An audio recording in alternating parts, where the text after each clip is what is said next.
Yeah. Yeah.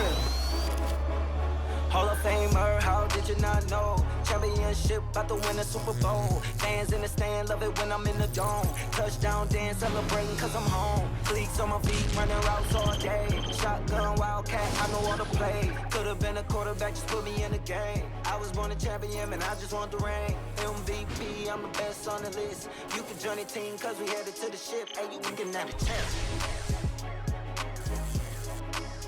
Hey, you looking at a champ. You looking at a champ. You looking at a champ. Hey, all I do is win. All I do is win. You looking at a champ and we going to the ship. We going to the ship. We going to the ship. Hey, all we do is win.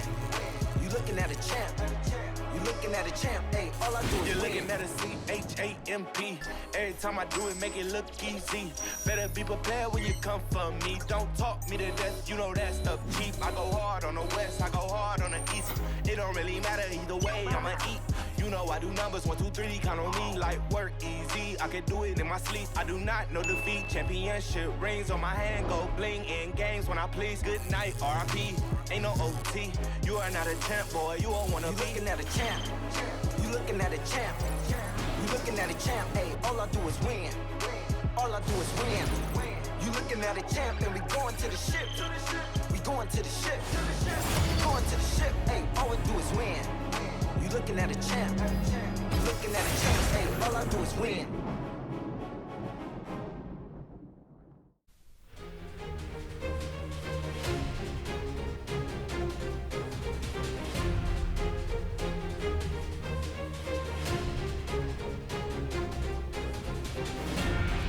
Welcome everybody to the LCK Spring 2020. I am Valdez, with me is LS, and we are doing our first remote broadcast from our houses. You guys can see the Korean casters on the screen, but we're going to be having a good time casting from our houses. How are you doing today, LS? I am doing fantastic. This is definitely going to be an interesting experience. I'm glad I'm joined by you for this one today. We have 3 best of 3s today, which is going to be a first. I don't think I've ever cast so much League of Legends potentially in one day. We could go the distance and go 9 games. Yeah, we are going to have what should be a long day, so there's also that. We have done that a couple of times in the past, so it's going to be pretty interesting to see how it all goes. But we also have a new patch. We are going to be playing on 10.5, so it is going to be really interesting to see how it does go. Any expectations? I feel like the players have all been sitting at home practicing a lot, and you know, there's not much else to do currently in the world right now. Everybody's kind of sitting at home, just hanging out. So should be pretty fun. And I mean, we're taking a look at the standings. 10.5 does have some interesting changes, which we're going to get to in a second here. But remember, this was round 1. Gen.G, they came out on top, 8-1, plus 12 points. They're on a 5-game winning streak. DragonX following them in second, with T1 in third. And Afrika and Damwon Gaming really just trying to solidify their standing on the left-hand side. KT trailing Damwon with an even score. KT has been on a massive upswing. From starting 0-5 to then going on a 4-game win streak, everything just really turned right around for them. And again, the bottom of the standings, there's going to be a lot of interesting things. You have Griffin, who's going to feature a new top laner this time around, as well as APK. Remember, their score is looking really bad, but it's the manner in which their games actually played out that I think is most interesting, because if there is one of the bottom-tending teams that could make a legitimate run for playoffs that I think most people wouldn't be suspecting, it would be APK. Yeah, I think they're definitely a team that has surprised a lot more than we were actually expecting. So we're also going to take a look at the POG standings. As you guys can see, BDD is on top. I feel like moving over to Gen.G with Clid in the jungle, the 2 of them, you'll notice Clid there tied for 4th place with Faker and probably some other players. They've been doing a really good job in that mid-jungle kind of tandem, and they've been looking pretty good. You guys can see also Nuguri, Chovy, and Faker, a bunch of other guys that are up there towards the top. And yeah, a lot of solo laners really popping off nowadays, but BDD, definitely a guy that Atlas, our co-caster, has mentioned multiple times as being a really impressive player nowadays. So really interesting to see how he's going to do as the season does come to a close. And I mean, taking a look at the 10.5 patch point, Kai'Sa did get some changes. Nico on there as well as Graves. Now, all of these changes aren't as big as another change that isn't currently on the screen, but it's the Blade of the Ruin King change. There's also the nerf to Ornn, but the Blade of the Ruin King change is, I think, the most potentially meta-warping of this current patch. It might cause a resurgence of Aurelia to come out and have a lot more popularity. Obviously, we'll see it on other types of bruisers.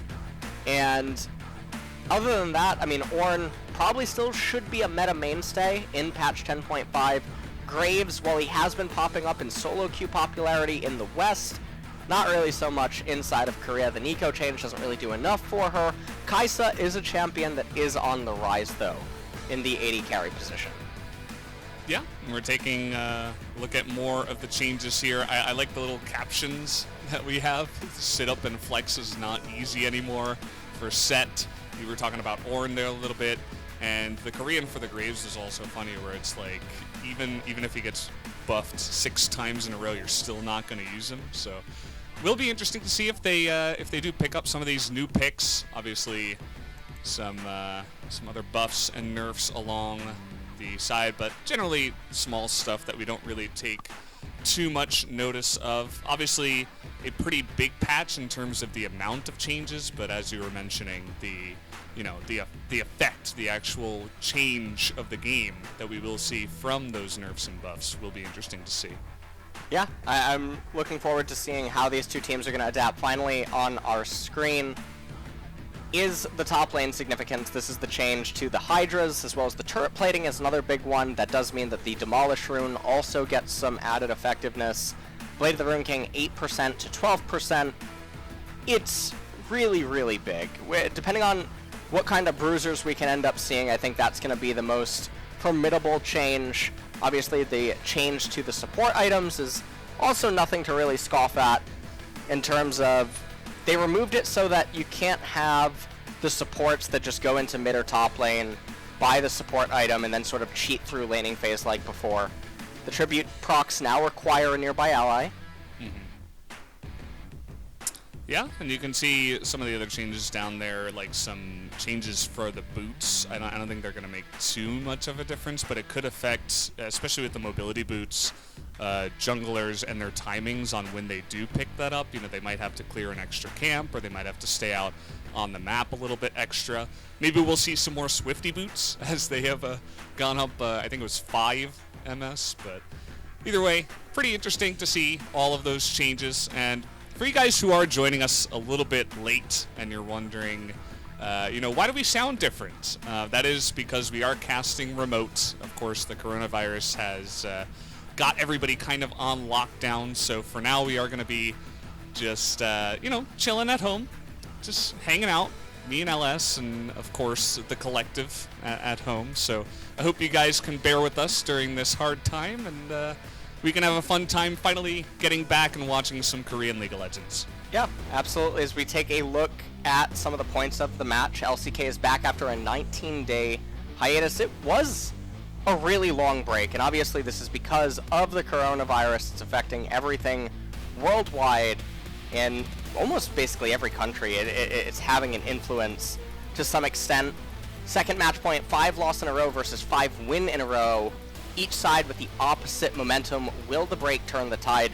Honestly, Valdez, I can't imagine Griffin taking down Gen.G here today, even with their new top laner, who's actually doing very well on the solo queue ladder. He's currently ranked 8th, and also all the champions that he's having an affinity for are mostly control champions. Mordekaiser, Rumble, Set, Ornn, things of that nature. Does have some Aurelia inside of his gameplay as well as Lucian, but I would imagine that Lucian is more so just a solo queue champion than anything else.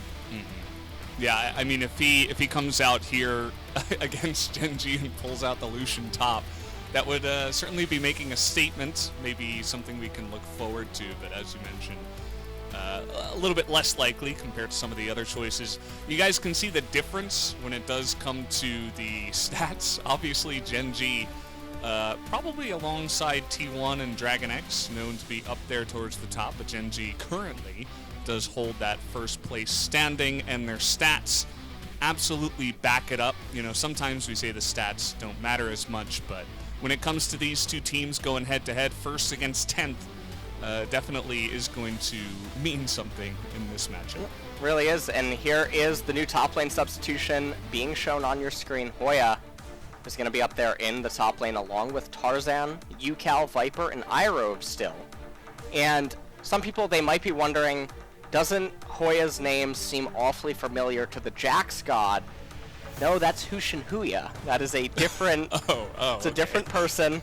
I know that a lot of people actually messaged me and they saw that Hoya is listed on OPGG. He's dueling with the Griffin sub jungler, and they were curious if it was actually the same person, but it is not. This is an entirely different player. Yeah, so definitely we get to see something new here after the 19-day hiatus. We get a new player up in the top line. Unfortunately, Sword not exactly performing the best for his team, so for now they're going to look for other options, and perhaps he can come back later on in the split. But we're also taking a look here at the lineup for Gen.G. Of course, this is the lineup you all have come to know and love. In the past, it was a lot of, I hope that Ruler carries by himself, but yeah. Now they have a lot of other options. And speaking of which, we do have Ruler up against Viper here for the key players. We'll see what Viper can manage to do here. Match history favors Ruler. KDA, obviously Ruler there in first place right now, and Viper struggling a little bit down there, 3.8, 7th. Damage per minute. These are the type of stats that they lead you to a lot of questions. What champions were they playing? What was their team composition? And things of that nature. Ruler playing AD carry and being on the first place winning team. I don't think it's a coincidence that the stats in some areas really line up with the team standings. I think that's just typically how it's going to end up being sometimes. As damage percentage, however, Viper obviously dealing a lot for his team. And remember, Tarzan has been struggling. Sword, who's not going to be coming out here today, definitely was showing some glimmers of hope in some of their series, but all around Griffin really has been struggling to find their stride. Yeah, and hopefully, you know, a lot of teams that are usually down at the bottom of any region, they like to make changes because obviously something is wrong, and if you don't change something, then, you know, whether it be your drafts or your coaching style or even the players that can get subbed out. I feel like subbing out players is the most common one that we do see, and so yeah, I mean, that is why Hoya is going to get a shot, at least. Now, we've seen many different debuts where players come in and they get absolutely destroyed, and then we've seen other debuts where they actually look pretty okay. So, definitely excited to see how Hoya can do there up in the top lane up against Rascal. And speaking of which, guys, looks like we'll finally get into some League of Legends. All right, well, we're in the ban pick. Looks like Griffin is going to open with an Olaf ban, followed by Elise. Gen.G staying pretty standard. I would still expect to see Ornn get banned. I know that we had the highlight during the match point that basically said the god Ornn has been nerfed, but it's not a sizable enough nerf to remove him from the meta. He's still Ornn, he's still giving all of those free stats. What it changes, though, is that if Ornn does get an advantage, he doesn't have that massive oppressive advantage where he hits 12 and because of accelerated gold, has both ornaments being completed at the same exact time, which is really, really oppressive to try to handle in the mid-game. Yeah, absolutely. So, definitely still a strong champion, rather. We will have to see if they do want to pick it up here first, as Talia actually is going to be banned away there on the red side. Tarzan obviously loving his AP junglers, and Talia is going to be one of those, as hovering the Kiana there for just a moment, but considering now Callista, but set, even after taking a small nerf, is going to be picked up here, and immediately the lock-in on Ornn Kalista. It's really surprising to me that Griffin would actually forego picking up the Ornn, as they're electing for the Set first, and Set is one of the champions that can build Blade of the Ruin King, which is the item that we were mentioning earlier on. Now, the Kalista's really interesting because we've seen that she's able to be flexed in the sense that she has shown a lot of AD carry appearances, but she is getting extremely popular up in top and mid lane. See a lot of fun stuff in solo queue with Kalista, that's for sure. And we are going to see Rumble picked up here. Now, obviously you see the Set already, and traditionally you might consider both of these champions to be top lane champions, but as it does stand, definitely a bit of flexing can go on. We could see Rumble in the mid lane, Rumble in the jungle, you know, all sorts of fun stuff there, as Kai'Sa, currently 5-2 in terms of win rate, is going to be picked up into immediately a Taric, as Gen.G look extremely certain as to what kind of composition they want to pilot. Yeah, they're having obviously a pretty heavy, hard engage with Kai'Sa trying to follow up obviously with the Set and the Rumble. Gen.G though with the Taric. Now, being able to flex the Kalista down into bottom depending on what the bot lane matchup is really powerful, so perhaps we just see a jungler locked in for Gen.G on R4, and then they go from there. Trundle getting banned away could signify that maybe a Sejuani or something of that nature might be coming in on R4, but already it's looking really rough for Griffin out the gate here inside of the draft phase. Yeah, and that might just tell the story of what to expect later on in the series, but we'll have to wait and see if they can pull some interesting picks out here, at least towards the end of the draft, as Trundle going to be banned away, Zoe going to be taken away from BDD. BDD's Zoe doesn't really need much mention, but especially here in 2020, he's been popping off big time on that champion, so they want to deny that one. Wouldn't even be surprised to see another mid ban. It's BDD and Clid, so obviously a lot of high potential picks that you can take away here, so a rough decision for Griffin as they only have one ban left. Yeah, we'll see what they end up doing. It's going to be the Galio being taken away, and I do think that is not a bad ban by any means. It does help offset the turtle approach that Gen.G could be taking to Griffin's hard engage. And again, we're imagining that a jungler comes in here on R4. It's going to actually be the Rek'Sai, which is very perplexing, given that you already know that Set's coming into you, Rumble's coming into you, Kai'Sa's going to be trying to come into you. So you do need a mid-rangey kind of champion that sort of excels at just being durable for the sustained damage champions that you're going to have on your team, most notably the Kalista, providing peel, providing beefiness and tankiness. And while Rek'Sai does do that, there's just other junglers that exist in the meta that do it as well, that also take away from what the opponent could be trying to achieve. However, Griffin, they're going to respond with a Lee Sin and now a Sylas lock-in. Is very surprising. This probably means that this is going to be support Set with Rumble and Sylas going up in the mid and top lane. And that is, that's quite a lot of magic damage, and Griffin's extremely short range all-in engage is getting perfectly answered by the Azir on Gen.G. I just feel like this is an absolute draft decimation here in game number 1.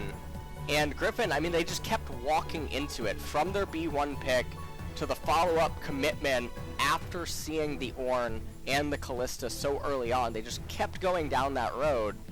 And now, when we go into this game, they're basically on a timer. They're saying to themselves, can we somehow come up with a super insane, oppressive gold advantage at 20 minutes while also somehow threatening a 25-30 minute Ocean Soul, or Dragon Soul, in order to win this game? Yeah, I mean, it's not like it's a big surprise that BDD would pull out the Azir right at the end either. It's a champion that he's played. He is quite good at it, and I feel like it's something that Griffin should have at least expected. Perhaps not picking so much for the composition, perhaps more so just for what the individual players want to play. That's been something that we've seen a lot in the LCK, in other regions as well, where the players will just favor picks that they feel comfortable on. And speaking of which, Hoya is going to be jumping on Silas, so definitely a more so kind of a playmaking champion, although it is a bit of a bruiser as well. So will be interesting to see how he does in this game. Obviously, we can have the double Ornhorn coming out here, as he is going to be going up in the top lane. Well, we'll see what Griffin is going to manage to do here. So many of the lanes are actually just in Gen.G's favor. That's why it's going to be so surprising. So much pressure is going to be on Tarzan this game to make something work, because once this game gets to the 20+ minute mark, the scaling on the side of Gen.G and just the way that they can itemize the Taric ultimate and what it means for the mid-late transitions, everything just becomes so much easier for Gen.G, and the ask out of them is so much lower than that of Griffin. It's pretty brain dead to be able to pilot that team composition to a victory, assuming that they're even or even just slightly behind. Yeah, so I hope you guys are settling in with the remote broadcast that we do have going on. Of course, the players are also going to be playing from home, so we don't have the live camera shots of them in the studio or anything like that. So we have a lot of pictures to be shown here today. We have our pictures, we have the players' pictures, as you can see down at the bottom, just kind of rotating there. Looks pretty cool. But we also did get to highlight Ruler's Callista. I believe it's 14-6. So obviously a pick that this guy does know exactly how to pilot. We'll see how both of these teams are going to start off. Actually, Irove with a flash face breaker immediately. He's really not wasting any time, as Viper does do a bit of damage, but at the end of the day, you use Flash and Ignite, and you'll notice that both Ruler and Light, they still have all of their summoners. Not quite sure about that play, LS. Yeah, I'm not really so certain what it was that Irove was just trying to go for there. Also, interesting to know, Irove, he has Omnistone on set. And yeah, he has Omnistone and he has Celerity on set. Okay, I'm just...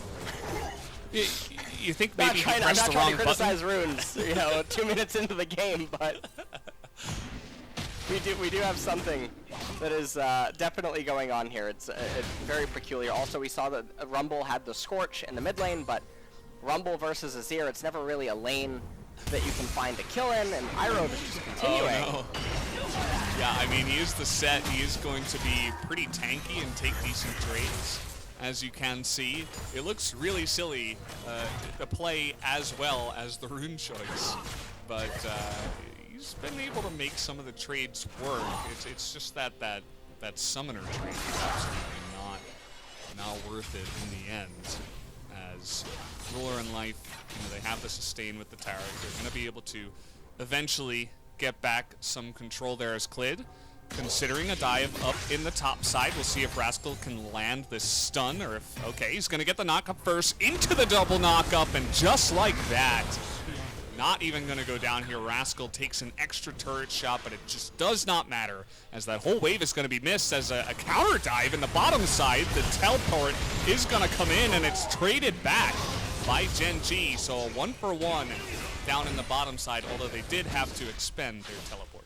Yeah, and so they do use the teleport down in bottom. Azir are going to be able to pick up some of the XP as well as the CS. Top lane is extremely rough right now, though. Rascal able to save his teleport. Seemingly, he got the big wave crash. Take a look at this. All these minions, all this XP. Uses the knockup, really easy chain together with Clid. And then down here in the bot lane, Tarzan, he comes down immediately. They go for the dive. It ends up just being a 1-for-1. It's not the end of the world, though. Yes, Azir did miss some of the stuff in mid lane, but he ended up getting some value down in bot lane. And so all things considered, the game is still in Gen.G's favor. 30 seconds until Infernal Dragon is going to end up coming up.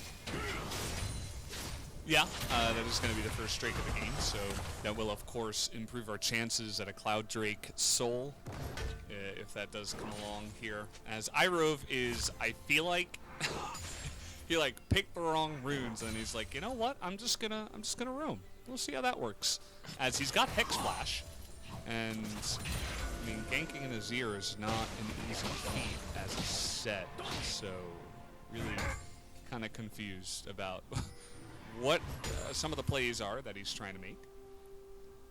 Not really entirely certain what he could be trying to go for here. It's going to be really hard. Now, obviously, with the Omni Stone, with the boots, he does have access to Predator, and so he can look for things like that.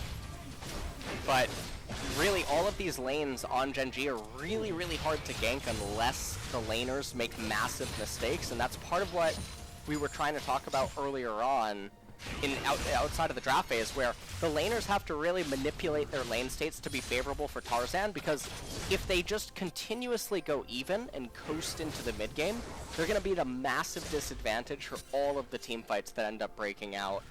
And they're on a clock, and it's so heavy, and you can even see Tarzan, there's not really any windows or openings that he can realistically find. All the laners are just so safe and stable. Clid basically acting like a living ward. There's not a whole lot to do right now.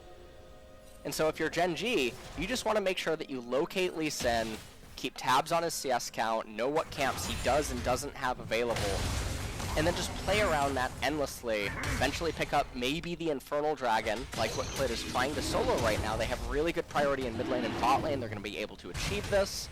Iroh coming in for a trace. Tune it again, and the burst, it looks so bad that W is going to go wide from the Kai'Sa, which is obviously going to take a lot of that burst away. Tarzan gets here, but he's just a couple seconds late. If he got there a little bit earlier, he's actually going to go in for this one. Big equalizer on two, but the bottom lane fight is going to go the way of Gen.G, but a huge slapping of the heads together is going to move this back into Griffin's play, although the teleport now from the Ornn was looking good, but it actually gets interrupted by Hoya. Silas stealing the Ornn horn, and now they're able to turn it back around as a massive Emperor's Divide is going to put an end to all the fun, as so much was going on in that big team fight.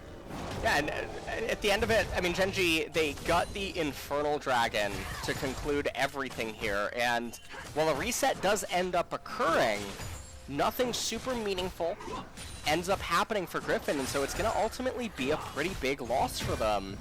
Rascal, camera up here in top lane, he's already level 7, looks like he's chipping away at some of the plates, and take a look at this. Tarzan lands the initial Q onto Clid. Equalizer ends up coming out. Azir trying to shuffle his way out of there.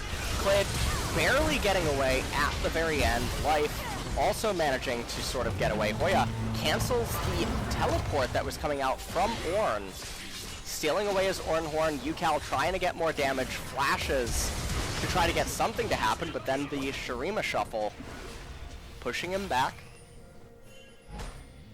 Yeah, BB is kind of like the father. He's like, enough is enough. Enough play. Stop making noise, guys. We've had enough. And he put an end to the shenanigans. There were no kills at all in the entire trade. Shout out to Iroh, who, again, early on, we were kind of picking fun at some of the choices he has made, but actually a really nice job salvaging the fight that started off pretty poorly for the Griffin bottom lane. So shout out to him, as things have kind of stabilized here. Obviously the Infernal Drake is going to go the way of Gen.G, as Clid and BDD did pick up that objective. Clid now going for a second one, looking at Shelly here at 846. Yeah, and if they end up picking it up, they should be able to probably plant it in mid lane, most likely. That would be the place that you want to get as much damage down onto the turret as possible. Just sort of open it up. If you end up casting it on top lane and just raising Silas's tier 1 turret, then it's going to end up just making it so that Ornn can't overextend to actually farm, and you would just be giving the Silas free farm. So we'll have to see where Clid is going to elect to use that Rift Herald, as 2 minutes until the Mountain Drake comes up, and which does mean that we could get the extremely dreaded Clown Soul coming up here inside of the first game back. Oh man, I hope we don't hire the clowns for this remote broadcast. I feel like that would make things even more tricky than they already are. As Clid, he's thinking about mid, but BDD is going to push that one in. And notice he's going to use the lack of vision in the mid lane to just sneak around down towards the bottom side. There's really not much vision at all down on the map. Actually, now that I'm looking at it, there's really not much. There's 3 wards up towards the top side. There's 1 control ward down here in that normal brush, but outside of that, a relatively dark map for now. As Hoya, after getting ganked early on, he has been able to stabilize at least. He's only about 10 CS behind. He's playing it very carefully. After that initial start to the game, he did a great job of interrupting the teleport earlier on. So far, I don't know, I'd give him a B+ for the game. All right. Very fair analysis right there, Valdez. I'll give that one to you. And so far, though, in this game, the other thing that I think is important to note is Sylas, he has the Hextech Revolver. We'll see if he actually completes into Protobelt, and I feel like that would be a pretty big mistake at this point. When the Sylas is already so far behind, completing into Protobelt feels pretty bad, because then typically what the next item will end up being is you'll get the Zanya's Hourglass for utility, but then if you're already behind your opponents in terms of base levels and meaningful item completions, these cheap items, which normally provide an edge because they come online sooner, they provide a lot of value, they end up losing their power, and it just feels like dead weight as you transition into the mid-game. We're going to see Shelly dropped up here on the top side. I was kind of oohing and ahhing myself by the CS of Hoya underneath the turret. It was pretty nice to see from the Sylas, but that laning phase is going to be quickly put to an end. Shelly does come down. Clid going up to the top lane, though, and that's communicated immediately. And Griffin say, okay, if you want to take the turret early on, we're just going to go ahead and take the Mountain Drake away, as it will be that dreaded Cloud Soul, unfortunately. That does get put here onto the map. So perhaps we're going to have people running around real quick, but not all that much else. Well, Clid looking for something maybe to happen here, and Mountain Dragon getting picked up by Griffin. It is a nice little resistance for them, but there's so much magic damage that really comes out of Gen.G from the Azir, from the Tark, from the Ornn as well, that none of their champions really build any MR, so they're not getting a lot of amplification there. Obviously, the armor stats, once we start getting into later stages of the game, is going to be pretty nice. But Cloud Dragon, not the most prestigious soul to really chase after, and so I really feel like that is a pretty good role for Gen.G in the sense that it's not super crucial that they stop any of Griffin's attempted captures of it, if there's something else of value to be gained on the map. Yeah, for sure. And I was just taking a look at some of the items here. You were mentioning the Protobelt earlier on. That does get completed here for the Sylas. I mean, I suppose it's going to give him some nice wave clear, but I'm not sure that the Sylas needs it anyway. But will make things a little bit smoother on that front at least. Gives him a little bit more mobility, but definitely not the best choice here.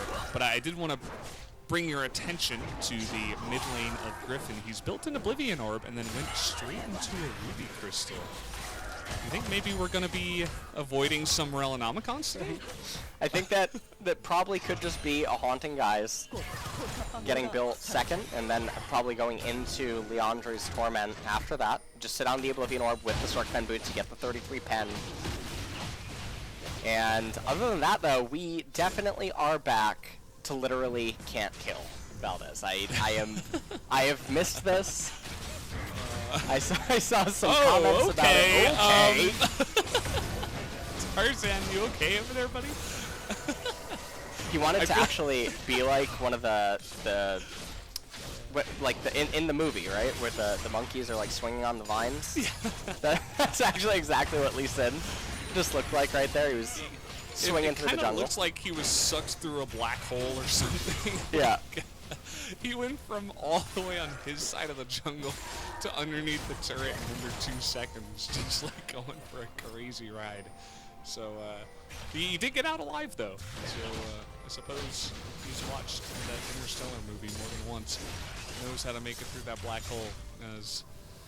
I mean, you talked about being on a timer here for Griffin. I feel like the early game was a pretty nice lead garnered by Gen.G, and Griffin has stabilized, but that's just not good enough given their team composition. No, it really isn't. I mean, Griffin stabilizing still does mean that they are behind. They're down right now about 3,000 gold. The Infernal Dragon will eventually outscale 올라갈 the 준비하자. Mountain Drake. 유진 미드. 여기 핑 확신 BDD 노플. saying no 미드 flash. 노플. 노힐 럼블. 잘했고. 상거리까지 뚝게 이럼. 유진 노플 럼블 띵아. And that was 이 just a 빨았고. quick little replay there, but everything on the side of Griffin is really just so stunted. They're going to constantly keep playing ping pong. We're no stranger to this inside of the LCK. And Ruler just hopping around down here in bot lane, getting some chip damage. And honestly, Valdez, I wanted to ask you how you've been enjoying the last 19 days. Yeah, it's been.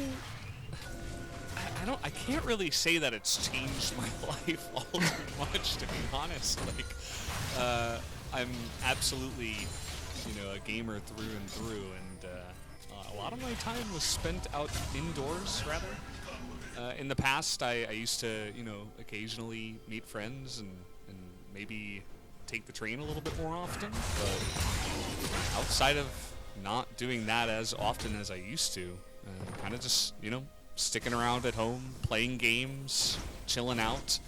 The one thing that I'm kind of sad that I do not have in this time is actually a Switch for some of that good Animal Crossing and Yeah, I a lot of the saw other that. games, But yeah, what about you?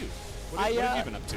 Well, I got back to co-streaming recently. That was good because LCS and LEC was canceled temporarily, but now they are resumed, so that's been fun. And not too much else actually. I don't really go outside or do anything with the whole Corona situation. Yeah. And, But didn't get sucked into the Animal Crossing. That oh, didn't happen. Really? Yeah. Okay. You say like sucked in, it's like a demon sucking out your soul or something. It really seems like everyone is trying to get each other to play it. It does seem like a pretty addicting game, to be honest. It really does, yeah. When I looked at it, so perhaps in the future. But we do have some League of Legends happening. Irov did have to flash away as he was taken here, but now we do have the Silas horn coming on in. Irov looking for that engage, a really nice equalizer on top of the whole team, but it might not matter as Life actually hits only his ultimate onto himself. But you can see fighting front to back now that the ultimates are down. Viper doesn't have any room to chip away, whereas Ruler and BDD is easily able to fight from the back there, chase them down. They've got good mobility, although Viper has been going a little bit on a ring around the rosy here. As, that actually hit. Yeah, he flashed there. It was a little bit of a weird, what do you call it, visual there. But he does pick up the kill with that stun, as that will be the win in the team fight, as well as the first Cloud Dragon going down to the side of Gen.G. Yeah, at this point of the game, 4,000 gold lead here for Gen.G. They get the Cloud Dragon. Irov not going to really be able to find anything. And when you take a look at other stuff going on, we see UCal actually completed the Morello. When he had the Ruby Crystal, he could have picked up the Haunting guys, but perhaps wanting as much power as possible for this upcoming fight, even valuing the Grievous wounds here. Out of this team fight, Rascal getting a really good knockup, but there's just no way for this Griffin team composition to really stand up to Gen.G's at this stage of the game. We talked about this in the draft select, and it really didn't look to me like that stun was going to hit, but he flashed. It yeah, looked like he flashed. I know it was weird. He didn't change where his position was at all with the flash. He did flash. So yeah, they pick up the kill, and you're exactly right. I mean, it's kind of like Griffin is for your life. That's what it feels like in this game. And we'll see if they can pull off some miraculous plays as the game does come along. At least Tarzan was able to pick up Shirley, a small victory for them, but a 5,000 gold lead here before 20 minutes for Gen.G with the scaling comp. yeah. At this point, 3.5 minutes until the next Cloud Dragon. There's going to be another turret going down. The gold lead is going to extend even further. It's going to be a 6,000 gold advantage almost here for Gen.G after they clear out their jungle and get back to their side lanes. So we're just waiting for that to unfold. Itemization only going to get worse from here. You have Lee Sin building a Black Cleaver. He's really only going to be amplifying his own damage. I mean, I do believe Silas does deal a bit of physical damage when he is on top of the opponent and auto-attacking them. Obviously, Set and Kai'Sa are going to be dealing some physical damage as well, but it's just not going to be all that reliable. We're going to have the Ornament start coming in soon. Rascal going to be 13 soon. He'll immediately get the Abyssal Mask and the Sunfire Cape upgrade, and looks like we're going to have Ludens probably be the item of choice for BDD. You're going to have Might of the Ruin King on Ruler and Obsidian Cleaver onto Clid. So everything is just really getting worse from here for Griffin. So we're probably going to see a panic attempt team fight when their next item completions come in, and it's still probably going to end up resulting in Gen.G winning. But that's Griffin's only chance back into the game, is making some sort of a pick-off, winning some sort of hero team fight, getting Baron, and then trying to get a sizable enough goal. Oh, life is just going to disappear as he desperately tries to get the Cosmic Radiance down. And now Gen.G just say, we have Viper in a great spot here, let's go for the 4v5, but he's going to survive for quite a long time as the Rek'Sai ultimate looks like it hit Tarzan instead. They're still going to win the fight, but not the cleanest one we've seen by any means, as another 2-for-1. It looks like actually 2-for-2, as life did go down earlier, but it could turn into a 3-for-2 as Tarzan looking to get executed here. Can he? Yes, he can, actually, but BDD says, that's not fair, that's not the way it was supposed to be, let me just kill UCal by myself in the top lane. Yeah, and I mean, UCal even dies down up there in top, and this is going to mean that Gen.G, they're going to immediately turn over to the Baron, and they're going to get this for free. And at this point, it really is all that she wrote, I think, for this game. At the end of this Baron, it's going to persist on. It's going to bring the game to Drake, or yeah, it's going to bring the game to Cloud Soul after this. They're going to pick up the Cloud Dragon while they have the Baron. And it's really looking like lights out for Griffin here in this game number 1. And the writing was on the wall from the draft select. They never really managed to achieve what they needed to. I mean, here inside of this team fight, they invest actually quite a lot only to get a kill onto the Taric, and then Gen.G able to collapse so quickly. And you can see that if they group up, they don't really have the damage necessary to take down the members of Gen.G and how tanky they are. BDD comes right over the wall. Shurima shuffles UCal, and UCal really just probably is thinking to himself, well, what can we probably do in the next game? Yeah. Excuse me. I feel like he's probably been thinking that a lot so far in this season. Unfortunately, UCal definitely one of the more vocal members. As well, looking for a kill now, a pick onto Hoya just like that. Thinks he's safe, but there's a ward over the wall. And, I mean, they barely had to expend anything to pick him off as well. It was, I think, just a Fate's Call used, perhaps, in that fight. And, yeah, they're easily going to pick him off. They're going to send Clid over here to the Cloud Drake.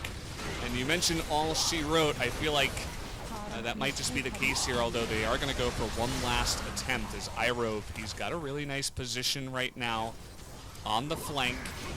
Will he choose to take it? He's just kind of chilling out, and he is not going to go for it. Will just recall. Funnily enough, Gen.G, they don't go for the push onto the inhibitor. Perhaps they noticed that the set wasn't in the mid lane. I'm not sure why they would feel that way. Perhaps it was just that they did not have the minions. They're gonna push in with the wave of bottom. Yeah, they're rotating down to bot lane. They actually get a lot more objectives this way. If they stay around in mid, they lose out on the opportunity to raise the bot tier 2, or at least delay it considerably. And this way, if they can end up raising the bot tier 3, then they're going to get both inhibitors off of a win anyway. Set's going to come in here. He's looking for a superplex. Yeah, it's a lot of pick damage already. Poke damage. BDD is going to survive somehow. Gets healed on the backside. And they don't have any more of their ultimates to use after that, as Clid is going ham. He's going so deep into the back line. He's going to get the kill, but immediately goes down himself. UCal getting low here. Rascal trying to frontline. and is going to do quite well on that, as now with the extra pick, trying to turn it around onto Ruler as Viper, he's trying to go and delay this game, but he is not going to be able to as he gets picked off. The same can be said here for Irove, as Gen.G will look to push and perhaps end this game. I think this is almost certainly going to be the end of the game. I mean, it's 6 seconds on Tarzan, but he doesn't have Dragon Kick available on his Lee Sin here, as Hoya trying to do whatever he can to proxy the wave. Taric Ultimate comes out. Cosmic Radiance is going to be good, and that is indeed all she wrote. As will they go for the pick here onto Tarzan? Tarzan looking for the kill onto Light. He is not going to get it. GG is going to be the end of the game here at 25 minutes, 11 seconds. A absolute slaughterfest to start us off for Griffin up against Gen.G. Yeah, and I think that it's probably what most people expected. Gen.G, they came in with a much better scaling draft in game number 1. Griffin, still basically the same old. They choose a draft that has a heavy reliance on early game ability, don't really do anything with their laners, manipulating lane states to be favorable for the jungler. Nothing happens, both teams sort of coast into the mid game, and then, surprise, surprise, one is considerably better than the other. Yeah, it feels like a book that we've read many times before. It's like a short story that we've read many times to our children, and we've said we've hit the punchline, we've hit the climax of the story, we've hit everything in it. We've read it so many times that we know exactly the way it's going to play out, and that was just kind of picture perfect from Gen.G. They've read the story too. They know how to play it out, and it was, obviously, again, guys, it is first place up against 10th place. Gen.G are looking super clean against pretty much every team in the LCK, whereas Griffin, the exact opposite can be said for them. So it is going to be the win going to Gen.G here in the beginning. Well, we'll see what Griffin can do in game number 2 when we do get back to that. I feel like Gen.G, they're probably going to be in a really good position. When Griffin doesn't want to take Ornn on B1, that makes me feel like they're probably unprepared for the draft phase if they think that Ornn is not B1 pickable, over Set especially. Now, yes, Set does have his flexibility, and he does have that power, but Ornn is still Ornn Valdez. I don't think there's ever a reason he should get through the pick ban, and if he does, you should almost certainly be picking him first. Yeah, I feel like maybe Hoya said, hey, look, I'm going to be able to counter him up on the top side. We'll have our own Ornn, but it forgoes so many of the other things that Ornn brings to a composition, like the items, like everything else. That's the weird flash there that can kill. And this is the one moment where you're thinking, hey, yeah, they got a pick off. Maybe this will amount to something. Perfectly timed TP comes in. Yeah. Gen.G turning around. Beautiful flank teleport right there. It allowed Gen.G to just collapse so cleanly. And I mean, there was a lot of other teleport angles that Rascal could have taken. It would have just ultimately delayed the fight, but it was still basically an inevitable conclusion. Yukao trying to push out a wave because he had somewhere to be. He has a flamethrower. He did have. What else are you going to do with the flamethrower? He had a hot date that he needed to get to somewhere. So he's trying to push out the wave. Azir comes right over the wall, ends him. We'll have to see if any substitutions or things of that nature are actually going to be made in game number 2. Not expecting anything to happen, but Gen.G were just in constant control of the game, and this is one of the faster games we've had in the LCK, 25 minutes and 12 seconds. Very surprising.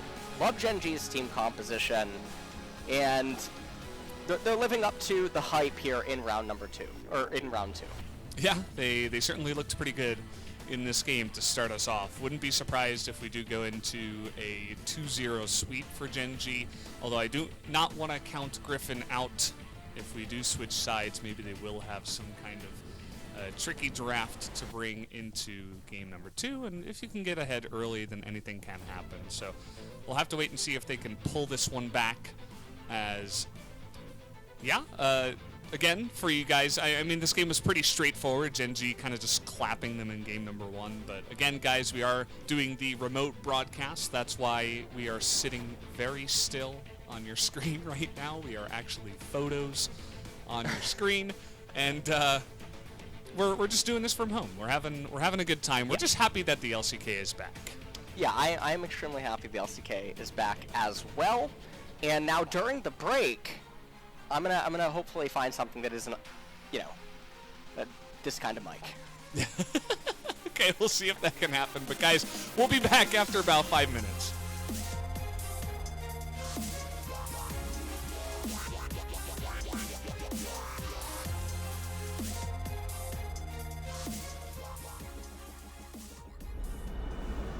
얘들아 승용보 올려라 머리매너 헤이 TFT 모바일 도동동작 또로로로 갤럭시 푸동동작 헤이 TFT 모바일 도동동작 또로로로 갤럭시 푸동동작 또 떨어져 허구와 날라다타 여기 갤럭시 너의 자식 얼럭키다 너의 두뇌 그래서 타지 않아 21세기 네 전략 이래 전략 부르르 능지 차이 나는 널 능지 처참히 롤 아재 롤린 이돌 롤린 인더들 잘게 누나 막아 담아 회전 초밥 뒤집개로 뒤집어라 레디 셋셋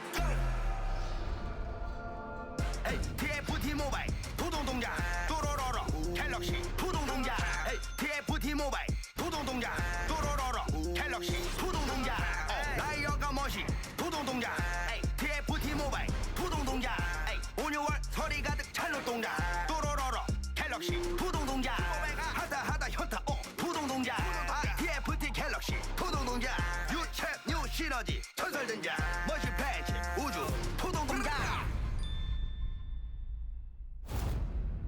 리그 오브 레전드 전략 게임 TFT 모바일 푸동동작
Welcome back, guys. We are here on the ship.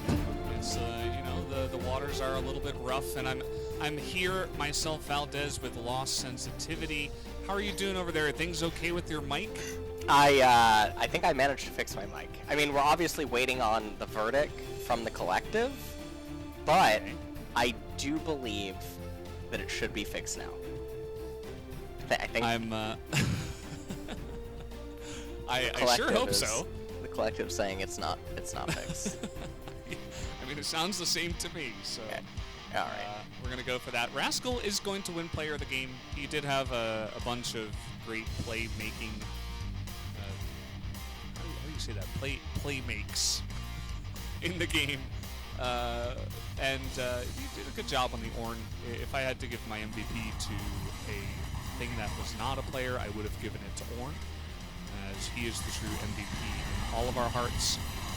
As, yeah, just scrape Ornn horns over and over. That's really all he did. Pretty standard stuff from Rascal on the Ornn in this game.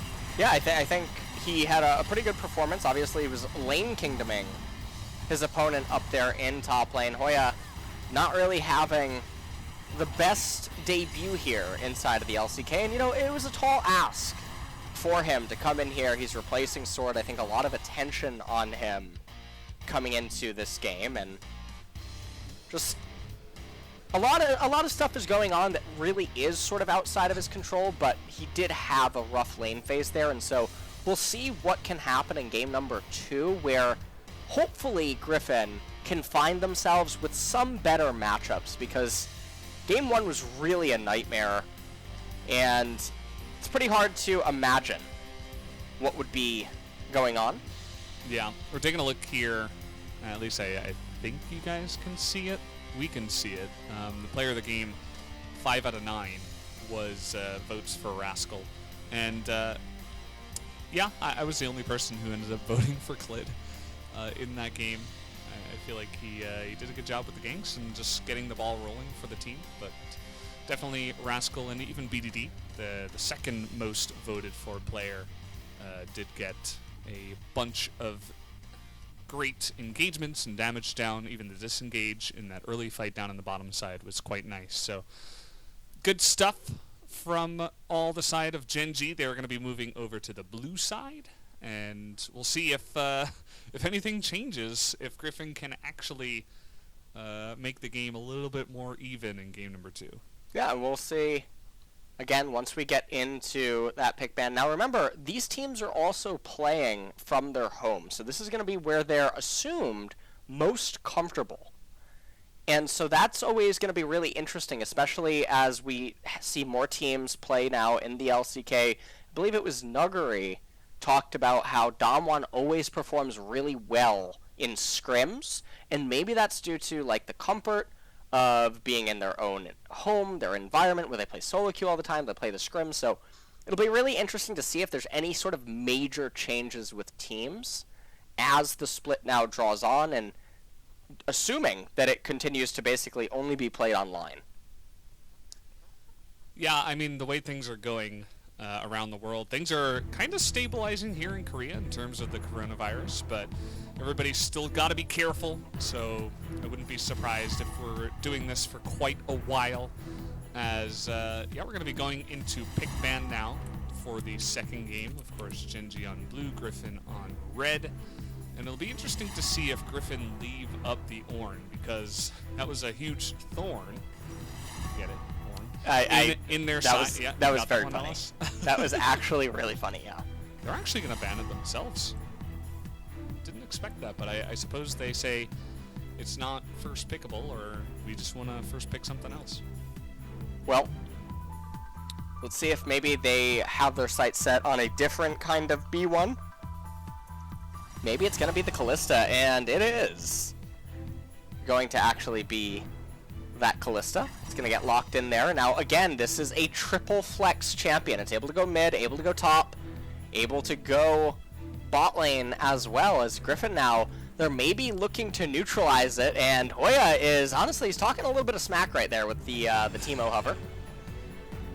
Well, he's on the same team as a guy who's actually played competitive Teemo in Viper in the bottom lane, so perhaps just a shout out to his buddy on his team. But Tahm Kench going to be picked up here, and we'll have to see if they do end up picking their AD carry and showing right away what they want to respond to a potential Kalista bottom lane. As you mentioned, there's still potential to flex that. They're considering the Ashe. That's the second time they've hovered it, and it is going to be locked in. Yeah, they lock it in right there. Ashe Tahm Kench is probably, I mean, it is considered by many bot lane professionals around the world as one of the most neutralizing bot lanes. It's really hard to get edges against it. It's so safe. It's able to basically guarantee going even. And Ashe against Kalista can be really good at certain stages of the game. So we'll see what they end up continuing on with, though. They're picking up the Lee Sin, and so already we're starting to see glimmers of a team composition that might start again plateauing in early to mid game, and that could just spell a disaster for Griffin. They do have counter pick mid or top still available to them, given that they are on red side. We'll see what their next bans are going to be. It's going to be the Galio ban away, so they're really respecting this sort of tanky, durable Gen.G team composition, and probably just not wanting to go up against it again. Yeah, and you know, they're going to ban that out for the second time. We'll see if their second ban on the second phase will mirror that ideology. You'll notice the LeBlanc gets banned out here, obviously a extremely high win rate pick in the LCK, and the Galio into it can be quite annoying. So another BDD pick is going to be banned away, same as game number 1 in the Zoe and Galio bans that do get targeted against BDD in the second phase. Now we'll just have to see what gets banned away here, as the Azir is going to be taken off the table, so we will be seeing BDD on a new champion in game number 2. See what they're going to end up picking here on R4. And they have 10 seconds left to decide. They're going to need a pick that ideally can be flexed both mid and top. The problem is that it can't be one that is weak against the Kalista. It's going to be Sylas. And this is a champion that... Okay, never mind. It's actually going to be Lucian. And so I mentioned early on, Hoya has played some Lucian in solo queue recently. But now the Kalista could just stay bot lane with the Taric, and then Gen.G can basically pick to just answer the Lucian flex. And you know, honestly, a champion that I think a lot of people, it isn't in their mind right away, is Malphite. They have an Ashe, they have Lee Sin, Lucian's already picked up. I feel like this is honestly a really nice Malphite spot. We're probably not going to see it. I just want to throw it out there for you, Valdez, that he's a very underappreciated champion right now. Nico instead is going to be picked up, and that's not what I was expecting to see. Aurelia, one of the champions that actually can kill Lucian up in top lane, with the Blade of the Ruined King buff as well, able to itemize very effectively and come online a lot sooner than previous renditions of Aurelia builds. So it all basically comes down to if Aurelia can clip the Lucian with her flawless duet. And if Lucian falls behind even once, the lane phase just ends. Yeah, that is absolutely the case, but I think it is going to be Yukal on the Lucian here. Hoya maybe just going on to Comfort twice in a row with the Sylas as the final pick. But again, a lot of this stuff can be flexed, at least those two picks can be for Griffin, so we'll have to wait until 20 seconds to see what does get locked in. The Nico, obviously some changes on 10.5, comes out here for BDD. I feel like this is also one of those champions that it's been so long since we've seen Nico. I think it was spring of 2019 when she was played a bunch, or even when she came out as a champion. So yeah, that's when she was initially really popular. Yeah, and she did get some buffs. I'm very surprised to see her again here, but I think her mid-ranginess as a champion is really good against the champs that Griffin had shown up until that point inside of the draft phase, and so I don't really mind it. She's able to get Zanya's Hourglass as well, probably going to be going Glacial Nico, and so another really powerful early to mid champion transition, which synergizes really well with the Aurelia, with the Callista, does basically everything that you would want it to against Griffin's team comp. Whereas Griffin, once again, a very tall ask on them. Can Tarzan somehow manage to get his laners ahead, or can they manage to get ahead on their own accord, or manipulate their lanes to be favorable for him? If they don't do it, we're going to have a repeat of Game 1. Yeah, wouldn't be surprised to see that coming out here, as it looks like the teams are all ready to go. And we should be hopping onto Summoner's Rift here in just a moment. Gen.G up against Griffin once again, game number 2. And in fact, Hoya did end up jumping onto that Lucian in the top lane. That was eventually answered by Rascal in the draft. So I feel like the top lane, absolutely a fun matchup to watch. Also the Nico coming back here. I'm sure a lot of people are going to want to see that. The Glacial Augment seems to be the standard pickup for the Nico. She has some pretty nice catch potential, especially if there are minions or multiple champions around for that nice empowerment. But we'll have to see how BDD does pilot this pick into the mid lane. Well, taking a look at the runes here in Genius Hunter on the Nico, that's for all of the active items that she will end up getting. And like you pointed out, the Glacial Augment on her as well, Magical Boots. So she'll be getting GLP 800, she'll be getting Twin Shadows, Zanya's Hourglass, Leandri's Torment in the later stages, and just providing insane amounts of utility to her teammates. And it works out really well against the champions on Griffin. So Nico, a really good pick here. Aurelia, probably going to be showing us the Blade of the Ruined King Wit's End build. So it's not going to be the Trinity Force Aurelia of old, most likely. Does still have that Conqueror. And already up here in top lane, Hoya not really finding any hard trade so far. Rascal just going to be completely fine. Clid is 22-2 on Jarvan, so it's a little impressive.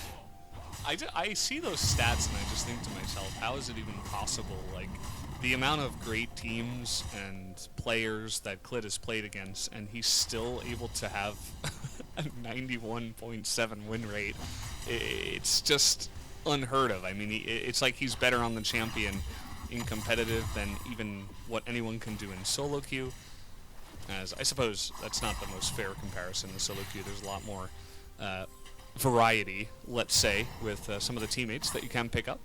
But either way, he's obviously a amazing Jarvan the Fourth, so looking forward to more of that great play here in Game 2. And this is actually a really ideal lane state right now for Rascal. He has all these minions frozen in front of his turret. He's able to basically get his stacks up really well, and as soon as he dings level 3, Hoya has to be really careful not to get clipped by a flawless duet. You can see Tarzan is actually here. This is the exact timing. And I'm actually really surprised. Oh, he's got the slowdown. The flash comes in, but he's trying to survive. It's not going to be enough. Perfect timing on the gank as George has taken a back seat. The King of the Jungle is back. The King of the Jungle is here. That was really good timing by Tarzan to recognize that would be Aurelia's go button relative to the lane state. And so, interestingly enough, Hoya actually had the lane in a really bad position, but Tarzan able to acknowledge, like, okay, this lane state is pretty bad. Aurelia can trade an all-in on you right now. Able to be there in the event that she would end up doing that, and it is what happens. So they end up getting the first blood onto Lucian. Super important, super valuable. UCal getting bullied here in mid by BDD. Dematerializer comes out. BDD trying to do his best to shove in this wave. Yeah, and it is going to be a cannon wave, so probably just one melee minion will be missed by UCal. He's going to go back, TP back into the lane, and should be just fine. But he's not going to feel all that fine, as the CS difference already opening up there in the mid lane. It's also opening up in the top side, although that lane is probably pushing in. We're going to take another look at the replay just to see Tarzan's fantastic timing. Yeah, let's take a look at this. So, I was a little bit surprised that Hoya didn't actually just get hit by the Aurelia stun so that she would commit even harder, and then obviously you just get the safeguard from the Lee Sin, but still managed to pick up the kill anyway. And now Lucian with a fantastic lane state has Corrupting Potion, double Doran's Blade, but Aurelia is going to be able to have such a surplus of minions that she's able to crash the wave and get a recall off for herself. So Rascal is level 5, Huya just barely getting level 5 and going into it a little bit. So in terms of the experience difference, it's not the end of the world. So Aurelia still should be able to come back inside of this lane. Picks up boots, picks up a longsword. There's a lot of value in getting Ninja Tabi early on inside of this matchup, primarily because of the dual effectiveness against the Lucian and the Lee Sin. But now we're just going to be having ping pong in top lane. Ping pong, a fun sport. I wouldn't recommend doing it right now. Oh, a freeze? Well, as I do believe I need to step away for a moment. You take your time. You know, we're casting at home. We have a lot more freedom now. But either way, he does end up pushing it out a little bit fast because I think the melee minions got a little bit too close to the turret. But he puts the wave in a good spot either way. It's going to be able to slow push that one back out towards Hoya. But, you know, it's not very often that we do get to see freezes, so that's one F word that we do get to say here as, okay, Pop Blossom going to come in, trying to go both ways. That's a little bit confusing, but easily able to turn it around. The Kingslayer, though, is going to help out so much for UCal, trying to do that damage onto Clid. He is going to have enough. As Tarzan now on the chase, and the roam actually from Hoya is going to come in, and a double kill for Tarzan now, as this guy is really popping off. Yeah, and Hoya with that roam able to basically be there if they needed it for anything, and honestly, that heal on Silas, super insane. Also, a lot of animations were going off on the screen with the stolen Pop Blossom, but George of the Jungle not here today. No, he played game 1, and they saw the way it went, and they sent him on a bus out of the team house. They allowed Tarzan to come sit right back down, as he might have just snuck into that brush there. But either way, we are going to take another look here at the replay. Yeah, and so we just take a look at what ended up happening. Clid was able to get here, but they didn't have the damage before UCal got the next activation, and ultimately the healing off. That was such a close trade that really changes the entire face of this game. This is a ton of XP that goes over to UCal. It's a ton of gold. It's just a massive tempo swing. But all things considered, they did pick up the Infernal Dragon. However, the CS differential in mid lane, as well as even in top lane, the fact that Rascal has an advantageous lane state in this matchup, has the lane coming into him. Hoya missing some of his HP, about 50% Monty, does still have double Corrupting Potion, but this is still really scary for Griffin. They're not out of the woods yet by any means. They still need to get a lot more advantages in this game to make it work. Absolutely. This is the beginning of what a win with this composition looks like, but it's not the end. We have to wait until the end of the story to see if they actually do pilot it all the way up until the end. As Tarzan now thinking about Shelly, but eventually forgets about those thoughts, is going to move away. Rascal, he's had a hard time. This time he delays it, but the flash against the ultimate is going to be perfect, and now the culling comes out and forces the flash away from Rascal.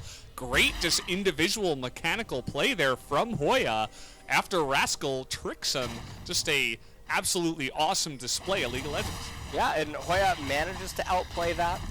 Ends up winning out in the end. Tarzan, he is going to be repelled, it seems, off of the Rift Herald. We'll see if he actually reactivates here. Clid is really adamant that he wants this Rift Herald, but even with BDD nearby, all that they're going to end up doing is getting the reset onto the Rift Herald. Trade happening down in bot lane, and this is a lane that we haven't gotten to talk much about, and I think it's really interesting. The observers seem to know it as well, that Ashtom Kench, it's really hard to kill them or get massive leads. However, Ruler and Life have found ways to get leads. 20 CS advantage. I mean, we'll see how much CS Viper ends up getting here. He should be able to get all of that at the very end. So it's not quite going to be 20. It should probably be more like 10 at the very end of this. As you can also see a rotation coming out of Ruler and Life. They're trying to get over to the Rift Herald. Now remember, they just lost a wave in bot lane in order to do this. So subtract the Rift Herald gold that was just gained by Jarvan from the wave that they just missed in bot lane, and all things considered, it ends up being a win right now for Griffin in terms of XP and gold, and we'll have to see what Gen.G manages to do with the Rift Herald. Yeah, I mean, if they do drop it down a bit earlier than before the plates go down, obviously it's going to be quite nice to bolster some of their gold, but the XP and just giving Viper and Iroh room to breathe, I feel like is also a bit underrated. If you're dominating a lane, you're pushing them under turret over and over again, it alleviates a lot of pressure when you just leave all of a sudden. So they're able to go back, get a really nice back, they are able to get some XP ahead, as you mentioned, and they're just, you know, even Iroh's able to come up here and help out his team a little bit, perhaps put down some vision. Just all these little things that will go the way of the bottom lane for Griffin after that play. So they're sitting pretty after the initial plays in this game. Rascal trying to take good trades here against Hoya. You'll notice he is ahead on XP, and so far the trades have been pretty nice after that initial trade where he nearly died earlier on. Not too much happening aside from this. However, Mountain Dragon coming up in 50 seconds. If Aurelia was going to recall and try to run down to the Dragon, now would be the time to do it after pushing in this wave.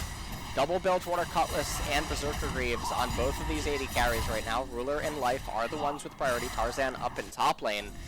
A little bit perplexing that Rascal would want to be staying inside of this lane instead of having just hard crashed it, recalled, and ran to the Drake.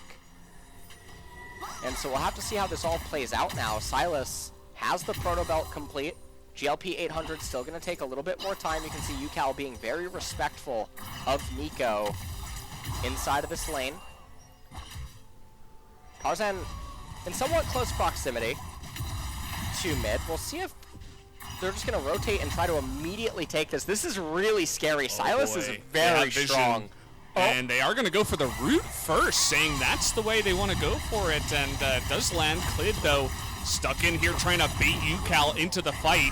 It does work out as they are able to garner his flash from that one. And you were talking about good timings to put down the Rift Herald. This is about as perfect as it gets. Yeah. This is a pretty immaculate transition here. Life and Ruler, they were already able to rotate. They had the priority down in bot lane. And now getting all of the turret plates in mid, Gen.G recapturing the gold advantage. And Mountain Dragon, it does look like Griffin would be the ones to get it. So if Ocean Drake ends up spawning next, that actually is a real legitimate chance for Griffin to get back into this game. They're going to take an Abyssal Voyage back down to bot lane to try to reduce the chance that they would miss any CS. They're going to push that in, get a really nice recall timer off, and well, Gen.G just got bailed out by Dragon RNG. Yeah. No Ocean Drake coming up here, but here's that replay once again.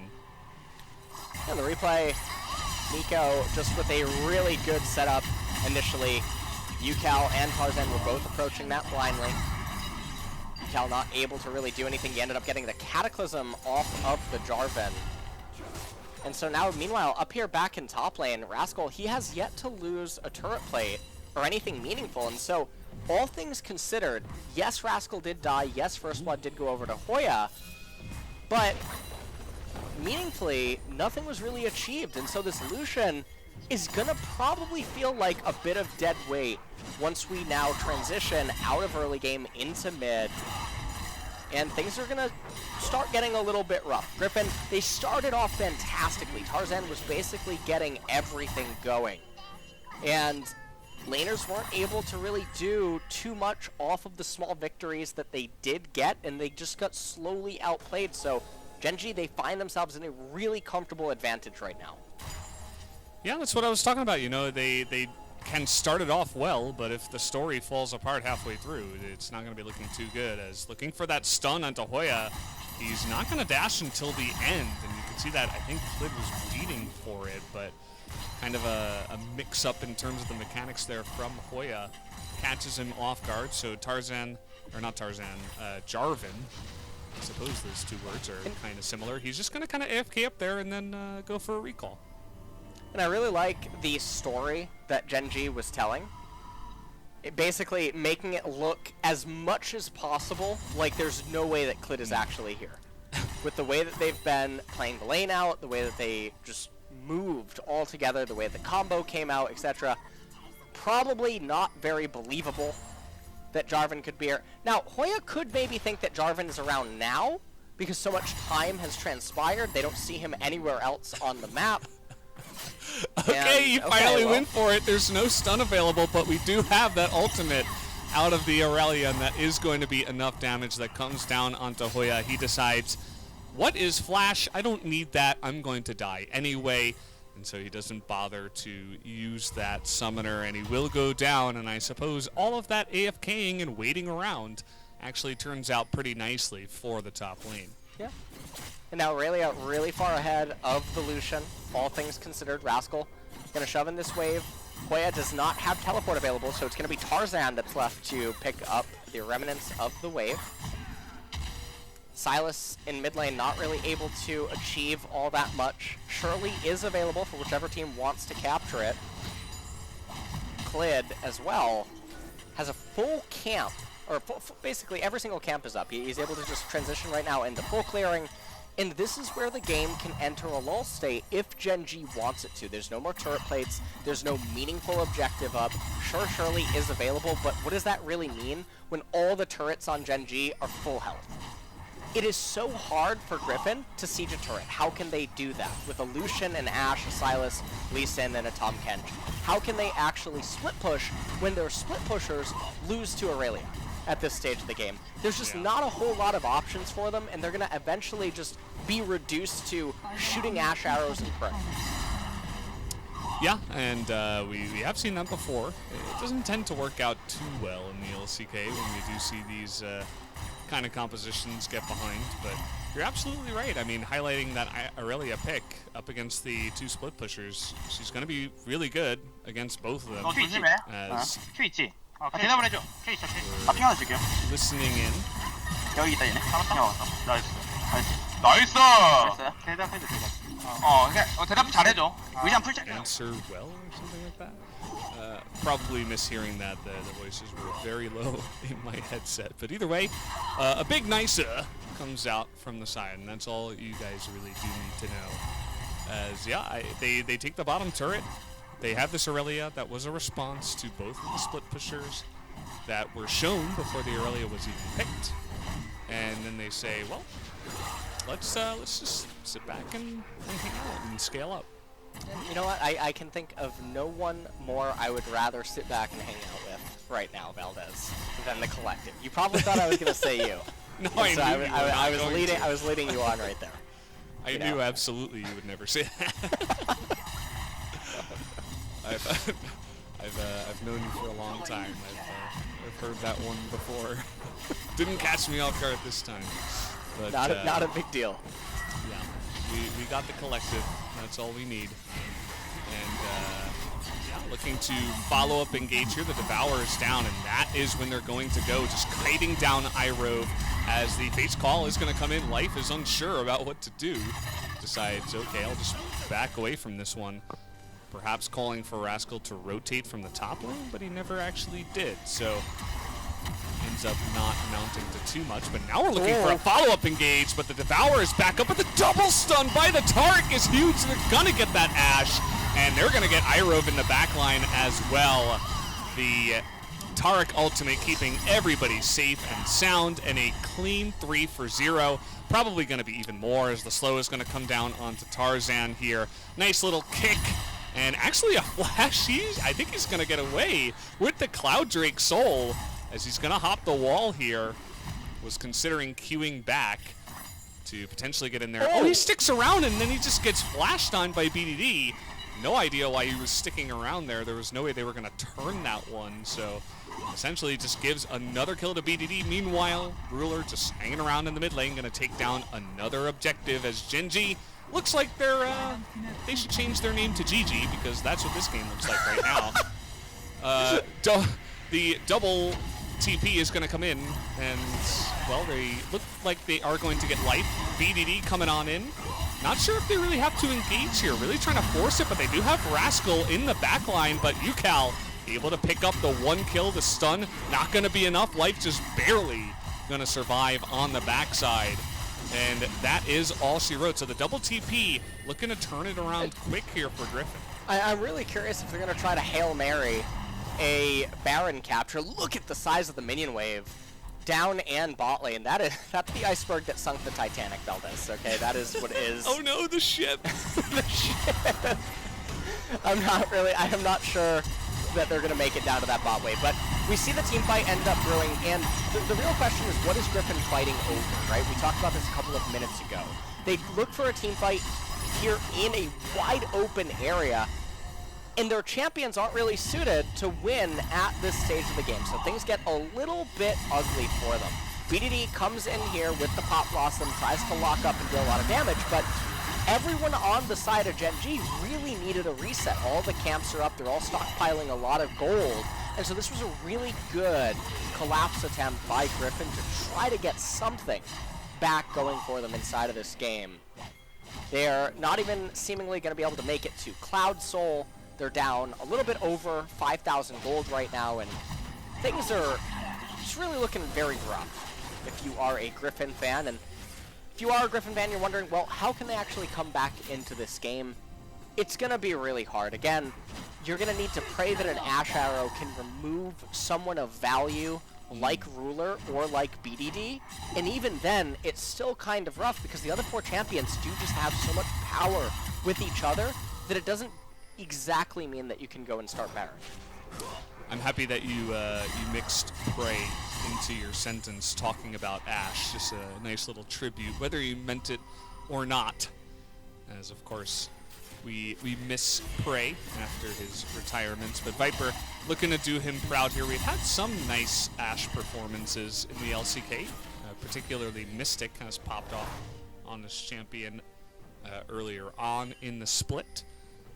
But Viper, he's going to be having a bit of a hard time. You know, the Tom Kench can only do so much, but there are quite a lot of engage abilities on the side of Gen.G. I mean, you think about Fate's Call and Jarvan are the obvious ones, but then you have flanks from Aurelia, or just straight up Aurelia running down the lane. You have Nico flashes that can get into your back line.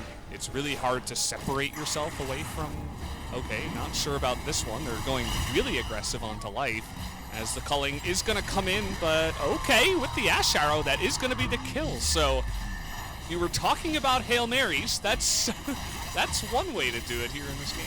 Yeah, it definitely is. As they get themselves a kill, they should be able to raise the mid-tier 1 turret. UCal is looking for some sort of a flank maybe, but no, actually, Ruler clearing out the wave. And you take a look at the side lanes right now, and Griffin, they do have to respond to them. Now, this is the really worrying part right here, okay?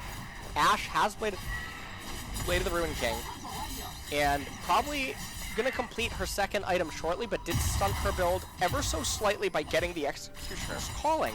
Zanya's Hourglass and the Proto Belt on Sylas means that he's very far away from another meaningful item completion, so he's going to be constantly conducting himself essentially as the same champion in these fights, and for a champion that has already really hit his peak inside of the game, things are going to be really rough for him. So the next 5-10 minutes are going to look really similar for Griffin, and if you don't consider them to be in a position to really win anything right now, it's just going to spell disaster the longer that this game ends up going on. So Gen.G, they're completely fine to take it slow. It looks like Nico might be going Rabadon's Death Cap next item.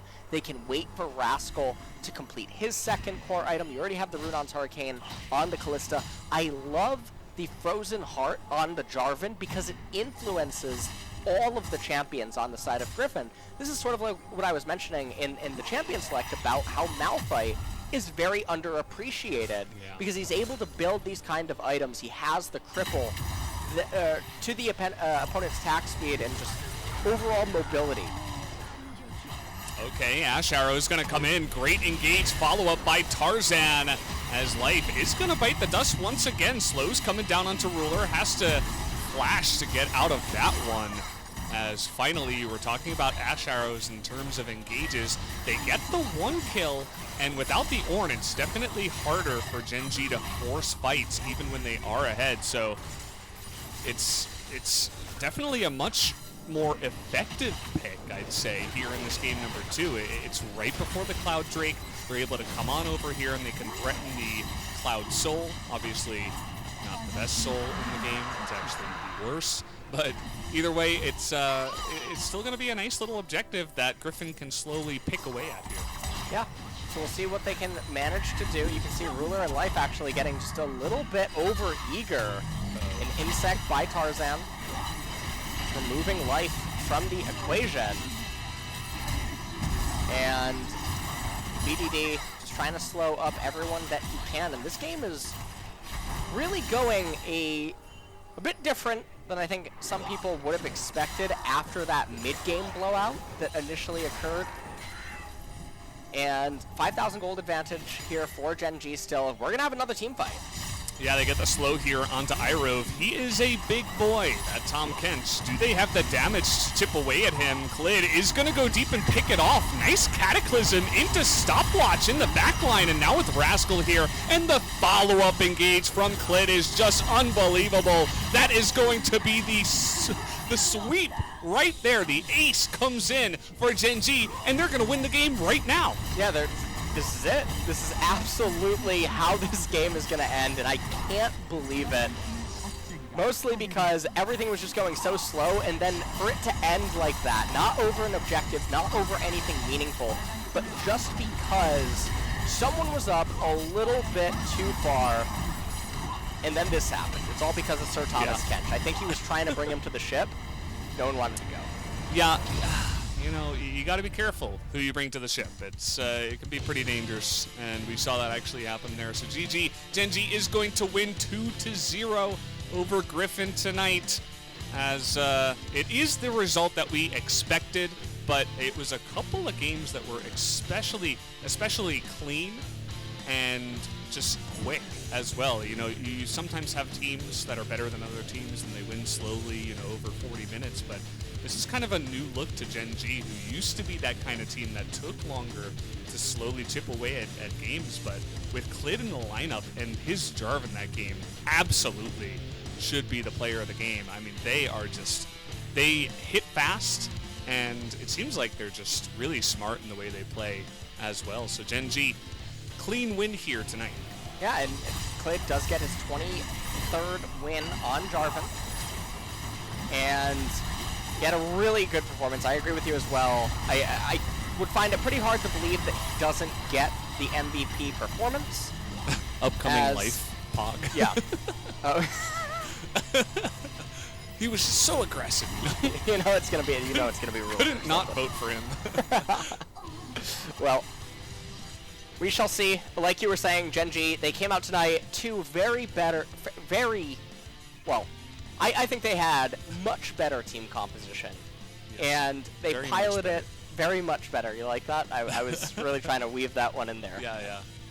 Native English speaker, by the way. But had two better team compositions, piloted them a lot better. Griffin, there were some glimmers of hope for Hoya here in this game number 2. Tarzan managed to get stuff going early on, but then, again, it just falls off a cliff, and it stems from that tall ask that their team composition demands out of them. They can't ever really lose momentum.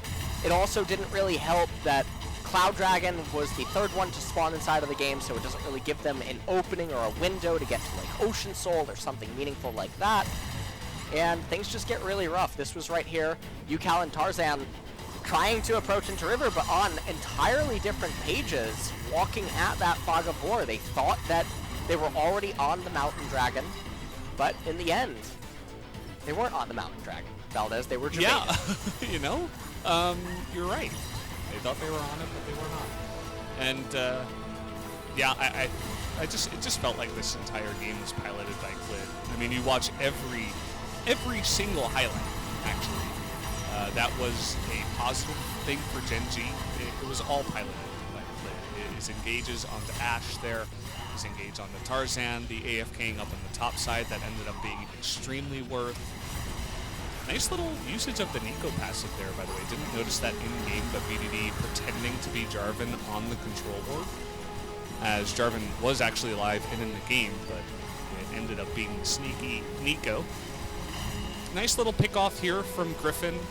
As we mentioned, I mean, there were some nice things that Griffin did in this game, but they were kind of handicapped by the composition eventually. Even though they did have some nice pick potential, they weren't necessarily able to scale up with the double E carry composition or anything like that. And so, Gen.G able to take this one, and this is when I figuratively wrote down my vote for Clid, as he engages onto Iroh, and he goes deep, and you're thinking, oh, he's probably going to die here, but Cataclysm stopwatch, and then he gets the follow-up flag and drag, using his old flag to get Viper in the knockup. It's about as clean as it gets for a Jarvan, and he moves to 23-2 win record in the LCK. And it was a really nice performance as well out of BDD, pulling out the Nico, who I really wasn't expecting to see, even though she did end up getting changed. I didn't think that any LCK team, especially with how reluctant LCK can be when it comes to picking up new champions or looking for something new to enter in. But I guess all that time off, moving into round 2 here, and maybe Gen.G feeling as comfortable as they do at the top of the standings, willing to maybe experiment a little bit more than other teams would be willing to. BDD pulling out the Nico, doing really well on it. And Rascal, again, I felt like he did really good today as well. Yeah, absolutely. His laning was quite a treat to watch. So we are going to take a look here, guys, in just a moment at the POG to see who does pick it up. Now, I'm not exactly sure. I don't believe we're going to get any kind of, like, video interview or anything like that. Correct me if I'm wrong. Okay, actually, we are going to get an interview later on after the POG is revealed, guys. So I suppose in that facet it is a little bit better, the remote cast that we are doing. And, of course, as we did predict, Clid does end up picking up that POG. Yeah, had a really good performance. He was just basically everywhere on the Jarvan. I liked his extreme patience up in top lane. Right here, actually, we're getting a clip of it, so speak of the devil. As he manages to just get onto Hoya. Hoya, knowing that he is dead at that point, doesn't even try to do anything. And this was it. This was really how it all went down. As you see Griffin, ask yourself, Valdez, ask yourself, the collective, or if you're watching this on YouTube or elsewhere, what was the purpose of this fight? Why was Griffin in the middle of the lane right there? Where were they trying to go towards? Because Baron wasn't on the agenda or anything like that. And so, a pretty lopsided team fight, and 8 out of 9 is the vote. So someone on the Korean cast voted for mid lane. Yeah, you guys can't see it, but we can actually see the faces of the Korean casters. Caster Jung in the middle there looked a little bit dumbfounded, as I think it might have been him. I don't want to say any names, but I just did. But either way, guys, we do have that interview, so this will be interesting. Let's see how it's going to work out.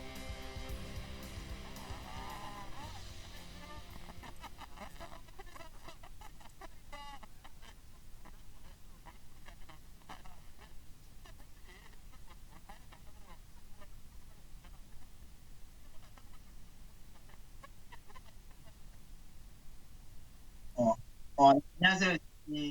이번에 코로나로 온라인하게 되었는데 So we weren't Gen.G able to 정글러인 play 클레드입니다. at Lord Park due to the COVID virus, but I'm Clid, Gen.G jungler, and I'm Rascal, Gen.G top laner.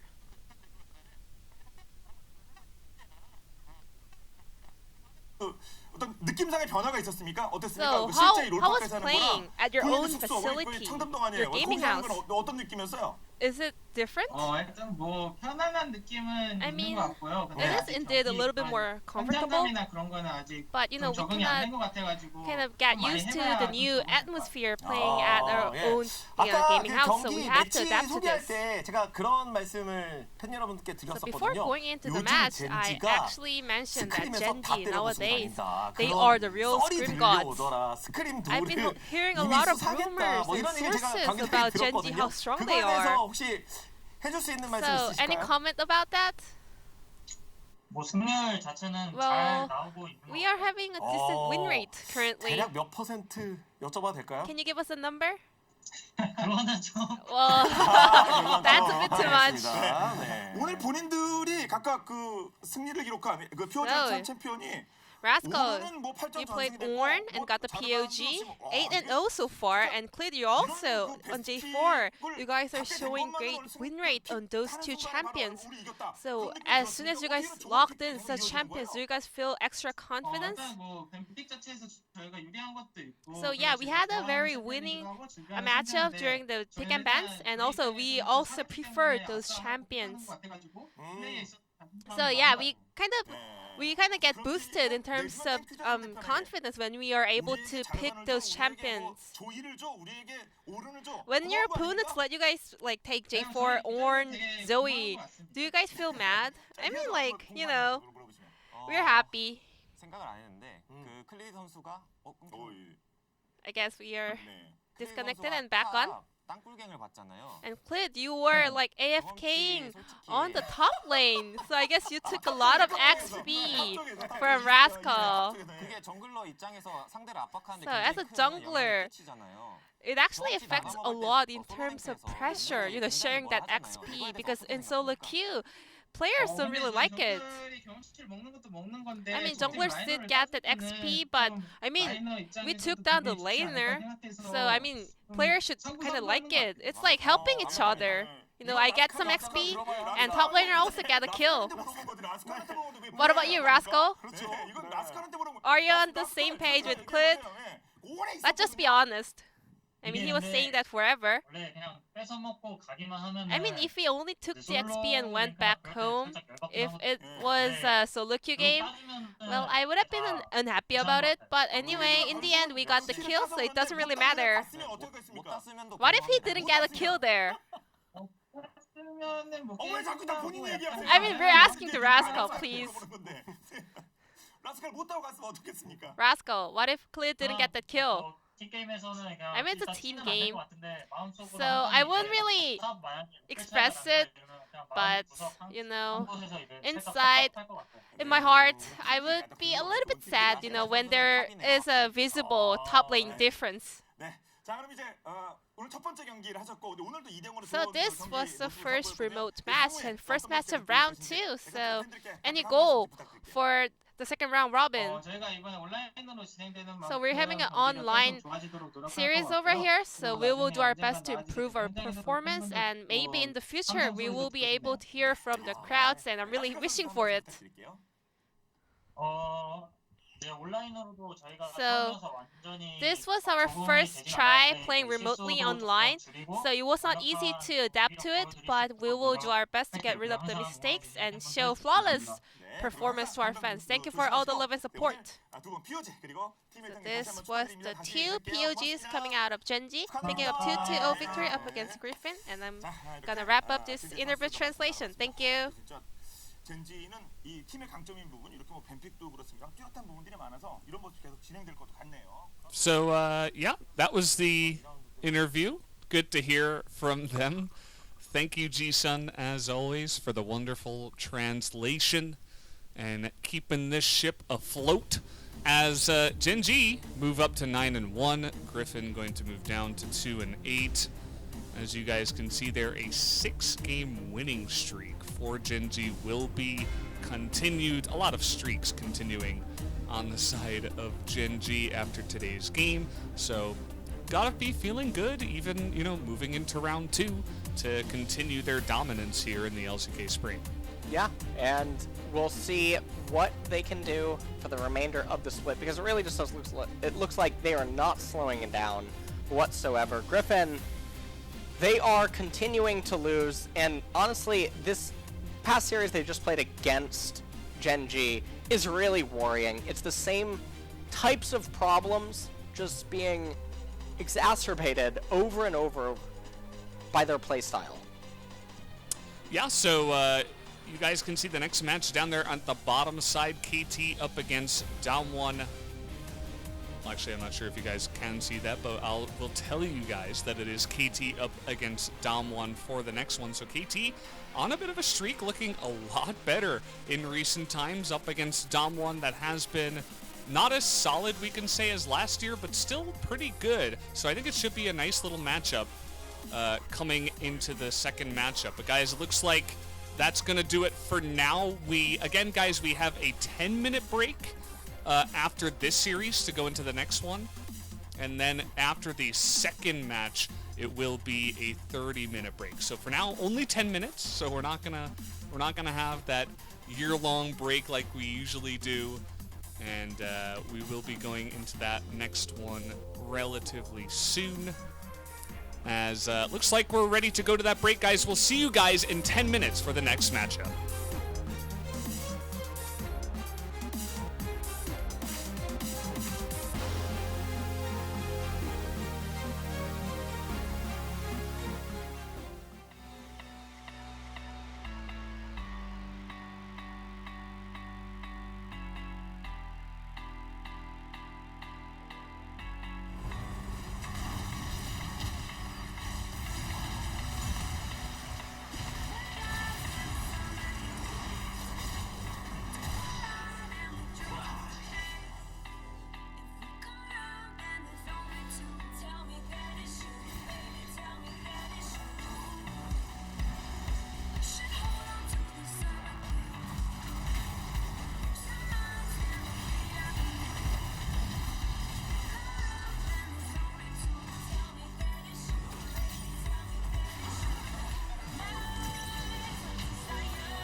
RIP, ain't no OT.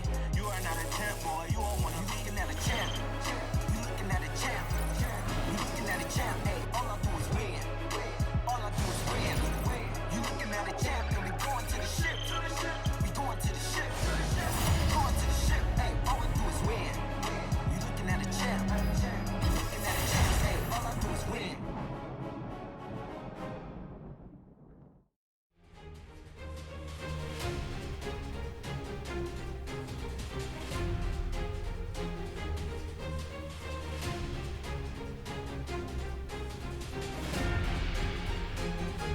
Welcome back, everybody. We are here at the LCK Spring 2020 doing this very nice remote broadcast. It is me, Valdez, with, of course, LS, aka Lost Sound. How is your mic doing now after you've had a little bit of time to try to improve it over there, LS? All right, so I tried to improve it as much as I could, but I think that something's just going wrong in sending the signal to Lowell Park, because this is a Sennheiser 600. I think I just uploaded a video to Twitter that it sounds crystal clear when I locally record or when I send the feed to my personal stream, but something is getting lost in the sending to the official broadcast. So not really sure what is going on there, but hopefully it's fixed. Not really totally sure what's going on, but we just got out of series number 1 less than 10 minutes ago, and this isn't common here in the LCK. We're jumping right into the next series immediately. We have 3 best of 3s a day. This is the only way to get through all of them, but it definitely is going to be a bit of a marathon. Yeah, we got 3 series per day for a bit, trying to catch up for lost time due to the coronavirus delaying everything over here in Korea. But this is kind of the solution that we have come upon, and it's new, it's different. Honestly, I'm just happy to be back casting LCK and watching Korean League of Legends once again. First series, it wasn't very close. It was just a absolute domination of a series of Gen.G over Griffin, but we think that this second series, KT versus Damwon, should be a lot closer, especially with KT in recent times really ramping up their play. Yeah, and so we'll see if KT can keep up their win streak. Remember, Nuguri in an interview recently talked about how Damwon are scrim gods, or that's what we've always heard about them. I think that this was even a thing at Worlds where they were perceived as scrim gods. And obviously that's a very long time ago, but I think that it has been something that has sort of been around them for a while. So I'm really excited to see how they're going to perform here against KT. 5th place competition. Will KT finally join the west-hand side, or will Damwon keep their spot? So it's a battle for who's going to stay on the ship. Valdez. Everybody else who's not on the left side of the bracket is just struggling not to drown, basically, as they're not Jack on the and ship. Rose. Oh, no. Don't let go, Valdez. Well, there's some teams that it's hard not to let go, based on the way that they've been doing so far in the LCK. You guys got to see a lot of those match points, but now we're going to take a look at some team stats handpicked by the production to make KT look very good, as these are some of the stats in which they excel in, as Damwon not half bad in these stats either. Yeah, I mean, these are, you got to give it credit. They did manage to find some actually really nice stats for both of these teams. First Herald percentage, first for KT, 65.2% of the time. Rift Herald, wait, what? What? Isn't that the same stat? Wait, what? Rift Herald, first Herald and Rift, total yeah, Rift Herald. Herald. There's two. two. Okay, all right. Valdez. All right. Cut it out. 66.7% for KT. Here they are on your screen. So on Bono, Kuro, Aiming, and Tushin. And Aiming still retaining that Super Saiyan God hair with the blue. Not sure if he actually still has it, but it's a nice thing to point out. Yeah, maybe an out-of-date picture. The only time we're going to be able to potentially see Aiming is if KT wins and he is one of the Pogs. So, hope that happens if you want to see his hair color. This is the side of Dom1 Gaming, Nuggery, Canyon, Showmaker, Nuclear, and Beryl. And speaking of ships, they've kind of had a rocky voyage so far. If you can imagine, just in the beginning, they did not look great. They've slowly come back. They've won some games, some good games, but overall, they don't look super solid. And I think this is prime time for KT to potentially take their spot. Yeah, this definitely could be it. We'll see what they can do, though. Showmaker, obviously, key player matchup here against Kuro. Zoe, Syndra, and LeBlanc for Showmaker. He still has been on point in terms of mechanics, but Dom1 has been having a lot of other problems so far in this split. And Kuro with the LeBlanc picks as well, but offering a much more controlled playstyle with mostly the champions that he has been gravitating towards. So we'll see what the drafts have in store for us here today between these two teams.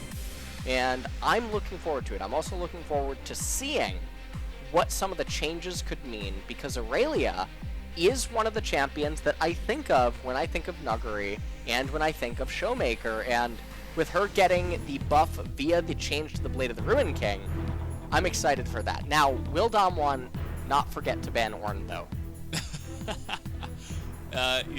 It feels like a lot of these teams are very forgetful. When we come to these pick and bans, they're like, oh, I just forgot about that Ornn guy. And he has slipped through a couple of times. Oh, actually, I guess just once earlier on in the first game that Rascal did earn his player of the game for. As they're going to forego any Ornn bans for now, it will be the Zoe that does get targeted here. Zoe taken off the table initially. Now let's see what's going to happen here. Dom1 will ban Aladios to open this up. Remember, we are on patch 10.5, so it's going to be a while until we get to more things. Are we going to have 10.7 by playoffs? I'm not really sure. That is the Fiddlesticks rework patch, and I'm really looking forward to that. Valdez, okay? I would assume that we play it on 10.6, but it's always difficult. We don't have an exact schedule for when these patches do get put into professional play. So, yeah, I mean, Fiddlesticks, really cool, the new Fiddlesticks. Looks really nice. It's personally my favorite trailer out of all the ones that they've released recently. Yeah, it's almost like they're moving closer to building lore towards like a movie or like a MMO or something like that. No, don't go too far. don't. You know what I mean? Don't do that. Yeah. Really trying to build their lore for something. You know what I'm talking about? Yeah, I think I might have I think I might be catching a drift. Okay. All right. Good. Well, Dom1, they are banning Senna, and KT banned the set, so now will Ornn get banned as the final thing right here? Let's take a look at what can end up happening. So it's either going to be Ornn or Callista, I would imagine. And it's going to be Olaf, so we're certainly back. Close. It starts with O. I was yeah. I was Maybe he almost misclicked. There. Yeah. And Close. KT, hovering Katarina. They're just calling out Showmaker right now. And Katarina's a really interesting champion. I'm pretty adamant that I think she is competitively viable. Typically only on red side and almost only as an R5 pick, but I really do think that we should see her at some point in the future. If it's not Spring Split, probably summer, unless the MSI like mid-season patch is massive or something. But KT, they're going to elect to go Callista on B1. Dom1 hovering the Ornn but didn't lock it in. And finally it will be locked in. We'll have to see what that's going to be for. If it's going to be for Showmaker in mid lane or Nuggery up in top lane. And the Elise is getting paired with it. And you already know my feelings on this, Valdez. They are very off-theme with each other. Yeah, I mean, when it comes to scaling versus, early game prowess, obviously Elise falls into the latter, whereas Ornn loves to scale, give a bunch of items.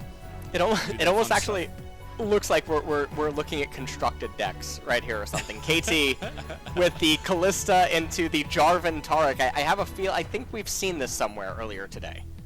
Really? I'm not sure. No? All right. No, I don't know. I think I already blocked out that first series from my brain. Kai'Sa gets locked in. We've seen a bit more Kai'Sa at the same time. And so we might see some focuses on supports here. Yeah, it's definitely a bit peculiar. They're pairing the Kai'Sa and the Elise with the Ornn. These are two champions that don't really get ornaments, at least not until way later. So already some mismatch on the side of Damwon, and this is something that I know that we've been very critical about in spring 2020 so far about Damwon, is that their team compositions oftentimes don't make a lot of sense, and that they seem to be picking a lot individually rather than for any sort of team cohesion. So Azir now getting banned away inside of the draft phase. Azir obviously fits very well with KT's team composition, but also just overall a very safe champion. As Damwon now also banning away LeBlanc, they recognize that there needs to be a very strong AP carry on the side of KT that needs to come in. Yeah, and it is Kuro's LeBlanc at the same time. He has proven that even if he's not exactly on the level of Faker's LeBlanc, he's still really good on that pick, and so it seemed like a pretty obvious last ban there to take away from that player, as Kiana now going to be the hover. But and again, we've seen that pick hovered multiple times alongside of Galio that was banned twice in the first series, but now is actually going to be picked up here for Damwon. Galio getting locked in here is a little bit surprising, given that KT is the one that does come into Damwon, but if you use the Galio ultimate defensively, by that point the Taric ultimate is active, and so that's a little bit surprising. But perhaps this is more a steal away from KT, because Galio does slot in very well on KT's team composition, where if the Jarvan goes in, Galio follows up with the Grand Entrance, and then the Taric ult resolves, that's pretty scary in terms of a wombo combo kind of engage. So maybe they're just taking the Galio away there. It's going to be really rough for the Elise, Galio, and Ornn to deal damage, because they're giving KT so many ways and reasons to build magic resistance. Yeah, I mean, their side as well as Damwon's side, you go up against double AP laners here with the Rumble and the Kennen as the final two picks for KT. The response is going to be Pantheon, actually, here for the side of Damwon. So I would imagine that is the Galio going to go into the support side, or is that actually going to be Pantheon? I think that it's probably going to be the Galio in the support side, and so a lot of people probably were thinking Grand Entrance, right? They were probably making fun of me for getting that wrong, thinking that I was, not a very astute caster here. But really, I was just envisioning the Pantheon coming for the hero Skyfall. Okay, Valdez? Okay. Gotta bring them all together. Yeah, exactly. And so now, there is a lot of stuff they can call from the sky, as they've got a Gargoyle, a Gladiator, and a big Ornhorn that calls his friend over. So pretty scary stuff, actually, from both sides in terms of team fight engage potential.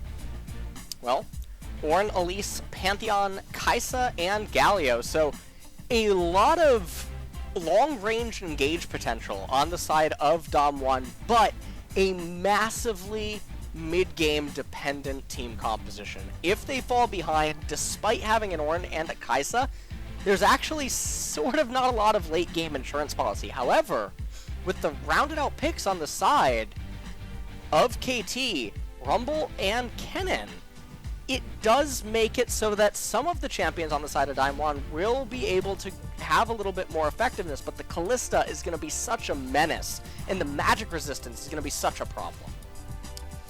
Yeah, so very interesting drafts as we're going to go into game number 1. I feel like the draft was relatively even, and that's what we were expecting from KT versus Damwon. KT really on the up and up. They had a pretty horrendous start to spring you know, maybe just growing pains. They have a bunch of new players that come in, although they do keep that core of old Afrika with Kuro, Aiming, and Tucson coming back together. The gang's back together with those three, but a couple of new guys to work with up in the top side. So they finally put things together. Whereas Damwon, it kind of feels like they pick champions that they like. And they're good enough to make it work sometimes. Other times they struggle because of it. And so I'm really excited to see exactly how these two drafts will clash. Yeah, so we'll see. I mean, you have Conqueror on Elise. We're taking a look at the runes, seeing where things might be a little bit strange. Rumble having the Scorch against the Pantheon. And Kaisa with the Hail of Blades on her, as Lethal Tempo is the rune of choice for the Callista. So definitely some pretty interesting rune choices all around. Cosmic Insight on the Ornn, so he's not going to have the potion enhancement. Does have the biscuits as well, so no dematerializer or thing of that nature. We're getting some action level 1. Errol, what is going on? Oh man, he's like, I've got Aftershock, I'm fine. No you're not. The Galio has to flash. It is traded with the heal from Tucson, but obviously the flash a lot more valuable, you can say, of a summoner. Yeah, it's absolutely a better summoner spell. I don't think anyone needs any explanation on that one, as now bot lane is going to be in a bit of a rough spot. Showmaker immediately crashing 2 waves, a little bit surprising. He's not going to be able to get a cheater recall off here in this matchup, and Pantheon is one of the champions that actually utilizes a cheater recall really well, given his extremely high base MS. He gets back to the lane faster than some other champions, and then also he's just such a menace with the longsword, plus the fact that he utilizes early trades really well with the corrupting potion, so going back, replenishing them back to full, chunking the opponent, things of that nature. Really surprising to see Showmaker just willingly crash a second wave, and now he's pulling the third wave in, but this is a byproduct of what Kuro did. He's going to burn Cleanse. Yeah, Kuro's going to burn Cleanse, and that denies a lot of the damage. The Elise damage not looking too impressive up against the shield of the Rumble and the immediate Cleanse. So, kind of funny how that Elise looked like she did no damage, even though the combo looked impressive. Both junglers now should just trade their scuttles, as that is going to be happening now. Kuro thinking about rotating down bottom side, and they are actually going to respect this by backing off of the turret for quite a while, but that's going to open up that first turret plate over to the side of KT. Remember that those are worth 160 gold now, and yeah, just some extra value there for the bottom lane. Yeah, and bot right now is, I mean, they're just endlessly getting shoved in over and over. Mid lane is where Damwon is basically finding all of their success, though. Pantheon up quite comfortably in the CS department. So on not getting the kind of advantages that he would probably hope for against Nuguri up here in top lane. Nuguri manages to CS all of that. He won't be too far behind, just down 4 CS, which is perfectly fine. Ornn still hasn't even built an item yet, so he is doing extremely well up there in top. And remember, early into mid-game, this is where we have to watch for things going on. Jarvan's going to recall right now. First dragon of the game is going to be Infernal. Now, Jarvan is pathing towards left side, and ideally, Soan gets the crash on the second wave and then starts pulling. And if he does that, Jarvan can comfortably clear his blue side jungle and then maybe look to make something happen top lane. But if the crash fails to be secured, then maybe what we end up seeing is that Jarvan just paths top in anticipation for release and just gives Kennen some sort of like a free recall. But these aren't the most ideal situations if you are a KT fan. Showmaker almost has level 6. That's going to be a very real threat that's coming up soon. He is up 14 CS right now. And Nuguri might even just be looking for a recall into teleport soon, given that his spellbook is going to be available in 50 seconds. Yeah, he's thinking about it. Looks like he is not going to go for the recall just yet. His Lightning Rush is going to be used there to clear out the wave, so he's just going to be chilling for now. It looks like he did make that Catalyst after all, so I believe he should have made that right before the wave. That gives him 6, so not half bad. can get that nice little amount of regen. Bono taking a lot of this XP in the mid lane, trying to help push into the Pantheon, which I don't think should be too difficult for him. But it does mean that both Kuro and Bono are going to be level 6 for a potential dive. You'll notice that Kuro is actually just going to back instead of rotating down to the bottom side. And Canyon, really sneakily, just waiting right here with the scanner. He's looking for anyone who's going to go for that rotation. Looks like the scanner popped out right at the end there. And maybe they're going to go for a 3-man potential pick here as Beryl went the wrong way. The Cocoon lands onto the bottom side trying to exhaust Tucson, and they will be able to force that down. Here's the Pantheon from the mid lane, able to scoop up that first blood. They even forced the cleanse away from the Callista, so a nice amount of value going Damon's way. Yeah, and this is really good for them. Pantheon getting the first blood, really valuable. He's the champion that you want to accelerate. You want to get the gears in motion for him so that he can just start trying to take over the game. And Damwon, they're going to immediately start up this Infernal. It resets, which is really bad for them. Teleport coming out. Hold on. Oh, they're trying to go for the pick here, but the Galio is going to be the first one that actually bites the dust. Canyon is up next, and now the Cannon's in a great spot to try to turn this one around. He's going to flash there as he doesn't have that Slicing Maelstrom off a cooldown, but it's not going to matter. Able to get in here and make a huge effect. They get the flash out of Nuguri. Aiming's looking for that big rend, and he is going to be able to pick it up as everybody is going to go down on the side of Damwon. We're truly back, Valdez, as that was one of the biggest throws I've seen, and a lot of it starts off the reset on the Drake. So we take a look at the replay here. They get onto Tushin. The heal comes out. Tushin flashes away. Grand Skyfall ends up coming in by Showmaker. They get the kill onto him. They had a really good wave. The Infernal reset. Otherwise, they can try to just burst it and then get away. But because it reset, they end up going in onto Bono. Don't have enough damage. So on with a great teleport from the north. Able to just get in here. And then everyone on the side of Damwon is essentially exhausted, in the sense that they don't really have any kick left in them as this fight keeps going. Nuguri tries to flash the wall, Aiming follows, and now KT are in a monstrous position inside of this game. 1,500 gold lead. They're going to get the Infernal Dragon to boot. And Rumble, he has a Ruby Crystal. The action's not over yet, Valdez. Whoa, that was a really long-range Fates call, but now Tucson has to be careful. That is a lot of sticks into Beryl. Will he get that big rend? It's not going to be enough to pick off the kill, but a one trade at the end does go their way, as Aiming was able to hit level 6 first down in the bottom side. And they're going to use Bono to come up here and zone them away from even more. So trying to get as many wins and trying to get that Callista, who's already, by the way, 2-0-1, even farther ahead. Yeah. They're going to get the turret plates down here. Tushin, I mean, this game is really running away from Damwon right now. And Nuguri, he's level 7 on that Ornn. So-On is already into level 8. We'll see when Nuguri ends up dinging it. Maybe he'll get it off that cannon, and he did. So not actually as big of the level disparity as I initially thought when the camera first panned up to top. But this bot lane is really looking disastrous. You can see Bono, he's rotating in as a means to basically say, hey, I'll just sit here, and if you want to walk up and die, you can. Beryl's like, yes, in fact, I would like to run up and die.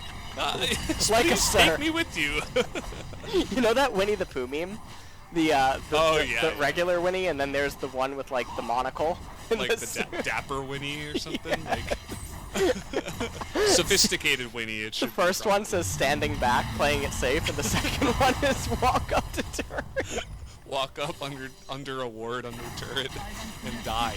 As yeah, So-On's in a little bit of trouble here, but he's getting some extra resistances, and it's just barely going to be enough to keep him alive. So the follow-up dive by Damwon is not nearly as successful as a great play there by So-On to get out alive without even his flash. As KT, they're almost 4,000 gold ahead, and it's 10 minutes into the game. Yeah, Damwon are really falling apart completely. And remember, for a team composition that was so crucial for them to get ahead in the early into mid transition, they had it going for them. They got the first blood on the Pantheon. Pantheon was lane kingdoming Kuro in mid. They got Kuro's cleanse very early on. Very easy lane setup with Pantheon Elise. But that one Infernal Drag, it all went downhill when the Fire Nation attacked. Oh no. Here it is. Here it is again. So Beryl, he just refuses to stand back. And the funny thing to me is that Nuclear and Beryl are clearly on just different wavelengths here, where Nuclear actually seems to understand, no, this probably isn't a good idea. And very much like the level 1, where Beryl just engaged on Galio and blew his flash. He's definitely having an off game here.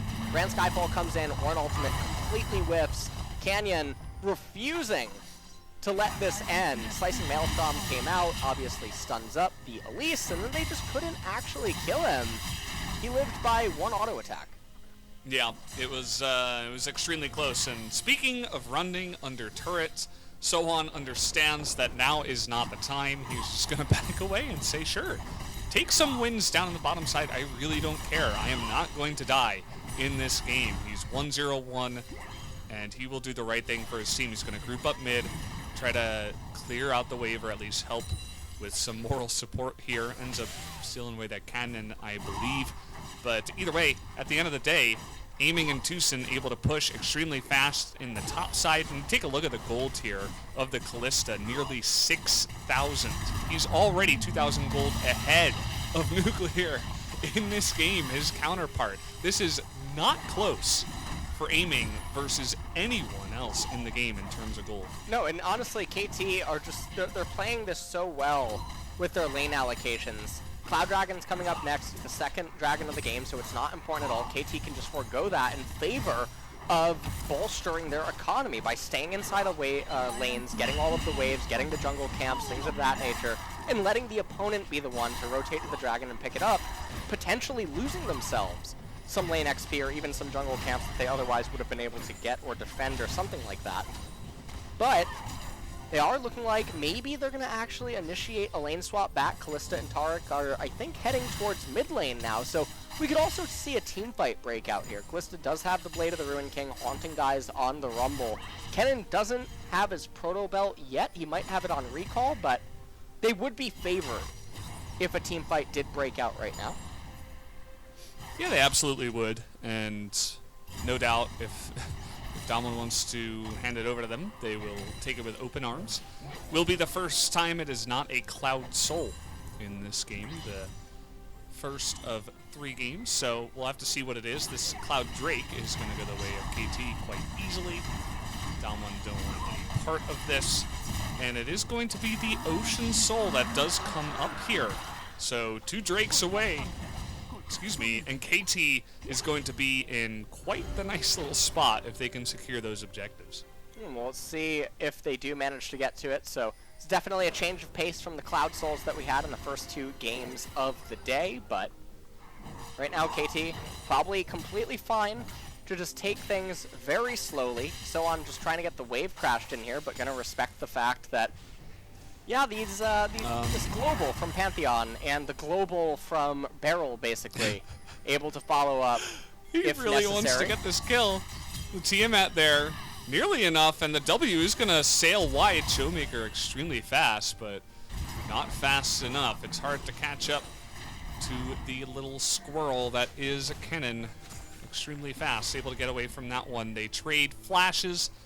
A crazy amount of turrets actually have gone down in this game already to both sides, not even just the winning team in this one. So a nice amount of gold here. Nuggery gonna throw out the Ornn Horn, try to clear that wave out. He ends up having to flash as he puts himself in a really dire spot. Is going to end up being okay as there are no more minions, but he did have to flash to get away from that one, and also the Galio had to. So they clear out the wave, they save the turret, but now they don't have flashes for any future engages. Yeah, this is definitely a little bit of a rough spot here. Now there's 2 tanky boys here in mid lane, the Galio and the Ornn, just trying to basically hang on to this turret. But 3 minutes until Ocean Dragon is going to be coming up, and also Nuggery, he's building Iceborne Gauntlet on Ornn. And Valdez, I know that you know my feelings on this item, but I think what Nuggery is may be thinking is that he wants the Spellblade proc because he thinks that the enemy team's already going to have so much magic resistance that Sunfire isn't going to get a lot of value just in terms of damage, but really his only job is to live, so the HP and the armor on the Sunfire upgrade is definitely nothing to scoff at. And even though he gets a bit more CDR from this version of the build, typically with Ornn, you end up hitting near max CDR anyway. So it's a little bit perplexing to see this here. Yeah, I mean, it's not like he's going to be holding himself up into a matchup against Kennen only in a side lane or anything like that. He's going to be looking for engages from, downtown Ornn horns and 5-on-5s, not necessarily trying to push away against a split pushing Kennen or anything like that. So would have to agree, as the game might enter a little bit of a lull state here. We had a lot of action to start off. We had 8 kills in 8 minutes, actually, which is kind of rare for the LCK. But after that, a lot of the big objectives were taken down. The only things that are really standing are the mid lane turrets that are standing for both sides right now. And I wouldn't be surprised if both the teams just sit back and wait for that Ocean Drake that is going to be coming up in a minute 30. Yeah, a minute and a half until that ends up hitting, and Leandri's should be able to be completed by the Rumble, although doesn't have a minion wave to actually get to, as aiming did eat all of the minions in mid. You can see Pantheon up there in top lane. Remember, he does have the global available, so Pantheon probably just going to try to split push top lane while his team tries to buy time. But it is still really scary. You look at the items. So Iceborne finally completed. Pantheon probably going to recall here into Yumu's Ghostblade, I'm assuming. Be very surprised if he picked up a Dustblade of Drakthar, but we'll see. It is going to be the Yumu's, and so he will end up getting Yumu's Wraithblade later, but there's already some resistances on the side of KT, so lethality items, we'll see if he keeps going into them. He has a Tiamat right now, or if he'll end up picking up a Black Cleaver maybe to sort of amplify a little bit of damage for the Kai'Sa, as Pantheon is the only source of physical damage. 40 seconds until the Ocean Dragon.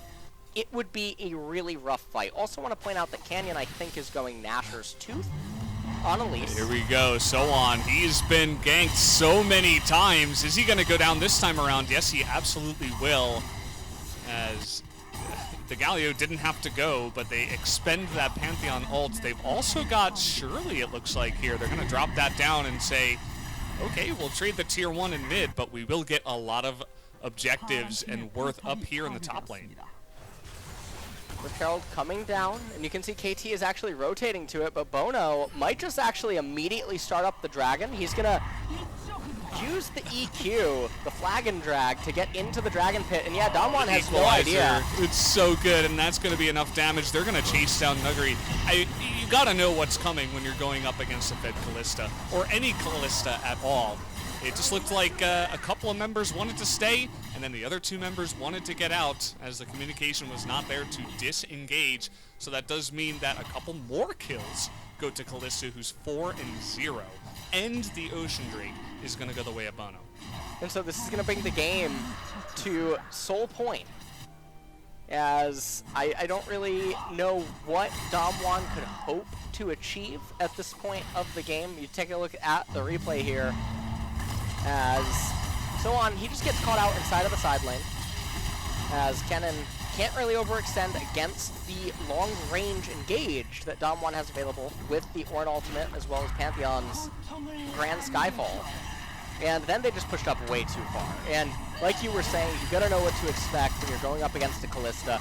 She can just dog you down inside of the lane and constantly chase you up, and especially if there's a minion wave for her to keep hopping on. And aiming is just totally out of control. I think that he's going to go Guardian Angel, 3rd item. Leandri's completed on Rumble. Probably going to be a Void Staff 2nd for So-On, I would imagine. He has a Blasting Wand, and there is some magic resistance on the side of Damwon. But this game is looking very, very rough. It's only a 2,000 gold lead and 1 Infernal right now for KT. But team composition-wise, Damwon's so far behind. Yeah, it's the composition. They're in a real hole against this Kalista. I mean, Kalista can hard carry games. We've seen it in solo queue. We've seen it happen even in pro play, where she just runs away with the game, and if you don't have enough lockdown and ability to fight 5v5 versus her, you're gonna have a rough time. And when you're behind, it's a lot more difficult to engage with, even if you do have a Pantheon, Galio Ornn combination. She can hop away from the Ornn Horn and some of that engage. And another thing is she is fantastic at objectives. So they're going to put the flag down. They say you're going to attack really fast, put a bunch of spears into this giant worm, and we're going to take the Baron here at potentially 21 minutes. Now it is spotted. Canyon in position. Can he go for the steal? He gets it! He picks off the steal, and that is massive! The big knockup here for Beryl is going to try to zone this one out, but aiming, can he dog them down? He is just going straight through, picks up a double kill. So yes, the Baron is going to go the way of Damwon, and with that Baron, Showmaker actually going to port down to the bottom side and go ahead and get to work on pushing the lane. As, wow, that was a big play by Canyon, but we'll see what KT can get on the follow-up push.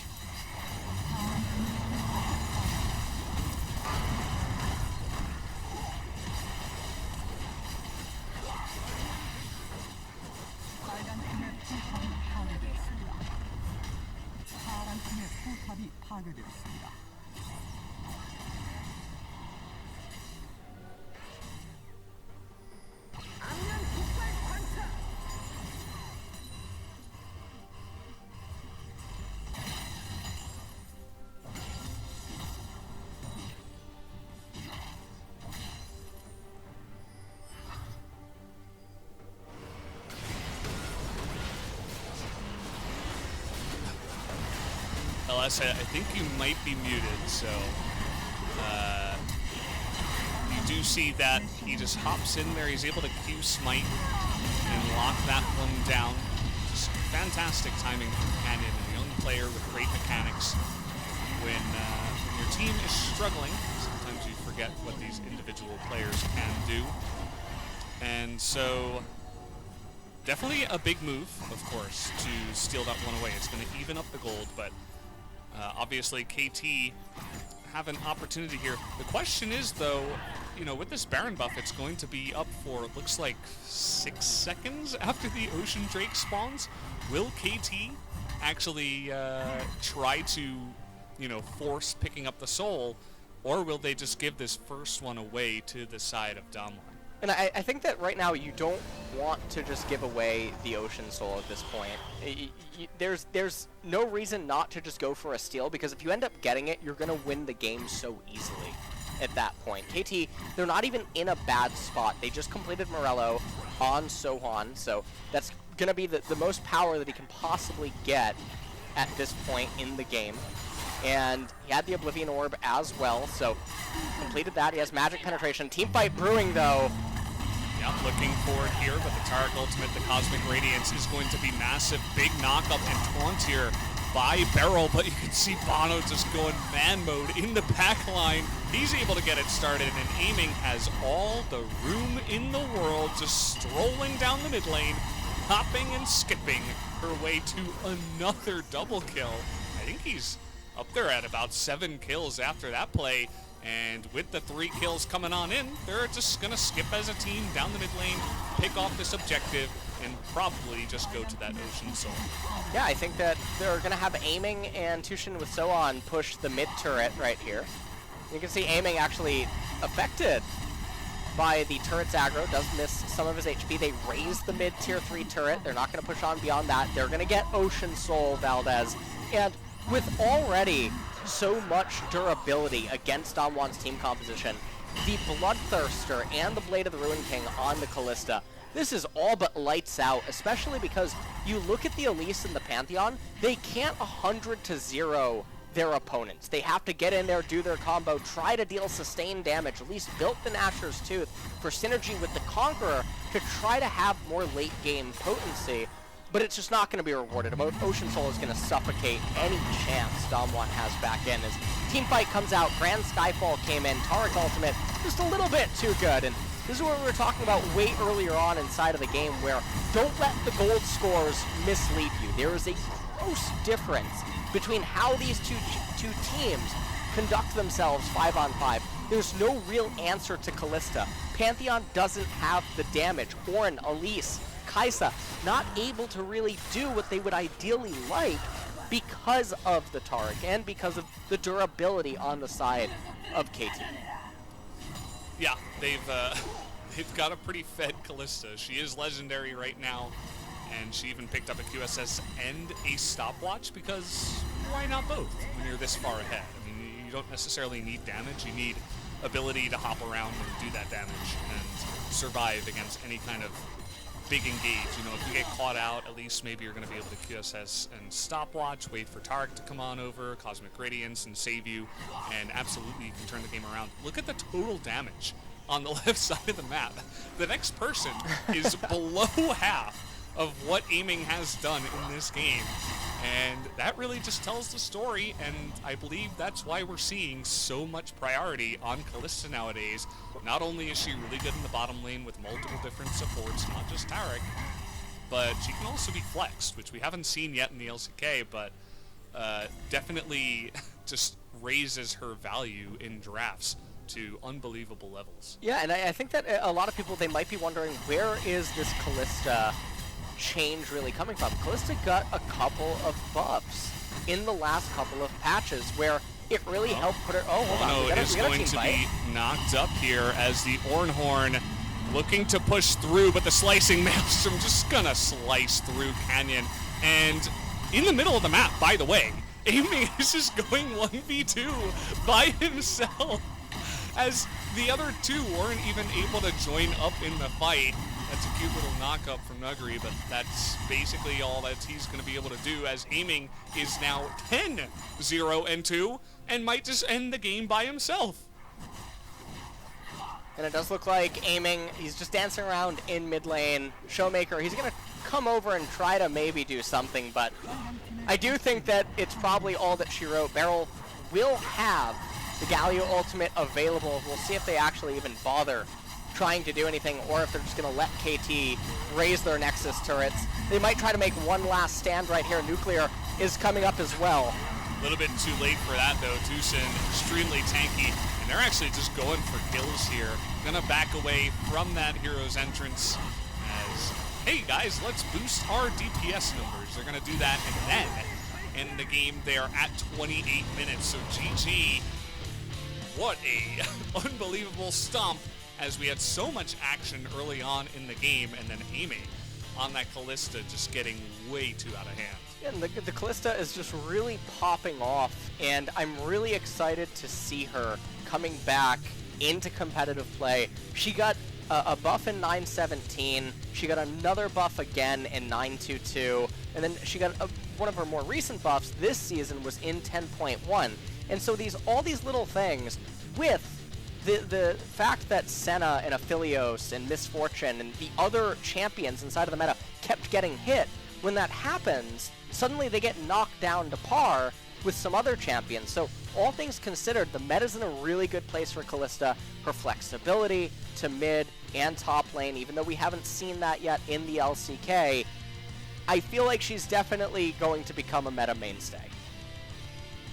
Yeah, no doubt, and we're just taking a look here at the replay. I mean, he misses the Justice Punch, and then from there, you just know he's dead. So he goes down, he's able to just flash on top, as it was really one-sided after the Infernal Drake.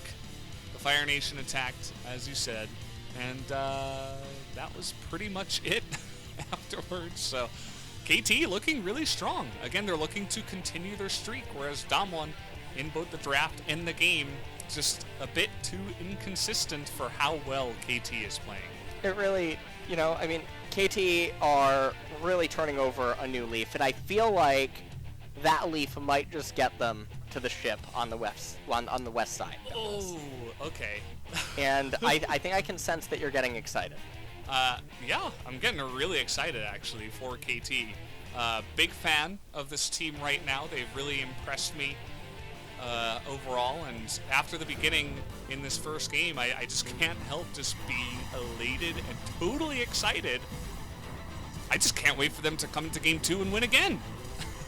Well, I think that actually has been the thing for KT this split, is it seems like the more excited you get, the better they're actually doing. So it was all Keep a in mind, cool guys, ploy.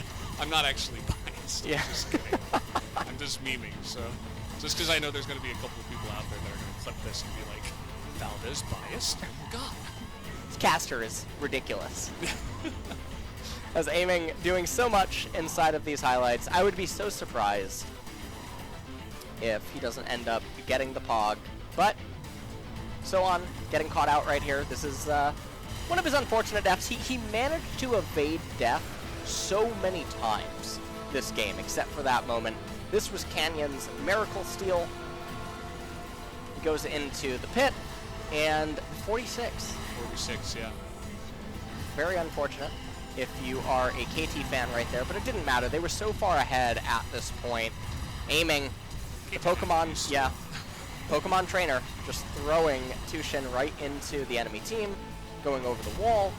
And then this was the final team fight. Tark Ultimate comes out.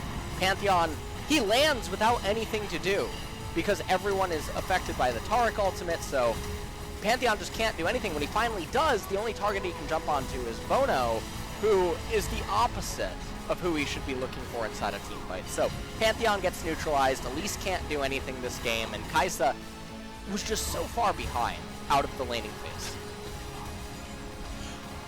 Oh boy.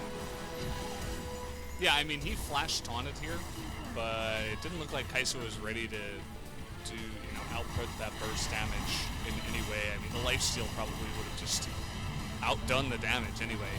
As while that 1-on-2 was happening in mid lane, they weren't able to get a Galio over for Kaisa to join from the mid lane. And so this fight over here turned into a 4-on-3. Cute little knock up there at the end. He tried. But, yeah. So Ornn lost. That's a big number. Ornn did lose. And if you're Damwon, remember, we kept talking about the Scrim God, or how they felt like they couldn't play on stage the way that they do play at home, and now we're seeing it, and really they just got outclassed in this game. They were really overeager. They were, however, very proactive with trying to make things happen early on. It just ended up coming back to bite them. Yeah, absolutely. And we're going to have to see if they can affect it to a different degree in game number 2, and perhaps we will even see some Callista bans come in eventually, or just, leaving it open on blue and saying, if you don't ban this, I'm going to take it away. So you would have to imagine, with her power level where it's at, that most teams would know how to pick up this pick. Has been popular in past times as well. So you would expect a lot of the 80 carries at least to be able to play that one. So guys, we are going to go to a quick 5-minute break. When we come back, game number 2.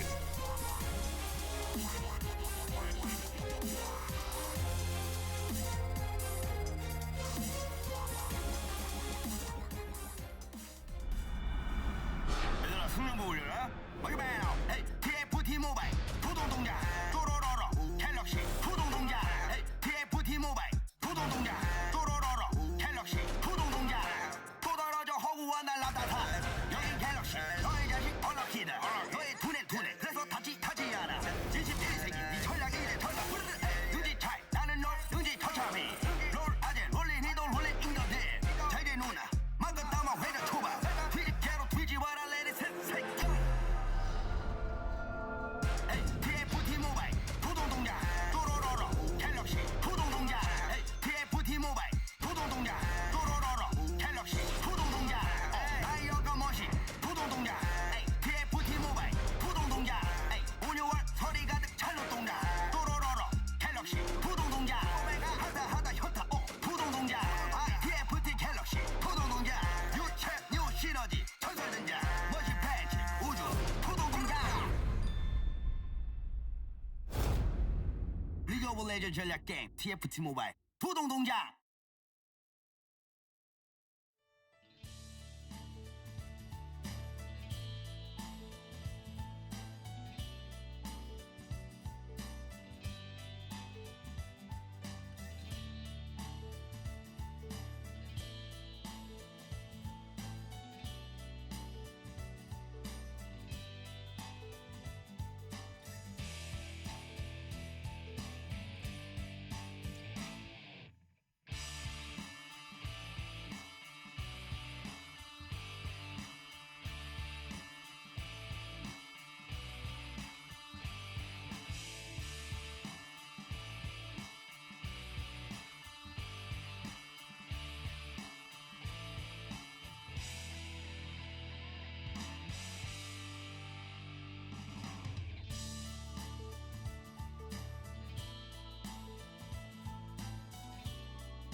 Welcome back, guys. We are here at the LCK 2020 for the Spring Split. It's me, Valdez, with lacking sound. How are you doing over there, LS? How is your mic treating you? How's it going? I don't know what is wrong. We've talked about this, Valdez, and I would really appreciate if you stopped putting me on the spot. My microphone did nothing wrong. Oh, I don't know, you know. KT, they came out here in the second series of the night with a really dominant performance that all just snowballed off of that Infernal Dragon. And so, Damwon now, they're going to be on the blue side.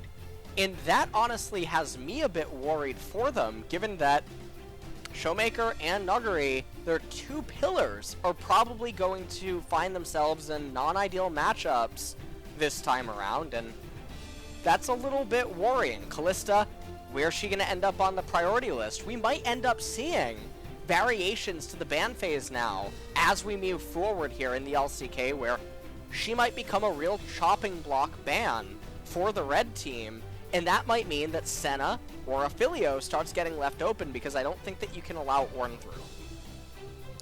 Well, unless last game, rough. In which case I Ornn mean, lost. Well, it kind of felt like Damwon throwing the game lost on that one, so you got to be careful about what the Infernal Drake whispers into your ear when you're taking him down. But yeah, it's going to be interesting to see how the bans all change, because if you're on the red side, you might just be forced to ban Aphelios, Kalista, Ornn eventually, as Aiming is going to pick up the player of the game. Now, he did, you know, he piloted that champion really well, and he was always in the right spot at the right time. The Kalista and Taric together, extremely strong.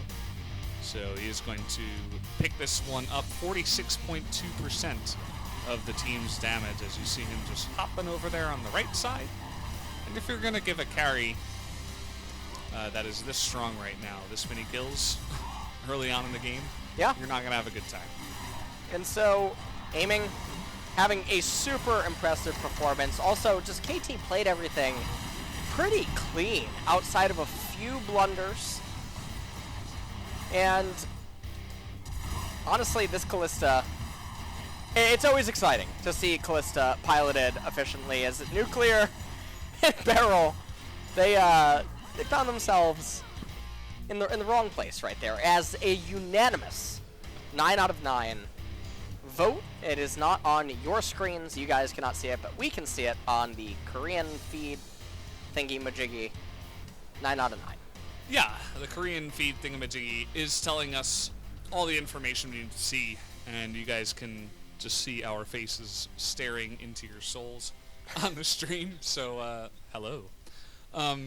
Either way, that was pretty obvious in terms of the play of the game. It does go over to Aiming, and if the game goes as fast as it did,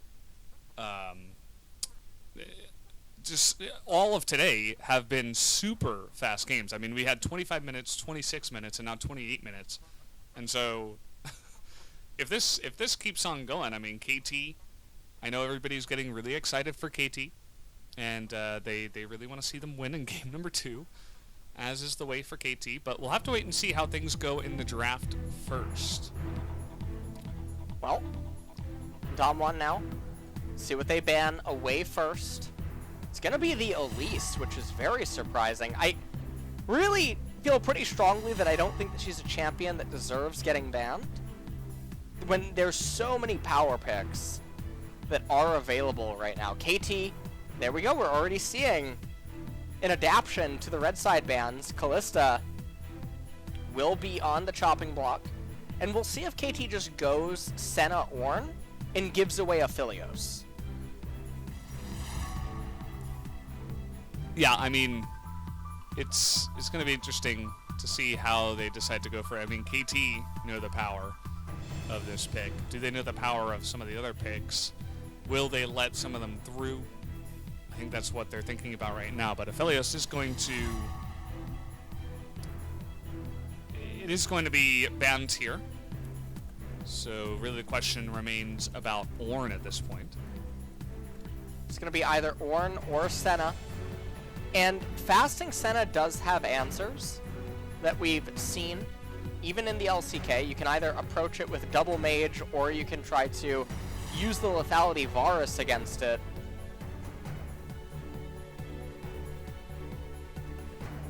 And Olaf got banned away. Damwon's bans are very, very bizarre. Again, this is a tendency of theirs where they'll focus banning specifics against the opponent, or things that maybe they themselves are uncomfortable against, rather than anything that has to do with team compositions or a meta. And so now with Sylas being the final ban, Ornn and Senna are both left open. Yeah. And, well, that's, you know, we've seen what Senna can do, but we'll see how she does on 10-5. From what I can tell, seems pretty strong still. But KT, I think Ornn should be pretty obvious here, although Sowon really does like his Kennen.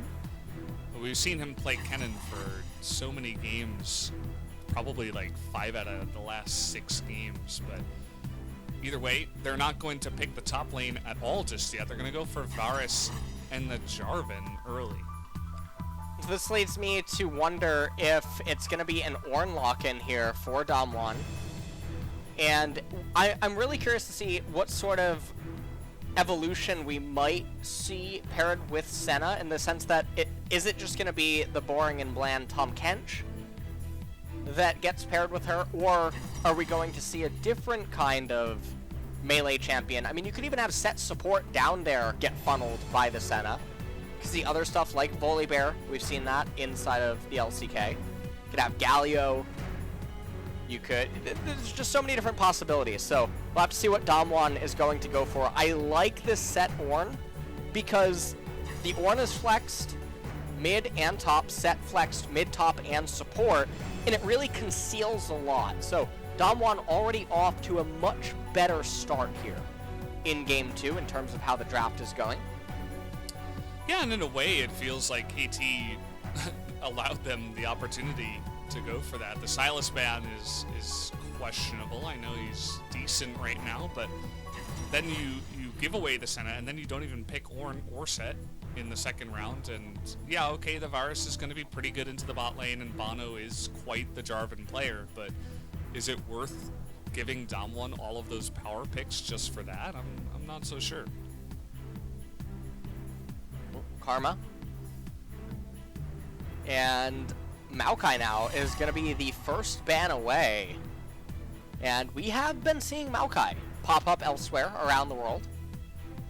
And talking about, like, even Kalista at the very end of last game, when champions keep getting hit, eventually they get knocked down to another tier of champions levels, and that's when you can start having other champs pop up. Traditionally, you often see it with stat checkers, which is why we had a resurgence of Azir, Victor, Zoe, champions of that nature, Jace even, to a certain extent. But yeah, Orianna, another one of them. So champions like Maokai and other tanks, they start getting a lot more potential to be picked when other champions lose out on damage and everyone gets brought down to their level. So that is why Maokai probably starting to get picked up around the world. Pantheon gonna be the other ban. LeBlanc and Azir banned away again.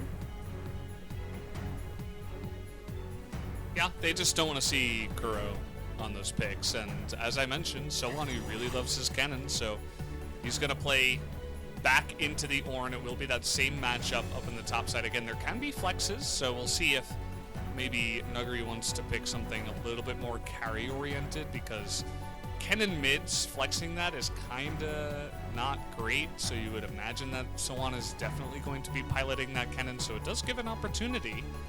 If Nuguri does want to go for a counter pick, they are going to pick up the Rumble. Well, this is a lot of mixed damage on the side of Damwon, so I really do like it. Obviously, the Karma and Kennen going to have a pretty hard time just hard engaging onto a defensive Rumble ult, getting through Senna, getting through Ornn, and Damwon, they definitely have some beefy champions on their side. As boy. KT, I am trying to actually think of what could KT possibly want here to answer the raw hard engage, disengage defensiveness of Damwon, because right now, the Jarvan Karma Cannon, it just really doesn't cut it. Syndra doesn't cut it either. But Syndra does beat Rumble inside of lane. She's one of the few champions that can actually do it straight up and even threaten solo kill potential. So we'll have to see what ends up happening here. Yeah, and where all these picks go, as you're seeing it now, is what you would expect. I don't think they're going to reflex anything like a Rumble up into the top lane just to avoid some of those matchups. But how about this? The set maybe going top, and then the Rumble support down into the bottom side with Showmaker on the Ornn. It looks like that's what they're going to go with here in the final lock-in at 20 seconds. Well, it will be the Rumble with the Senna, and so they're going to elect to funnel Rumble rather than set, and perhaps this is because there's already so much magic damage on the top side. If you have the set down in bottom, while yes, you can get him to some core item completions faster, you have 3 magic in mid-top jungle. It makes it so easy to itemize against, and it becomes really brutal even inside of the laning phases for them. So, allocating Sent up to top lane I think is a much better choice, and I think that it curves into the later stages of the game a lot better as well, given that you're going to want the physical damage that comes from him. And honestly, Damwon, I don't know how you feel, Valdez. I feel like they got a massive draft victory here. And a lot of the pressure on KT is going to be, can they get ahead in laning phase, and can they convert that into something meaningful? Yeah, and we've seen a lot of our teams in the LCK struggle with exactly that, and I would agree. It does look like Damwon definitely did get the better of the draft this time around, and KT have no one to blame but themselves. You know, they are the ones that went for the Varus Jarvan for the first couple of picks. It's not something you see very often, but I suppose they're putting a lot of their eggs into the aiming basket, as he has been playing quite well nowadays. They get him his Varus after the Callista was banned by themselves, and they get Bono, obviously a huge comfort pick on the Jarvan at the same time. So can comfort and some potential early game wins actually push KT over the line, or are we going to go to that game 3 as we expected? Well, this could definitely be one of the series that goes the distance, as so far we've been having some pretty quick games here, Valdez. To kick off round 2, definitely a bit of a change of pace from literally can't kill to I can't think of I can't think of 3 words on the spot. It's hard when you're an NA caster, I understand. Does make sense. Yeah.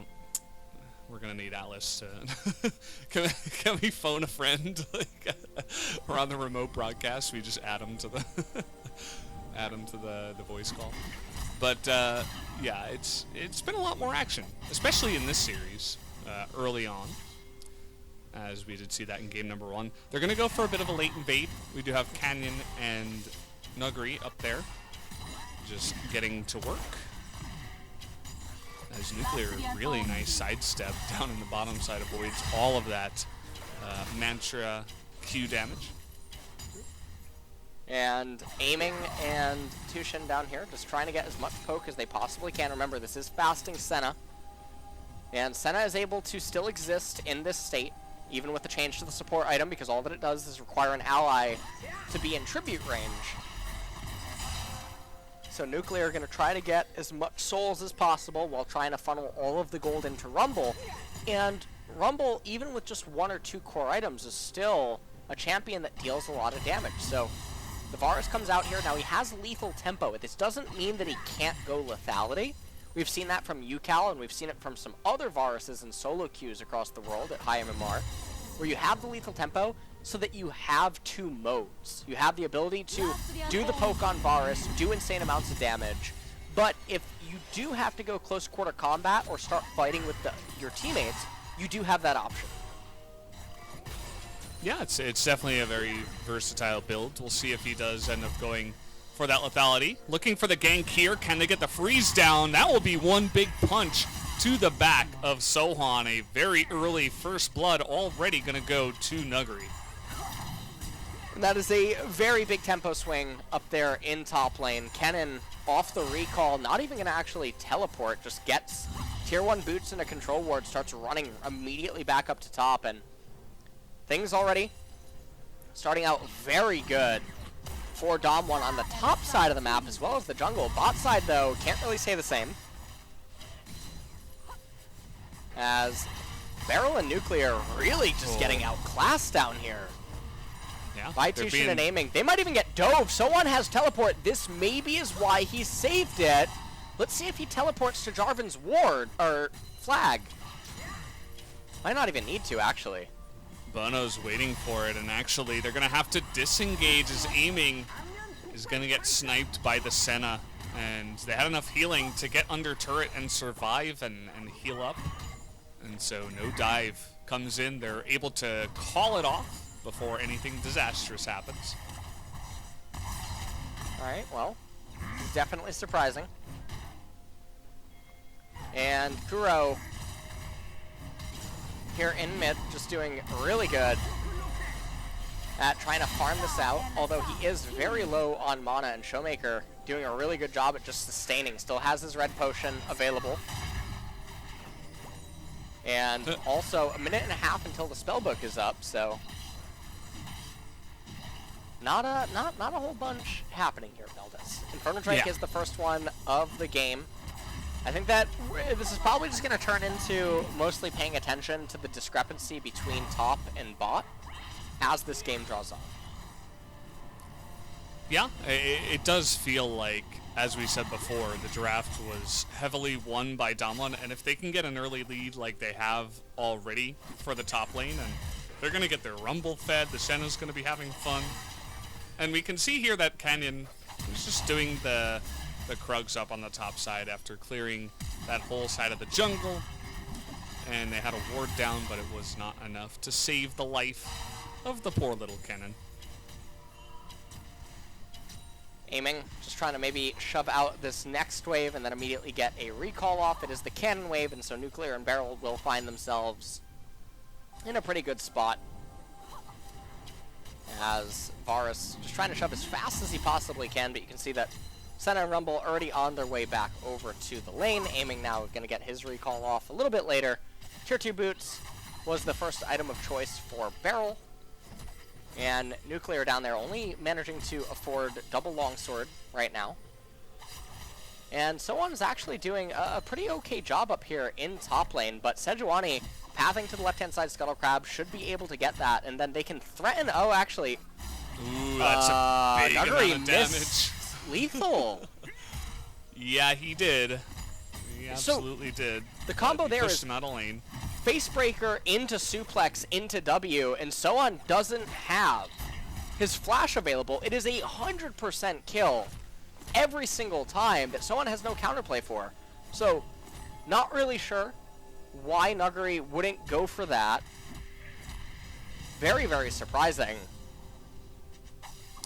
Yeah, suppose he just, I don't know, I suppose he thought that the Jarvan was there or something. Either way, it still would have been a kill. Kuro is being clapped right now, but it is going to get Canyon to safety over the wall. Now Showmaker looking to turn this one around. The stun and the flash away from the stun in hopes of trying to get that knock up and pick up the kill. It doesn't end up being enough to take down Kuro, but a fancy play with the fancy flash coming out there from Showmaker, as now in comes the suplex. Bono is going to have to flash away to get away from that one. KT really in a very rough spot here in this game number 2. They're down almost 1,500 gold. Their only real victory is coming down in bot lane, and even that is going to probably start dissipating soon, as the game does start to open up and more item completions come in. Aiming, he does have that Vampiric Scepter, so we do have the answer that he's not going to be going for the lethality poke Varus. Oh, trying to bait this fight down here. You can see the flash comes out sooner than Bono expected, and now we have a teleport coming in. Showmaker, no Ornhorn, and kind of looking silly now in the mid lane. The Syndra was out of position, has cleansed, so not really able to follow up, but you can see that the teleport not able to do too much. I suppose it it stopped the bottom lane of KT from chasing, but that is all that ends up happening, as Nuguri, by far, has the most experience in the game. Well, Nuguri is doing a pretty good job here. Also sitting on a lot of gold, waiting for his recall, as Rift Herald now going to be picked up by Canyon. And everything is just really curving out very well for Dom1. Remember, they're a team composition that doesn't need to be ahead of their opponents. They have so much late game scaling on their team. They're going to have the Trinity Fusion on set. You're obviously going to have Abyssal Mask and Sunfire Cape upgrade for Showmaker. Sejuani could even pick up an Abyssal Mask, although we haven't really seen any jungler do that when having Ornn on their team. And then I don't think Senna needs an introduction to scaling, as Kuro hits the 7-10 split, but it's not where the pin was located. Feels bad for him, as yeah, we've had a couple of plays, but outside of that, there hasn't been too much action. But at the same time, a nice little gold lead has been opened up here for the side of Dom1. Already about 2,000 gold ahead. They're going to be able to pick up this Infernal Drake first. And Nuguri says, yeah, I guess I'll just take the blue. Ornn doesn't really need it, and I like money. Cooldown reduction, I suppose, so I'm just gonna... Oh no, he's actually gonna leash it here for the Ornn. So Nuguri just being a nice guy as the jungle... ends up getting that eventually, so Showmaker with that blue, obviously going to be able to just spam his abilities, push back against the Syndra, so of course is going to end up being the better choice. Well, this is looking really rough right now, as Ornn now with the blue buff in mid lane, gonna have a lot more freedom. Canyon whiffs the ultimate down in bot lane. Doesn't really matter though if they don't find any kills. Everything is perfectly fine for them. Mountain Dragon coming up second. Isn't the most ideal for Dom1 unless they roll Ocean. Because with Set and Sejuani and Ornn on your team, if you can actually just get Mountain Soul, it's really good. Because of all of the resistances, but obviously Ocean, not that bad either. As Valdez, I do believe that we're getting a Black Cleaver, potentially, on Set. Some things never change. Yeah, you know, we're back here at the LCK, and that's just the way it's gonna be. Most of our sets, they like to build Black Cleaver, and I don't think that's gonna change. But yeah, just gonna pick that one up. So kind of interesting, as Bono, he's making his way down south. He's walking fast and faces pass, but he's homebound. So at least he's got that going on for him, as the lockdown is going to come in. The flag and drag does miss, but is it going to matter here, as Nuclear is not able to follow up? And that's just a straight up kill onto the Rumble. And Nuguri up here in top lane, just sort of pushing, has the Rift Herald. They'll probably end up utilizing it here in top lane, allocating all of the plates into Nuguri, as Canyon struts his way over to the right-hand side. And so that is going to be a 5 turret plate set. And remember, the turret plates are buffed on this patch, so 160 gold each, as well as first turret going over to set as well. So this is about as big as you could possibly be. And it's just really sad that he's going to end up getting a Black Cleaver when all of his teammates basically only deal magic damage. And then Set's goal is to primarily land the Haymaker, dealing true damage. So Barrel comes in right here. Yeah. Ends up dying, cast the Equalizer, not able to do a whole bunch there. 3,000 gold advantage for Dom1 with an Infernal Dragon, and this is a totally different game than game number 1.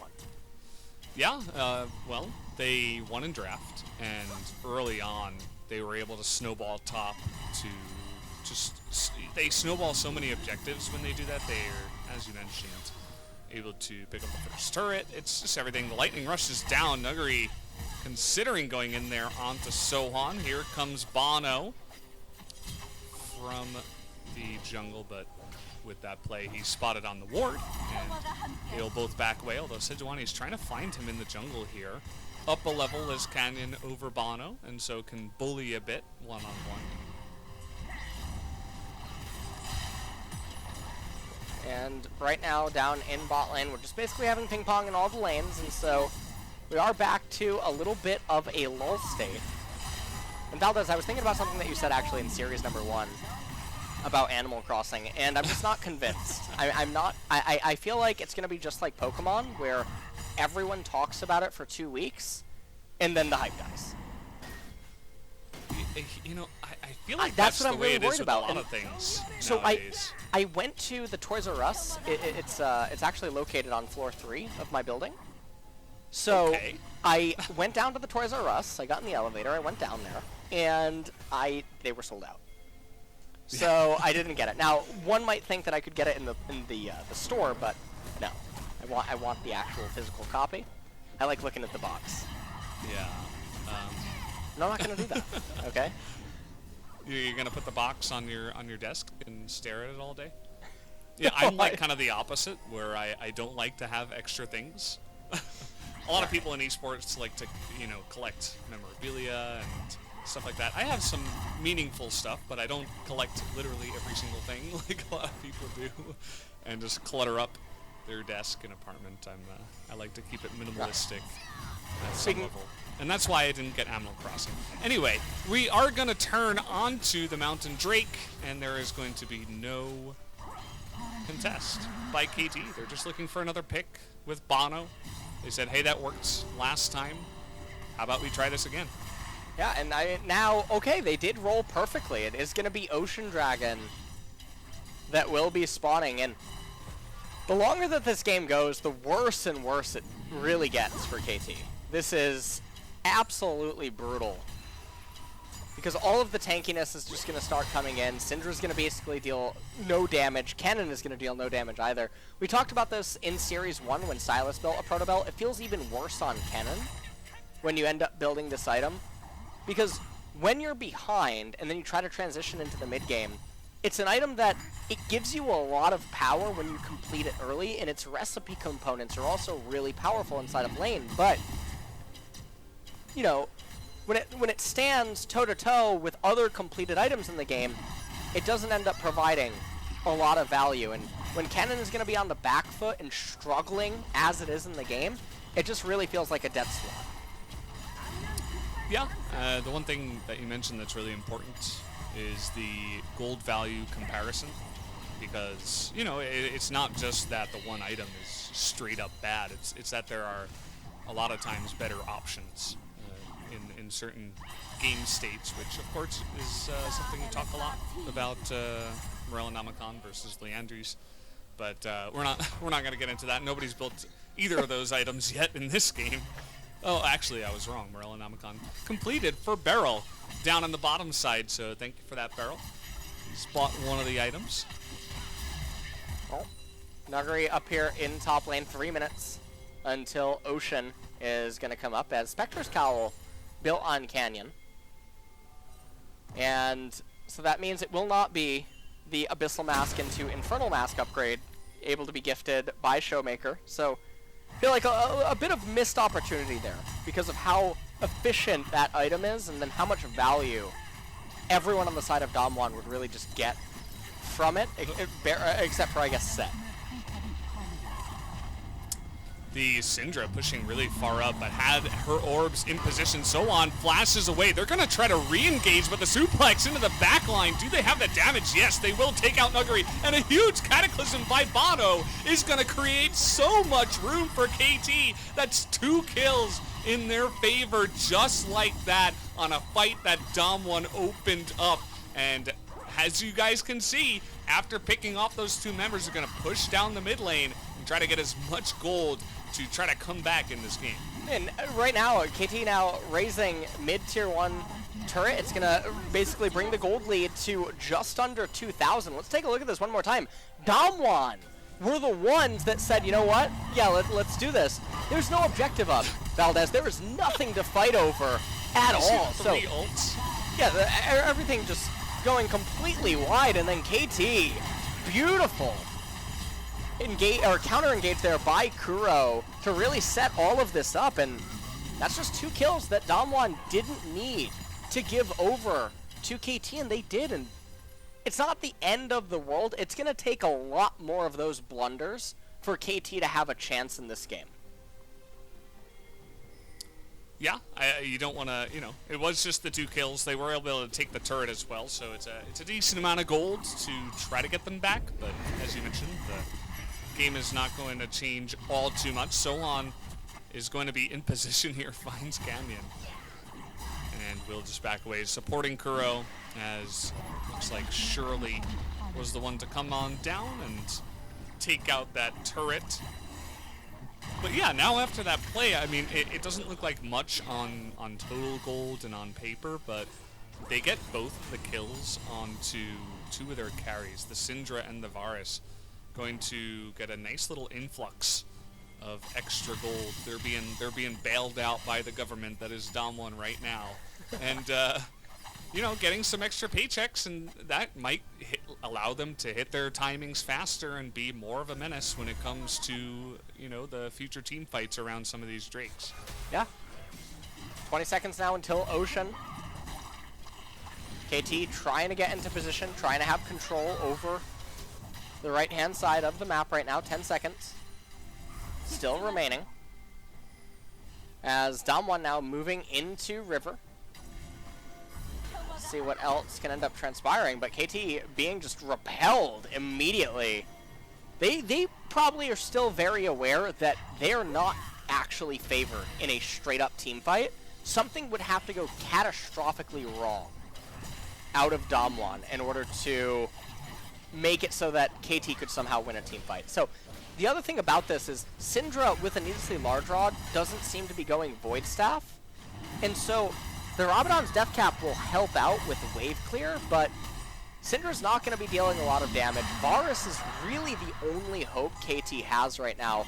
I hope that Sohan is going to complete the Void, or the Blasting Wand and the Amp Tome into a Void Staff, because if that completes into a Morello, or if it completes into a Leandri's, I just don't think... I don't think we have another nice 10 minutes on our hands. You just know in the back of his mind, he's like, but they're gonna get Ocean Soul, but they have a Senna. I gotta stop the healing. But I mean, you're right. If he goes for that, his penetration is not nearly gonna be as good up against all of this magic resistance that is on the enemy team right now. So we'll have to see what kind of items he does build as a bit of a rotation coming up to the top side here by KT. Just hanging around this Baron, seeing if they can pick off anyone. It's kind of like a train. They're all following Bono through the jungle, but nothing ends up occurring here as they have not found anyone. It's looking really rough here, Valdez. We have had now 4 really decisive draft edges so far in our return here to round number 2. And this is actually making me, watching these games is making me want to go back and try to look at all the drafts and what me, you, and Atlas always basically talked about inside of the pick ban, because it feels like in the LCK, these things are like a surety. Like, these stages of the game are almost guaranteed with how the teams conduct themselves in play. And that's why the draft edges are so important to look at in C, because right now it's basically all eyes on Varus. Yeah, the Syndra, as you mentioned, it looks like she's going Spellbinder, actually. So I suppose she wants an item quicker. I mean, she's already got Phase Rush. I'm not sure exactly why she needs more movement speed. Of course, she casts a lot, and a lot of the members in the game cast a lot, but I'm not sure that that ends up being worth it in the end. So perhaps just wants a spike that comes quicker and eventually does make its way in. Speaking of items, we do have Sohan going for Leandri's, so it's not going to be the Void Staff, but it's not Morello, so I feel like at least you're going to be a bit happier about that. Yeah, for sure, as KT. They are just trying to clear out vision on the right-hand side, but their hand is going to be forced in 2 minutes when that Ocean Soul does end up coming up, because it's do or die for them there. And like you mentioned, the Spellbinder, it was picked up by Syndra, but would she not have just been able to get to Death Cap? That's the big question, because I feel like she would have. Varus has the Rage Blade. Senna also very strong at this point, has Umbral Glaive. Probably going to be able to get to her next lethality item very soon. Leandre's even on the Rumble, as Soan immediately trying to push out the wave, and things are really rough. This next team fight, I feel like it's just going to be a complete blowout in favor of Damwon, them getting the Ocean Soul, them getting the Baron, and then shortly thereafter ending the game. Well, you got to stop looking at that script. That's all I got to say, because you don't want to leak it to the crowd, Mr. Leak script. And it does feel that way. We will have to see if it does play out exactly the way that you have said. But Damwon has made blunders before, many times in this series already. So they have shown that they are prone to mistakes. And you got to be careful about that, especially on counter engages, as you see Syndra down here just trying to go 1v1 onto Nuguri, trying to poke him down a little bit.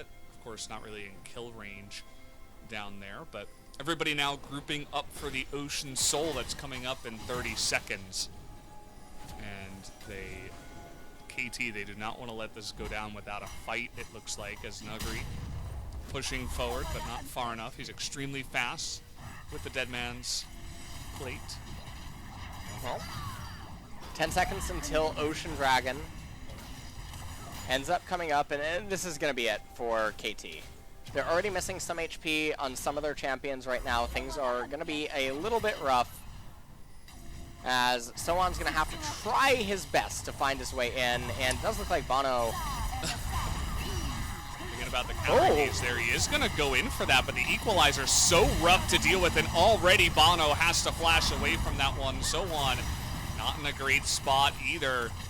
Still does have his slicing maelstrom, but the health bars are so much different. Big suplex into the back line as Tusing gets extremely low. Finally, the slicing maelstrom, though, is going to pick up one kill, but everybody else is just so low that they can't quite kite them down. Kuro finally looks like he was smited to death almost there by the side of Ornn. It ends up being a triple kill for that Ornn, as far as aiming is able to at least pick up a kill on the backside, but after that fight, it should just be the Ocean Drake and the Ocean Soul going the way of Damwon. Yeah, it's definitely going to go their way, and Valdez, I'm going to need you to turn the page for me on the script here, because Ocean Soul going down, they're going to reset one more time.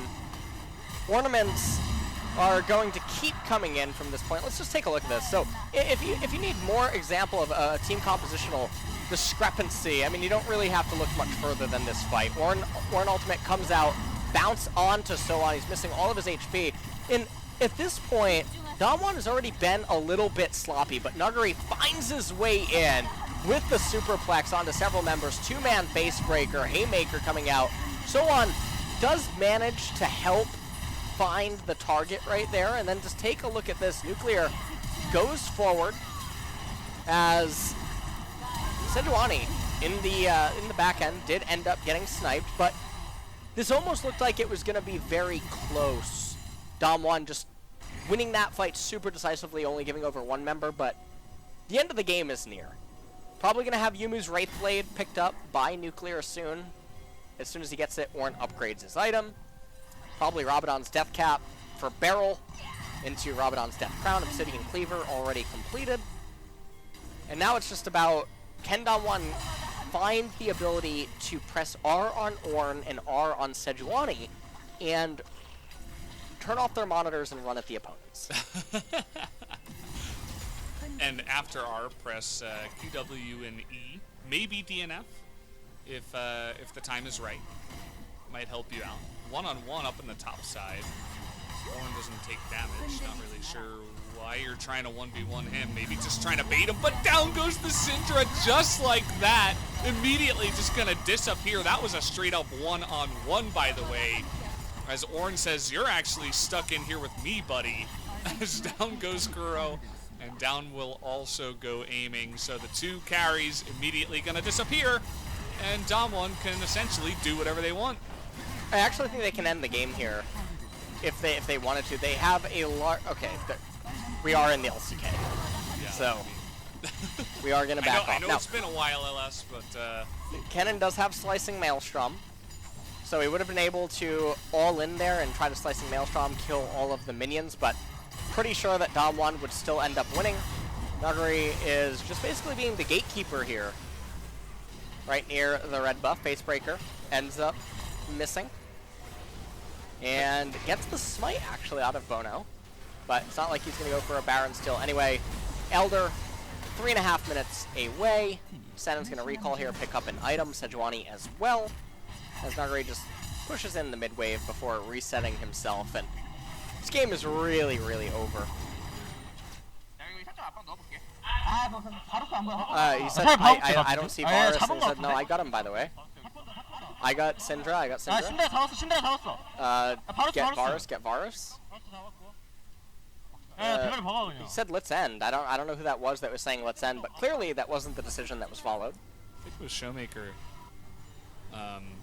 that did call for that there.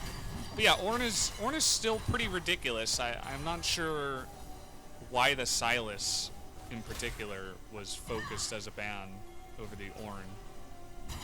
I don't know if you have any insight into exactly. Valdez, what is why. What's your longe lat? My what? Your longitude latitude, Valdez. Oh, yeah, it doesn't South place Korea. you right. So you're not located in either team house playing this game right now. Thanks. Okay.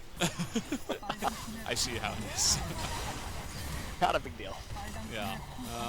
Well, I feel like if it's not us, it might be the players themselves reconsidering why they did go for that ban. And Bono, gotta be careful, buddy. He's gonna go back into the lane. But it does just feel like KT in dire straits here, desperately trying to push them back. Maybe Aiming can try to pull off some kind of carry, but it doesn't feel like that's possible at all right now. Everybody on the side of Damwon has a ridiculous amount of items, and they're going to be flexing them. They're going to be smacking them with their wallets. Yeah, they absolutely are, and I mean, it does look like Damwon, they might be super captain careful, though. Elder is only a minute away, so I think that it's really going to depend on what KT tries to do here. Because there's a chance that KT just surrenders all of their inhibitors, but then Damwon might be a little bit too cautious to go any further than that. Yeah, I wouldn't be surprised. We're getting a bit of a zoom out here of perhaps a flank. As, yeah, it's going to come in. So on looking for that flank right now. He's got a great spot to go for that slicing Maelstrom. They pick off 2, but eventually he goes down. The Syndra ultimate comes in, really looking to stretch for Beryl all the way down the lane. But what about your teammates in the back there? Nuguri trying to slap 2 heads together and burst down Aiming, but it's not going to be enough, actually. They are stopping Damwon in their tracks here, though. Big equalizer is going to come in, although a follow-up with the big shield is going to be quite nice. Not sure why Aiming went back, although it does make sense now as he's able to burst down that Rumble. And Showmaker, once again, this guy just doesn't seem to die. He's going to look for the knockup, won't pick it up, but KT able to stop the game from ending for now. And I have absolutely no idea what just ended up happening, but KT are gonna stay afloat. Now, one of the unsung things about this is they're getting lots of free farm with all these inhibitors being down now. It's a lot of gold also being funneled their way. I still don't think it means anything. So immediately Canyon goes down right away. Soan gets an absolutely insane slicing Maelstrom as Aiming trying his best to just do whatever he possibly can inside of this team fight, doing so much damage, manages to flash away right at the very end, keep his kiting, and then he has the free deal onto Showmaker. But as we see in the live cam, it's going to be the Elder Dragon going the way of Damwon, and if they can't win with Ocean Soul plus Elder Valdez, I think something is seriously wrong. Yeah. And Ornn, don't forget about Ornn. He made his presence extremely clear there at the end of that fight, as he was not going to die, not by any means. The Elder, of course, taken in the picture-in-picture, and Damwon will be moving their way in. Take a look at the damage taken. Top 3 members are actually on the side of Damwon, so even though they're ahead, obviously KT able to dish out a lot of damage, but it's not effective damage against all of these beefy boys that they did have to go, and beefy girls. We got Sejuani over there as well. So everybody's included here. Is a boy. Oh, okay. His name is Kevin Tuggles. True. I forgot about that. You know, maybe he wants to reconsider. Who knows? All right. As yeah, we are having the push coming in with the Elder Drake. Now, a good amount of wave clear coming in. Suplex as well as the gigantic wombo combo. It doesn't get better than that. As, well, Syndra is going to survive, but it really does not matter because KT is not going to survive. Looking for that final kill in the fountain. In goes Canyon. They will be able to pick it up. Gives that one over to Beryl. As GG, the Nexus will go down, and we will go to a game number 3. You know, I'm trying to think right now who to actually give MVP to, because I know that we on the Global Cast, we try to consider a lot of different variables, and it feels like Canyon set up a lot of the advantages that were accrued in top lane, and Nuguri failed a bit to extend his lead on his own. He even missed out on that solo kill potential, if you do recall. So I'm sort of subtracting points in that regard, but I definitely feel like it's either between Nuguri or Canyon. I feel like I'm going to go with Canyon. All right, I'm not going to go for either of those. No? You're going to go for someone else? Yeah, I vote for Ornn. Okay. Ornn is my vote. All right. Not Showmaker, Ornn. so it's a big difference. But yeah, I think he just did too much on that champion. As yeah, so we were calling it from the draft, right? We were looking at the draft and we were just like, man, Damwon looks like they got so far ahead in this draft. And even though there were multiple mistakes once again made in that game, there were times where KT looks like they could come back or even take the game. It was just not meant to be up against Damwon's team comp. We're just taking a look at some of the highlights of this game.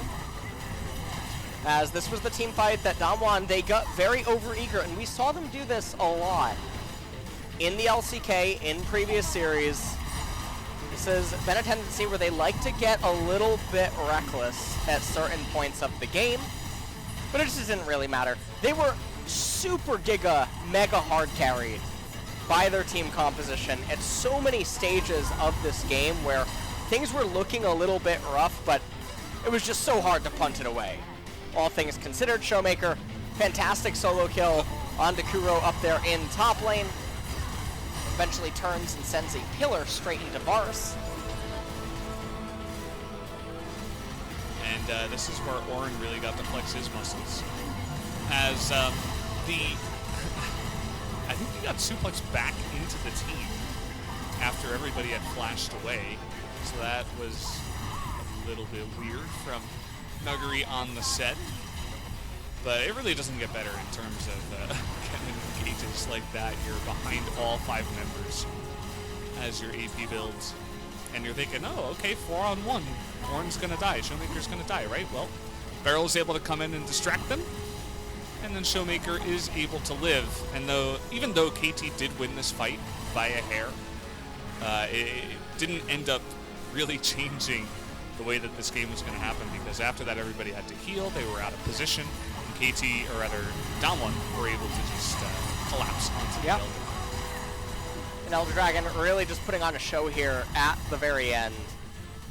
And this does mean that we're going to draft number 3. I'm not going to say game number 3, Valdez. We're gonna call it at the draft. Okay. All right.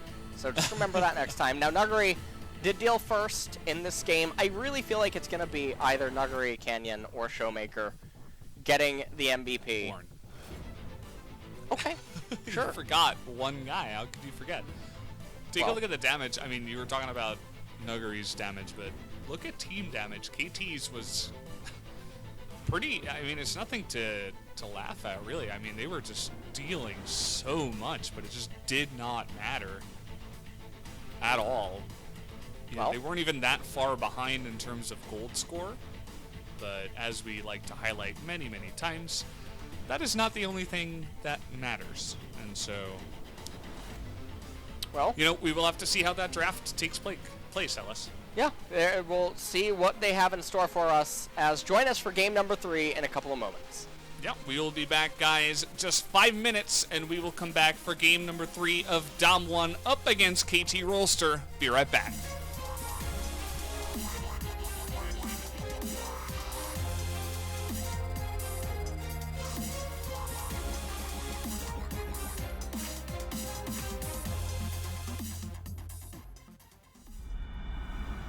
얘들아 승용보 올려라.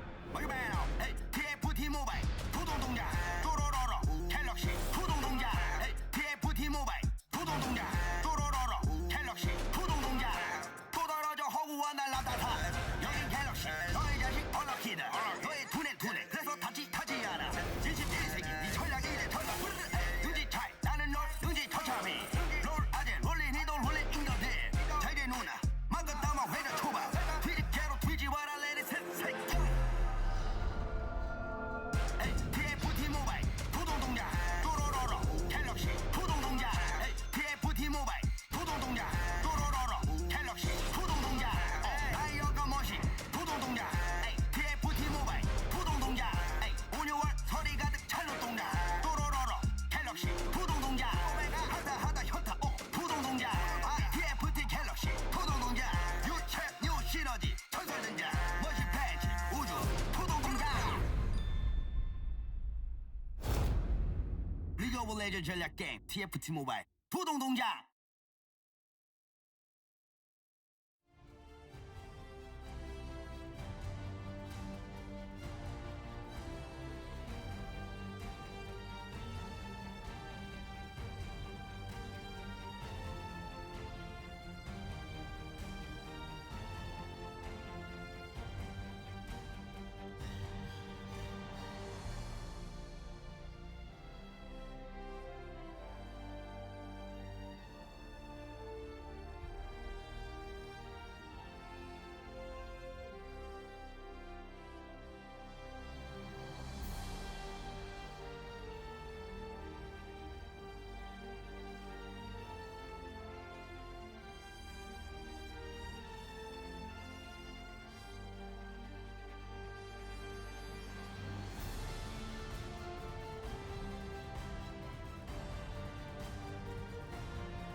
Welcome back, guys. We are here at the LCK 2020 for spring, as it is coming down to the wire here for Dom1 Gaming up against KT.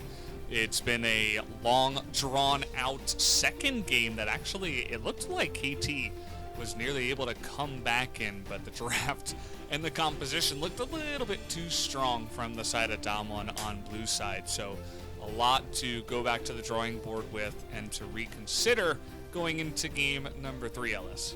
Yeah, and game number 3, we're going to really pay close attention to the draft because it is so important in this series, it seems like, as Showmaker does end up getting player of the game. Valdez did defect and vote for the Ornn. Yeah. So that will bring the point score for him to 400. Let's take a look here. Managed to clip Tushin there at the very end, gave Nuguri the opening that he needed for the superplex.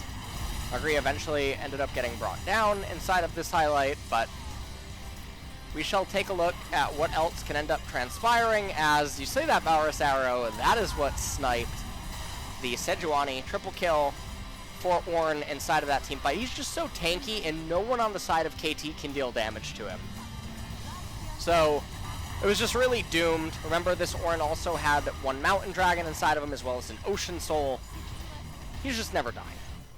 Yeah, I mean, he's very tanky. Oh. Oh, you guys can't see it on the screen, but LS was the one vote that did not vote for Ornn. So, who's defecting to where on this broadcast is the real question. Yeah, every single other person did vote for, of course, Showmaker, and it's it's funny too because you called him a tank, but actually he was I think he had the most kills on his team, and he was 1v1ing quote unquote carries. So I'm not sure what the definition of tank is anymore in this game. Well, Ornn is one of the few tank assassins that League of Legends actually has, so it's very interesting. And very fun to see him inside of the games, as we are going to jump into game number 3 in just a second here. Dom1 now is going to be back on the red side. So let's see what they can do to make use of the counter pick. Yeah, that is going to be the question. I feel like game 2, the draft, was kind of a disaster for KT.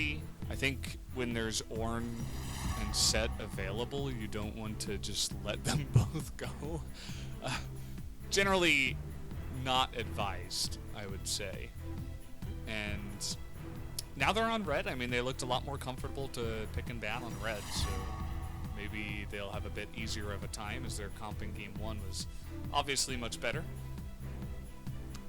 Philios is going to be banned away by Dom1. KT now banning the Zoe and the Silas. Those are the first two to bite the dust, as Dom1 now, will they just ban the Senna Ornn? As Senna does bite the dust here. Yeah, we did see Kalista, obviously in game number 1 for aiming, was really the talk of the town for that game. You would have to imagine they're still going to ban Ornn over Kalista, but they might hesitate for a bit, and they're not going to ban either. So they say, if you want to take Kalista, we'll take Ornn, although that is what happened in game number 1 at the same time. And I wouldn't be surprised to see that happen once again here for game 3. And there it is, the immediate trade-off. And now will Dom1 do something a little bit different? Well, it's going to be the Kaisa immediately getting picked up. KT now, what are they going to pair this with? Now, you know that Ornn is a super hard engager. Bono going to go back to his tried, true, and tested Olaf. And so what I was about to say is, are they going to go back to a defensiveness and gravitate towards basically raw disengage and things of that nature with the Taric Kalista? It's one of the premier bot lanes right now. But they end up picking up the Olaf. And now Dom1 immediately responding with a Trundle for a vacuum counter.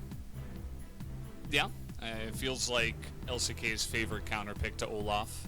Trundle has been picked 10 times. I'd imagine probably 9 of those times were against Olaf, and maybe 1 against Sejuani or something like that. So it's kind of the LCK way, the LCK fashion, and probably played a lot in that fashion in other regions. But either way, we do have that picked up, and of course the Kalista Taric comes in once again. I like this little change where they leave LeBlanc open and they take away the Kennen. They're really trying to pressure Soan into playing something else. He's looked most comfortable onto Kennen in recent times. And it's really surprising, given that Soan he is a mechanical player. If you look at his solo queue IDs over the years, I mean, he's one of the Korean Rivens. For whatever, take that as you will, but he definitely has an affinity for mechanical champions, so it's always very strange to see him sometimes gravitate towards these champions like the Kennen. So let's see what he pulls out here. Now, again, we could see him maybe pilot the Kalista in top lane. There's always the chance that she is flexed up there, and then KT could maybe try to get a stronger matchup down in bottom, but now Nico being hovered. We saw BDD have some luck on that champion. Nope. Yep, so on. He likes Kennen and he likes Aatrox. Okay, well. And that's it. That's We're what here he's again. got. Yeah. Aatrox is locked in for KT. He doesn't actually beat Ornn. He only beats Ornn when the Ornn player is not good. And Rumble now being hovered. And locked in. So it is going to be the Aatrox with Rumble. And so that will be Soan piloting that, most likely up in top lane. I mean, I suppose there's a chance that you can see Aatrox go mid, but probably not very likely. As Akali is being hovered and going to get locked in. So this is going to be Showmaker, most likely going back to the Akali. It's one of the champions he was known for on his rise to dominance as a mid laner in the LCK. Yeah, and we'll see if he does. I mean, you would have to imagine that it is Showmaker on the Akali, but it could be the opposite, as that's what they're hovering for now. On the side of KT, you would imagine that the Rumble is going to go mid. We'll see how it does end up, and in fact, they are going to put Nuguri onto the Akali, and Showmaker back onto that Ornn. I suppose he enjoyed game number 2. And so having Ornn in mid lane does give him a bit more access to roams, given that he can either go top lane or bot lane with his Ram. It's a little bit surprising, though, that they wouldn't just want to have Nuguri up there on the Ornn and then maybe initiate a lane swap just to guarantee that Showmaker would be the one piloting the Akali. And it's not that Nuguri can't play Akali. Nuguri is one of the best top laners in the world and definitely capable of piloting her. It's just one of those special picks for Showmaker. And so he will have the leg up in top lane against Soan. Olaf versus Trundle inside of the jungle. Now, people are probably wondering, well, who won this draft? And this is one of the closer ones, all things considered. I do feel like, though, KT did get the leg up. Yeah, and, that's not to be unexpected, I suppose, at this point, as they certainly looked a lot more comfortable picking and banning on the blue side once again, as they did in game number 1. And here we go once again. We'll have to wait and see if aiming can pop off as hard as he did in game number 1, if Soan can look as solid as he did on the Kennen in both attacking and escaping as he did in game number 1 here for the Aatrox. And Tucson just going to move forward. This Rakan pick we didn't talk about all too much. Of course, it's not Xayah down in the bottom lane, and they wanted to go for something that can engage, and they decided, well, let's go for the Rakan. Well, let's see what Damwon's going to manage to do with it. Beryl going to have a lot of responsibility on him to sort of tie up and lock down champions on KT inside of the team fight. Scorch on the Rumble again. I really don't know why we see it as often as we do. At the break point of 10 minutes, I believe Gathering Storm just starts out scaling it. So it's specifically for a laning phase, and what I would mostly ask a lot of people to do is go through VODs, go through replays of high-level gameplay, and really look at what this rune is doing, and then ask yourself if it can or can't be played around. Now, sometimes, yes, you do get a solo kill, or maybe you win a 2v2, but more often than not, it doesn't do a whole lot, and especially against a lane opponent like Ornn, it's a little bit peculiar, because you're not going to kill him, and he's not going to kill you. Yeah, and that's it really, you know, we've talked a lot about Scourge, and I'm also kind of in that boat where unless it's solo queue where you're really trying to outplay someone in a lane and look for solo kills over and over, it doesn't really seem like a good idea. And I mean, we can even observe in this game exactly how it's going to go in that mid lane. You know, he's going to chip away at Showmaker's health, and Showmaker's going to build items, and then eventually he's going to go back, TP back to lane, and he'll be totally fine. He's got biscuits. And yeah. I mean, he's going for a full clear here. It seems like he recognizes that there's no real responsibility for him to do anything. Kuro could die here. Flashes away. And he'll probably just harpoon these last minions here. And now down flash, he will have to respect the pillar from Canyon. But in doing so, Canyon, he revealed himself. He showed the exact amount of CS that he had.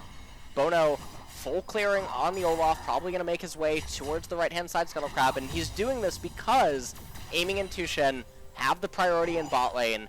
He knows that if Trundle tried to come over to the right-hand side, it would just be disastrous, and now, I mean, it's even looking like they might try to make a dive happen. Well, they've got Bono in position now as already the flash comes out there.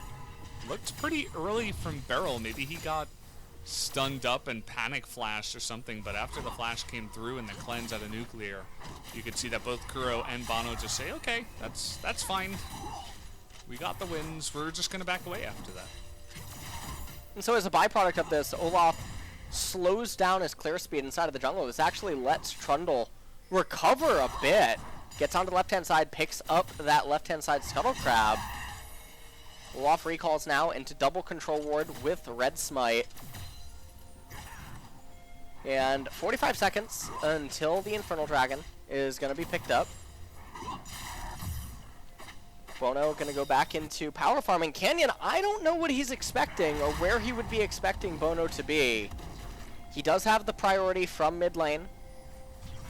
Via Showmaker, Canyon's going to hit this Scryer plant, see Bono, and then end up recalling. And so Bono probably just going to full clear now. He's going to do Gromp, Wolves, Wraiths, go down into Golems, and then maybe even look to start up the Infernal Dragon. So it's a really easy life when all of your laners are basically able to just sort of go even and not have anything to worry about. The issue, though, is that he's not achieving a whole bunch like this, but it's fine given that you have a Kalista, you have a Rumble, you have an Aatrox against 4 melee champions. Yeah, absolutely. And not too much action to start off this one. Just kind of chilling out here. Aiming has been quite aggressive in the bottom side. That's one thing we've noticed. Sowan has taken some decent trades against Nuguri, but you can see that, of course, it is going Nuguri's way for the majority of this. Going to miss those chains. And so can't quite follow up on that play or anything like that. Yeah, junglers are just chilling. They're clearing their camps as extremely fast. Is okay, gonna get that flash onto Nuguri here. He does not want to use that flash of his own, but now he's going back in and he's gonna let himself die as Sowan is able to pick up the first blood. He had flash, he could have walked away, but he went right back into that one and ends up essentially taking his own life as he goes down, but KT are also gonna pick up the Infernal. I have no idea what Nuguri was just doing right there. And now with the Infernal Dragon so unable to recall, he picks up the Hex Drinker. So much value against Damwon's team composition. And now Nuguri, even after finishing that entire wave, he's still level 6, so Soan a bit into level 7, and level stats can't really be ignored. Akali going Seeker's Arm Guard, first item, gonna get that item stacked up. Let's take a look at this replay one more time. So Q2 hits on Aatrox, flash Q, and then the auto. Honestly, I think Soan thought he dealt more damage than he did. World Ender cast, and then I just have no idea what. Got autoed to death. So let's take a look at this. You can see he tried to input that command, gets level 6, casts the World Ender, and then everyone at the house. I don't know if that's a backhanded compliment or what. They like go wild because he solo killed him. Oh man.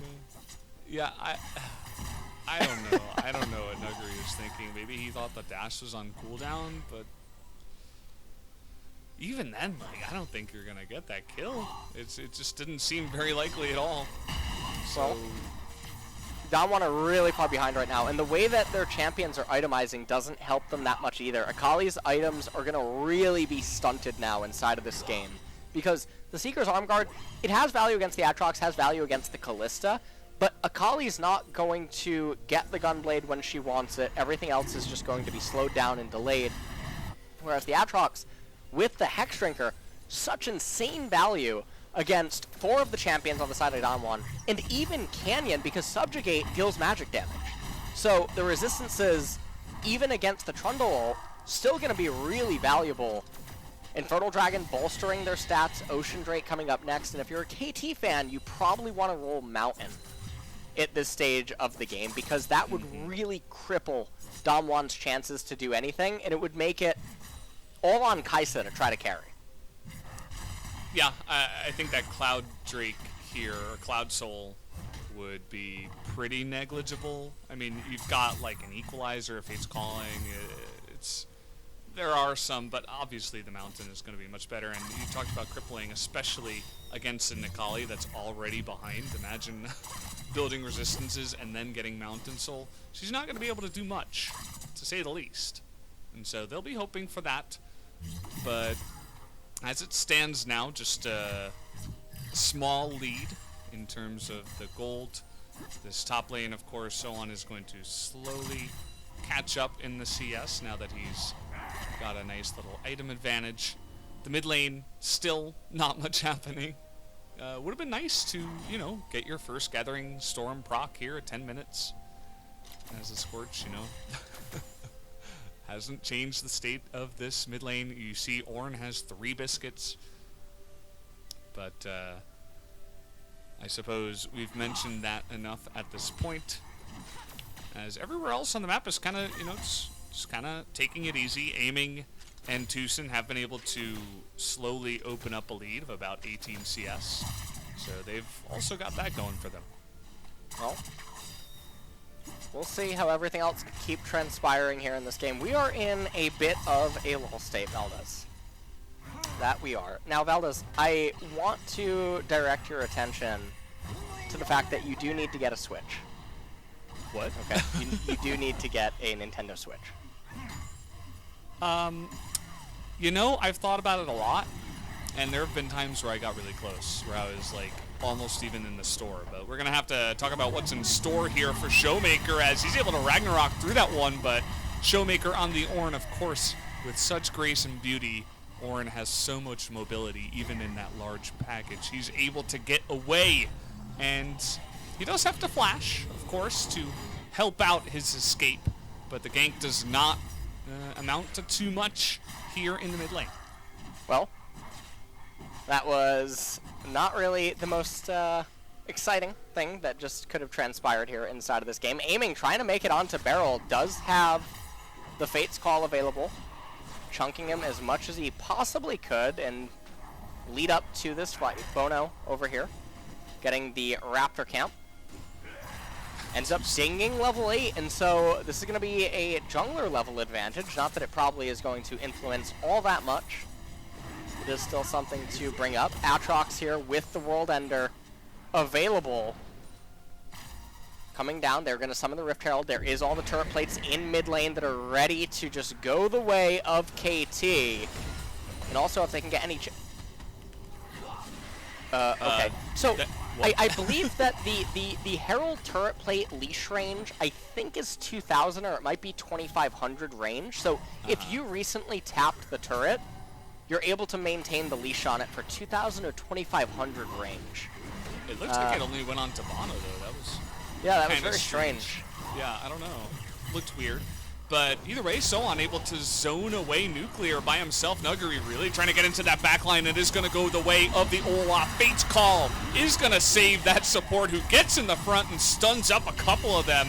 Nice knock up here from Showmaker, trying to turn this one around. He's able to bop down Bono as Showmaker nearly able to make it happen on the Ornn, as that champion is unbelievably strong, as you guys can see in this fight, but he's not going to be able to carry by himself, as another 2 kills are going to go the way of this Kalista for aiming. Yeah, and it does look like Nuguri is trying to bite off a little bit more than I think he can chew right now, and with every single one of these fights slowly going more and more into KT's favor, things are just getting really disastrous. Take a look, World Ender trying to zone off Nuclear as well as Nuguri, taking him essentially out of the fight. He has to use the Akali ultimate defensively. Beryl barely manages to get out right there. Olaf, I mean, let's be honest, he doesn't really do a whole bunch. Trying to run in, deal damage, getting everyone low. Kuro finally ended up clearing out Canyon inside of the brush before allowing Aatrox to come in and assist with Beryl, but 2,000 gold lead, or a little bit over 2,000 gold lead now for KT, and they did roll the Mountain Dragon. Oh, so boy. KT is in a really, really comfortable spot inside of this game. Magical Boots even for Olaf finally in effect. I believe he's going to be going Black Cleaver. And so that'll help the Kalista as well as the Aatrox deal a little bit of damage, although Aatrox probably going to build a Black Cleaver of his own. We've got a little bit of poke damage here on a Sohan, but it's just because of that lane swap. Bono going to be in position here to zone away Canyon. He's actually going to Ragnarok. He's going 1v1. Sohan going 1v2 up on the top side, but easily able to get in there is the Kaisa, of course, as down will go Bono. I feel like he just saw blood. Meanwhile, he could have easily just backed away, but the TP came in from Nuguri as well, and he wasn't really able to get out of dodge at that point.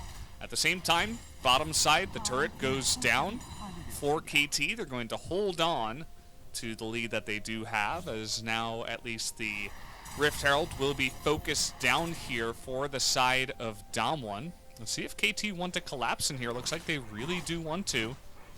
Sohan in position, doesn't have World Ender.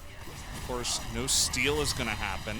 And now they're reconsidering it here as the Ornn ultimate going to come in. Nice equalizer, but it's not going to matter. Double knockup for the Rakan, but he immediately gets melted. As Showmaker, he gets a couple of knockups himself, but it just does not matter, as now everybody was funneling into that jungle, and KT just took huge advantage of it, able to zone out with the equalizer.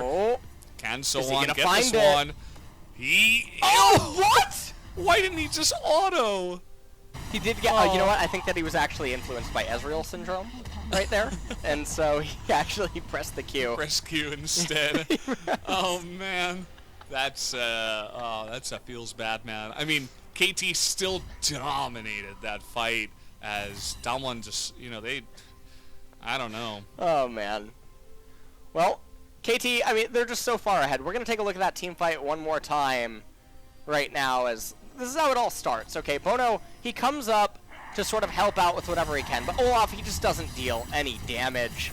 He ends up just sort of whacking Canyon, dealing quite a bit, and so it starts off with Damwon having a pretty good thing, but they wanted to just give away their lives over second Rift Herald that basically serves no purpose. So, very eager to do that, Beryl jumps in, immediately gets the knockup, and everyone on the side of KT is really tanky and durable. Nuguri loses all of his life, not shortly after. Nuclear ends up going down, getting stunned by the Taric as well. So don't want to go is Damwon probably for the next couple of minutes. They're very far behind. They don't want to go over to the east side of this LCK standings bracket, but they might be forced to if they lose this one.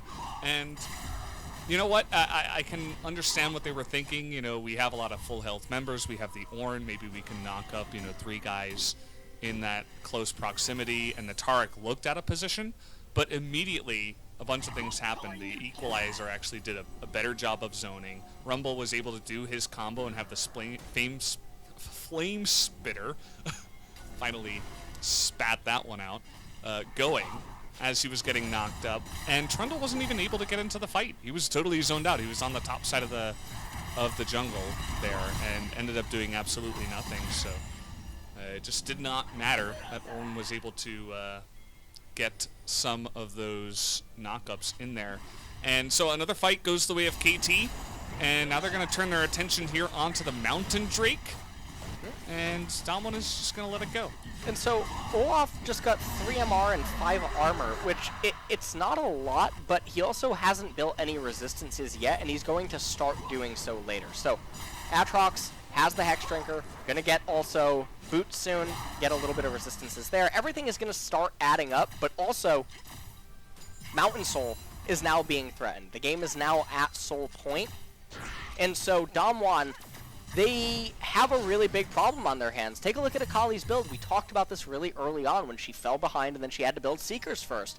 She's sort of Build-A-Bear workshop right now. She has a little bit of everything, and it's not working out. And even when she completes it, she barely has any pen. She barely has anything else going for her. So chewing through the Mountain Drake shield and then trying to bite through the resistances, it's going to be impossible for her. She's going to be a non-factor in the fights. Trundle is full-on tank. What is he going to be doing?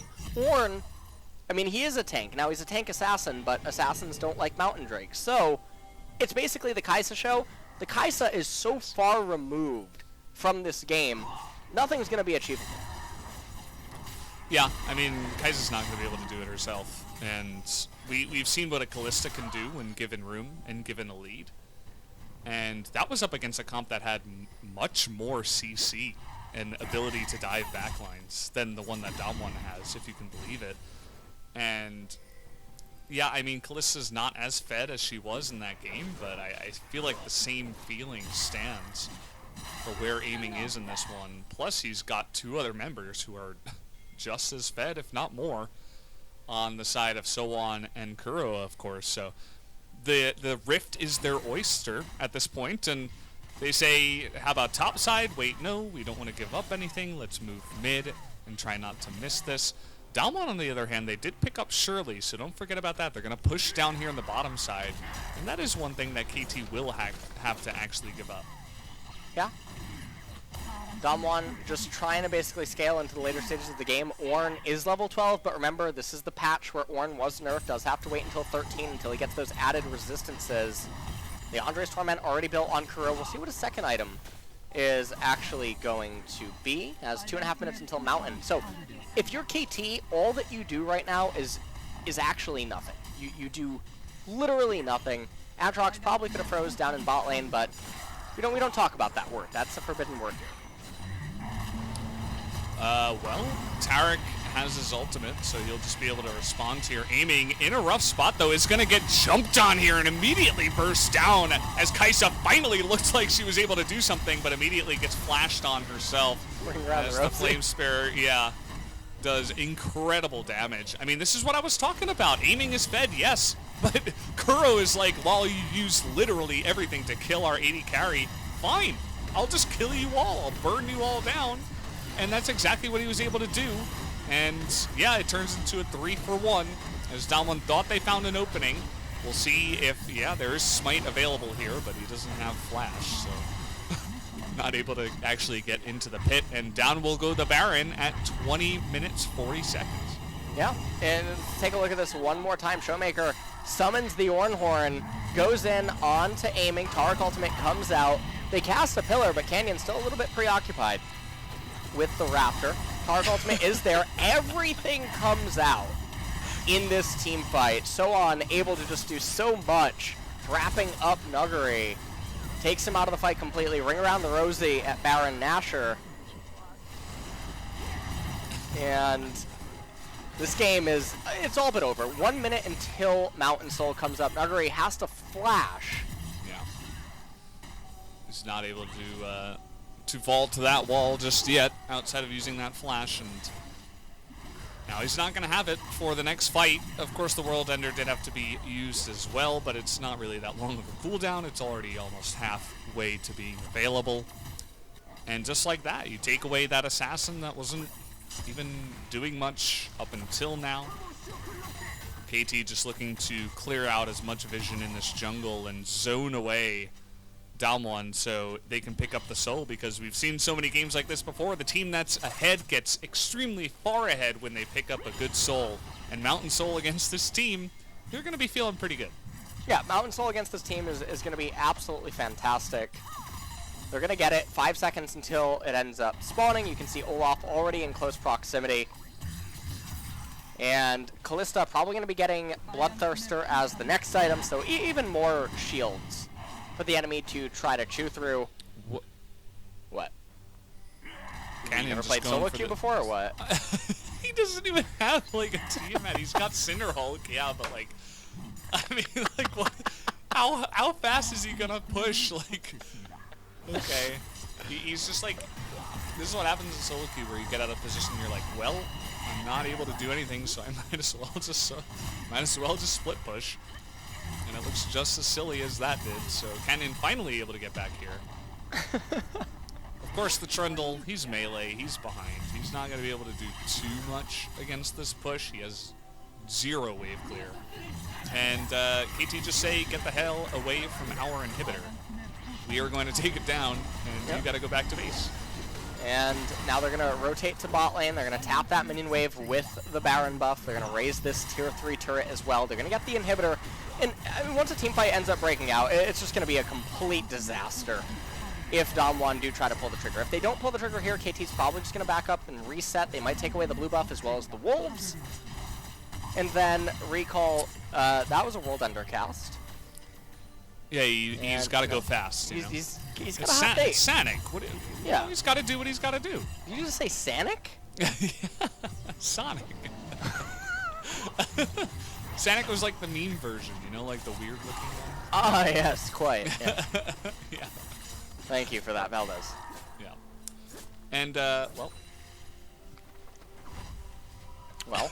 Okay. Take a look at this. Now, play-by-play it for me. Yeah, he's dead. That was it? He did not go fast. That's all I got to say. He went quite slow. Okay. Great. Slow guy. You know the new Pokemon games come out soon. Yeah. All the more reason to get a Switch. Okay. Yeah, I might. I've been saying that. I've been saying that since the Switch came out. By the way, this like same story has been going on for quite a long time. It's like, you know, I might get it soon. Yeah. Maybe sometime eventually. Yeah, you wanna break down this replay for me? Well, yeah, I'll break it down for you. So basically, what happened is Nuguri walked up and then he died, and immediately thereafter, the members on KT recalled. Okay. Yeah, I'm not trying to brag or anything. Yeah. I am a bit of a color caster. So. Yeah, coach, by the way. Yeah, analyst, content by the creator. way. Yeah. Well, I guess color caster is better because it has C's. Canyon, he's having a rough time in this game. That Trundle, really good into the Olaf early, and then once you get behind, it really does nothing. Yeah, let me analyze what's about to happen. KT are actually going to walk forward, and then in a combination of Q, W, E, R, and D and F, they will actually kill the Damwon Gaming champions, thus resulting in the capture of the Nexus. Yeah, you know, they might even mix in enter GG space easy. Enter. I will forward you my bill. Stopwatch, pretty good item there as Kuro's going 1v2, and the rest of the team is trying to dive in here. Kuro actually getting pretty low, is going to have to hop out of this one, but Nuguri is going to be plopped on there by the Aatrox, has a Zhonya's of his own. Lots of low health bars on the side of Damwon, but nobody really going down as Kalista desperately going to flash forward and try to hunt down whoever remains, as it is just going to be the Ornn, but we all know that he doesn't die. As down will go the Nexus, it looks like KT is going to be able to take the 2-1 victory over Damwon tonight, as that third game goes down in 26.5 minutes. Another fast game this time around as KT were able to dominate. Yeah, and KT, they are continuing their winning streak. They are really getting a second wind, and I think a lot of it stems from the fact that the solution was to actually get excited all along. Yeah, you know, remember game 1 where I was getting really excited? Yeah, and then everybody doubted me in game 2. Exactly. So that is exactly what is going on here. As Damwon, we always heard about their scrim gods, but doesn't look like they exist here. Okay, does not look like there was any light of scrim gods, because honestly, I think that they performed a bit worse in the showing today. Game number 2, I feel like a lot of people might have said that they looked really good. I would argue that it was pretty hard not to look good with that opening and then the team composition. I think a lot of teams could look really good from that standpoint, and so it doesn't really capture a lot of the problems Damwon is having as a team that so consistently shows itself in all their other series if you go back and look. Yeah, and it's going to be a problem that they have to fix soon, because we have, you know, with today, we actually have started round 2 of the Spring Split, so we're already over the halfway mark. You're running out of time to fix stuff, as I believe with this win, KT should challenge the west side of the bracket. It was only a 2-1 victory, so of course we will have to see exactly what does happen in terms of the standings a little bit later on. Of course, guys, even though we are doing this remote broadcast, we still do have the players call in from the team houses and do an interview that will be eventually translated by G-Sun, of course, but we will see, you know, damage, player of the game, and all that fun stuff first. Well, let you know when we are going to head to that. As I'm really looking forward to hearing from KT how they felt about the break. Maybe we'll see them get asked that. And taking a look at some highlights first. This was Soan, I think, expecting himself to hit 6 sooner than he did because of the way that he went for the combo onto Nuguri. I think he intended to get World Ender and then chase him down even if Nuguri flashed. Nuguri wouldn't be able to get away without dinging 6 himself, and so nonetheless, Nuguri ended up going back in and really just brought his own death upon himself. So here inside of this replay, this was really disastrous as well. Showmaker barely missing out on a kill right there. Kuro also living by the skin of his teeth as Nuguri is not able to find anything.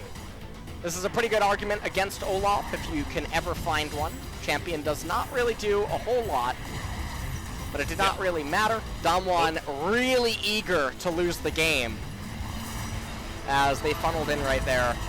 They just had no damage. Look at Trundle in this fight. Like, where is he going? Trundle, like, what is he doing up there? He is really mad. it's so hard because they force the fight to funnel into the jungle. Of course he's not going to be able to do anything up against a Rumble who lays down the equalizer to cut off the path. Yeah. So both of the, you know, you were talking about Olaf, but I feel like both of the junglers in this game were just like, it's like they didn't even exist. It felt like a 4-on-4 in this game, to be completely honest. As of course Bono was able to do a little bit more as the game came along, but that was more so because they were so far ahead as a team. And yeah, at this point, KT, it looked like perhaps Kuro had overstepped his boundaries here. Of course, going up against Ornn at any time, you're overstepping your boundaries. The other thing for KT, though, is they rolled the best dragons arguably that they could have as well. And so that helped them out quite a lot. Having Mountain Soul against this Damwon team composition is just so glorious, because when all of the pressure is put onto Nuclear to carry this game, and Nuclear is so far behind coming out of the laning phase, it really just spells doom for Damwon. Yep, Doom 1 came in once Doom, again. The new Doom just came out. I don't know what. It did. Doom Eternal. Doom. I think it's for everything. It's like for PC, for everything else. I don't own anything else. I don't actually know what version of PlayStation we're on anymore. Soon to like PS5. I've crossed into the boomer territory at this point. But yeah, I might pick that one up. We'll see. Well, yeah. So it was a 2-1 at the end of the day. The draft from KT in game number 2, I'm sure they want to try to erase that from their memories. Other than that game 2, they've been extremely solid, and they've been just defeating team after team after team. And I think they're on a 6-game winning streak or a 5-game winning streak at this point. It's been really impressive stuff from KT. Yeah, and KT, again, we mentioned it just a second ago, second win for them here in the LCK. They've made it to the west side of the standing. That is not somewhere this team has been in a very long time. And it's so impressive to see them come together to claw their way back off of opening the season, I believe, 0-5, right? Yeah. So now they're on a 5-game win streak, and the mental fortitude needed to do that, to persevere and keep seemingly getting better, is really nice. They do still seemingly have some issues inside of the draft, as well as some things that they do inside of the game, but overall they look a lot more stable than any of the middle of the pack teams. Yeah, absolutely. I mean, that's the thing about consistency when you, and especially recency bias in our brains, where it's like, if you just keep on winning, and you've only been winning for the last couple of games, it feels better than a team that's, 1-1, lost 1, 1-1, lost 1, and has been kind of wishy-washy and inconsistent. So, absolutely. I mean, KT is on a big roll, and that deserves to be highly celebrated for sure. As I think we're going to get the player of the game here in just a moment. Thanks for sticking with us, guys, with all of the wild ups and downs of the remote broadcast of the LCK.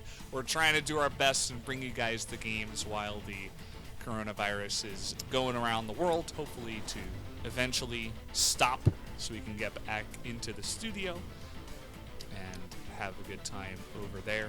And apparently have good mic quality, as yeah. Don't totally speak for yourself. Yeah, listen, Valdez, slow down. Okay, I listened to yours too. Does not sound like how I hear you. So something's going on. Hopefully we get it fixed at some point. But nonetheless, not really quite sure how long we'll be out of the studio at the current time. Online, obviously, is the measurement being taken just to have more safety with Corona still existing here in Korea. Korea's been doing a phenomenal job, though. Yeah, Korea's one of the nations that is actually like leveled off. There's a website that has all the graphs. Yeah, of, like, worldometers. Yeah, if you go to that, you can see that it's really leveled off, which is really the important thing. It allows all the hospitals time to, treat all the affected with, 100% capacity, rather than, being overwhelmed by too many victims, of course. So definitely good news here for Korea. But, we'll have to wait and see how that does flesh itself out. But either way, guys, we do have the POG. Oh, no. We have to wait a minute more. As, I wonder what could be the hold-up about the player of the game. It felt pretty obvious to me, but for you, it was not, as actually you were correct this time around. Soan was able to pick up his first player of the game on the Aatrox. Yeah. Valdez over here, a bit of a sinner, did vote for Kuro. I did. I'm just gonna out you right there. Now take a look at this. Just watch the third Q.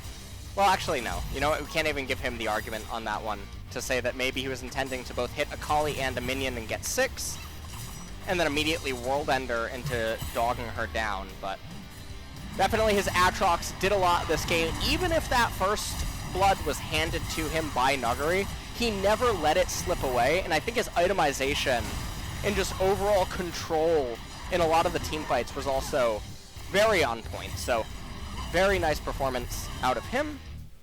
For sure. He did a great job of frontlining, and in my mind there were only really 2 possibilities. You guys can't see it, but there were 5 out of 9 votes for top lane for So-Won, and then 4 out of 9 for Kuro in the mid lane. So a really close vote. I suppose that's why there was a big hold up after all. But guys, we do have the interview. I'm going to hand it over to Ji-Sun for the translation. Thank you very much, guys. This is Ji-Sun with the interview translation, and we're having another remote one, hearing from So-Won and aiming from KT Roaster and their team house. 저희가 4연 하다가 So 이제 we 분위기가 막 were 좋게 연승 losing 4 잘하다가 games in a row, 대회가 and then 잠깐 we were back on a 중단돼서 winning 정말 streak. 아쉬웠는데 So it was a big 2라운드 shame that 때도 그 we 분위기 had to 이어갈 수 stop 있게 LCK. 잘 이긴 것 같아서 But we were able to get back on the road, so I'm really happy. 저희도 같이 봤거든요. And So-Won, you could hear your teammates going wild after you got that solo kill. So what was exactly going on at that moment? 일단 Well, 이겨서 좋고요. I'm happy that we got the win. 저희가 좋은 의미로 숙소에서 렌 선수 Yeah, I'm just happy. And especially people were talking about that you are actually improving when you are playing at your gaming house. So, are you feeling a lot better in your gaming house? It's not that because I was playing at our facility. I don't really think so. I mean, but at the same time, it is indeed different. But at the same time, I feel like I did improve. So let's go back to game number 1. Aiming on Kalista.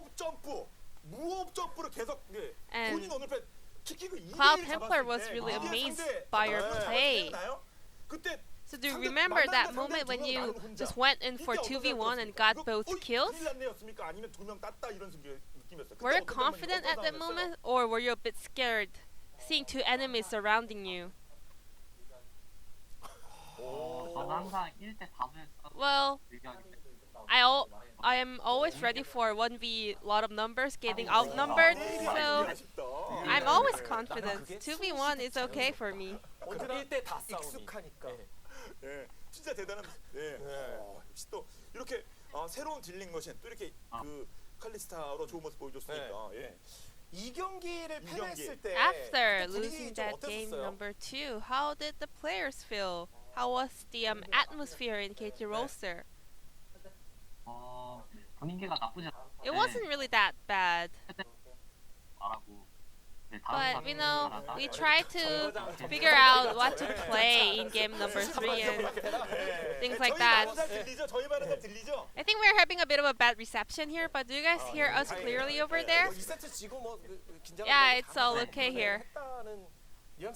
그렇죠. 그래서 어쨌든 KT 이제 서부에 The KT Roaster, you guys finally joined the West. 더 치고 올라가야 될 텐데 좀 자신 있으세요? 지금 연승이. Are you guys feeling confident? I mean, you guys are on a big roll right now.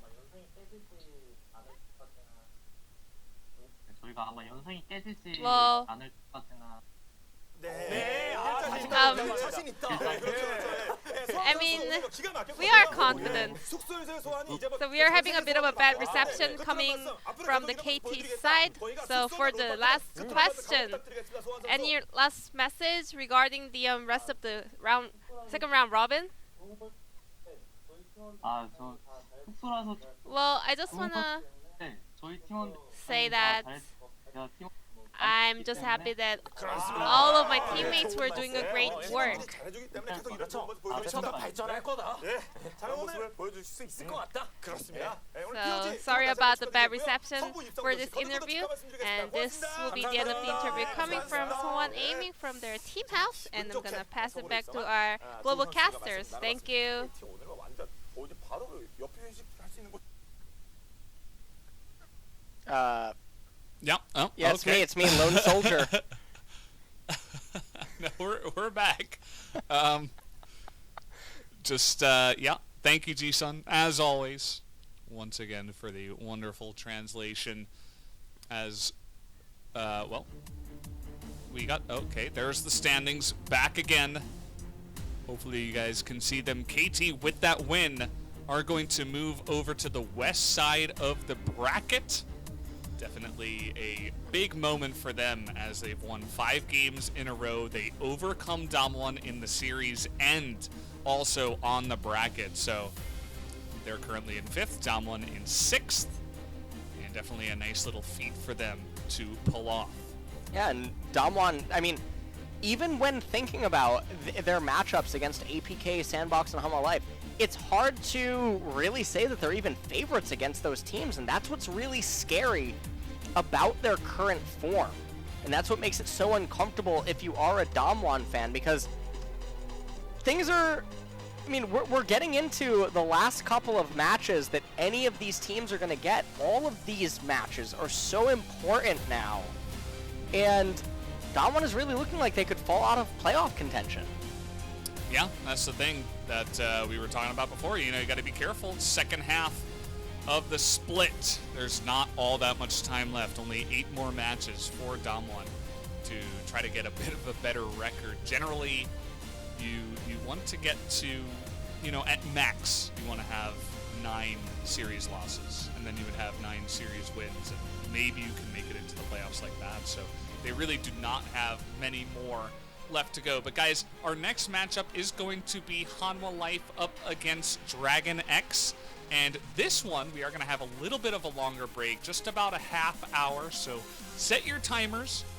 We're going to be back after about a half hour for this next one. As looks like we are getting ready to close this one out. And yes, guys, we do have 3 series per day for a bit here. So make sure you're continuing to tune in. And it will just be the 30 minutes until we do come back with that next series, as it looks like we're going to go to that break right now, guys. We will see you after 30 minutes.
Better be prepared when you come for me. Don't talk me to death, you know that stuff cheap. I go hard on the west, I go hard on the east. It don't really matter either way, I'ma eat. You know I do numbers, 1, 2, 3, count on me like work easy. I can do it in my sleep, I do not know defeat. Championship rings on my hand, go bling in games when I please. Good night, RIP, ain't no OT. You are not a champ, boy, you are one of me. Looking at a champ, you looking at a champ. You looking at a champ, hey, all I do is win. All I do is win. You looking at a champ, and we going to the ship. We going to the ship. Going to the ship, hey, all we do is win. You looking at a champ. You looking at a champ, hey, all I do is win.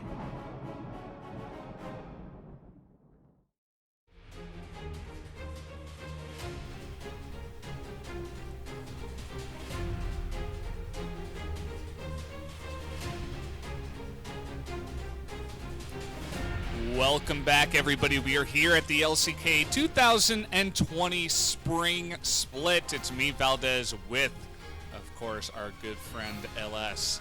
And we did just finish our second series. Took a little break, about 30 minutes, a little bit longer than some of the other breaks we've had here. But we are going to go into Hanwha Life up against Dragon X. How are you feeling about this one, LS?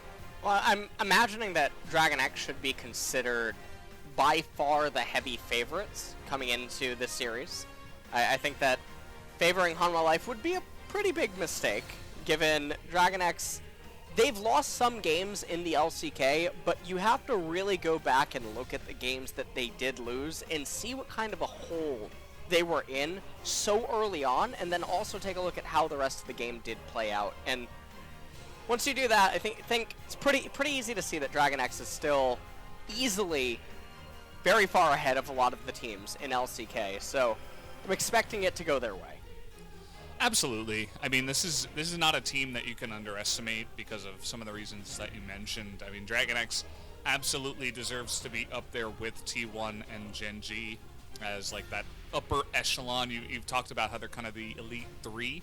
Which is, you know, we don't really have an Elite 4 anymore until perhaps KT or Afrika or somebody can prove that they are on the same level. But for right now, that is not the case. We have 3, and it is going to stay that way until someone proves it otherwise. So going into the points of the match, back into 7th, Hanwha Life needed this time to rearrange the 19-day hiatus that we have taken from the LCK. Have they finished their reinforcement, their upgrades that they've pulled off during that time? I mean, Hanwha Life had extra time, but so did everybody else. Yeah. So we'll see what they were able to do with it during this down period and hiatus that we've had. Also, this team has also gotten to see how some of the other teams so far have approached the meta leading up to this point, given that we did just have 2 series prior to this one playing. And so we'll see what they're going to do in terms of Kalista picks, Ornn priority, and things of that nature. And very last point of the match, Vitar officially role swapped to bot. So he's no longer filling an AD carry. He's officially now just an AD carry.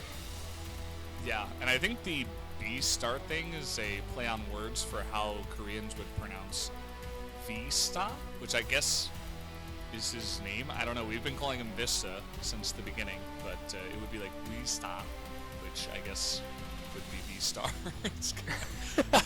I don't know. It's a roundabout way. I guess it makes sense, but that I'm trying to explain the Korean pun to you guys. And yeah, I mean, it's not going to be easy for them for sure. I mean, Hanwha Life know that they're coming in here as the underdogs into this matchup up against Dragon X. You'll notice they're 3-6 so far, up against 7-2.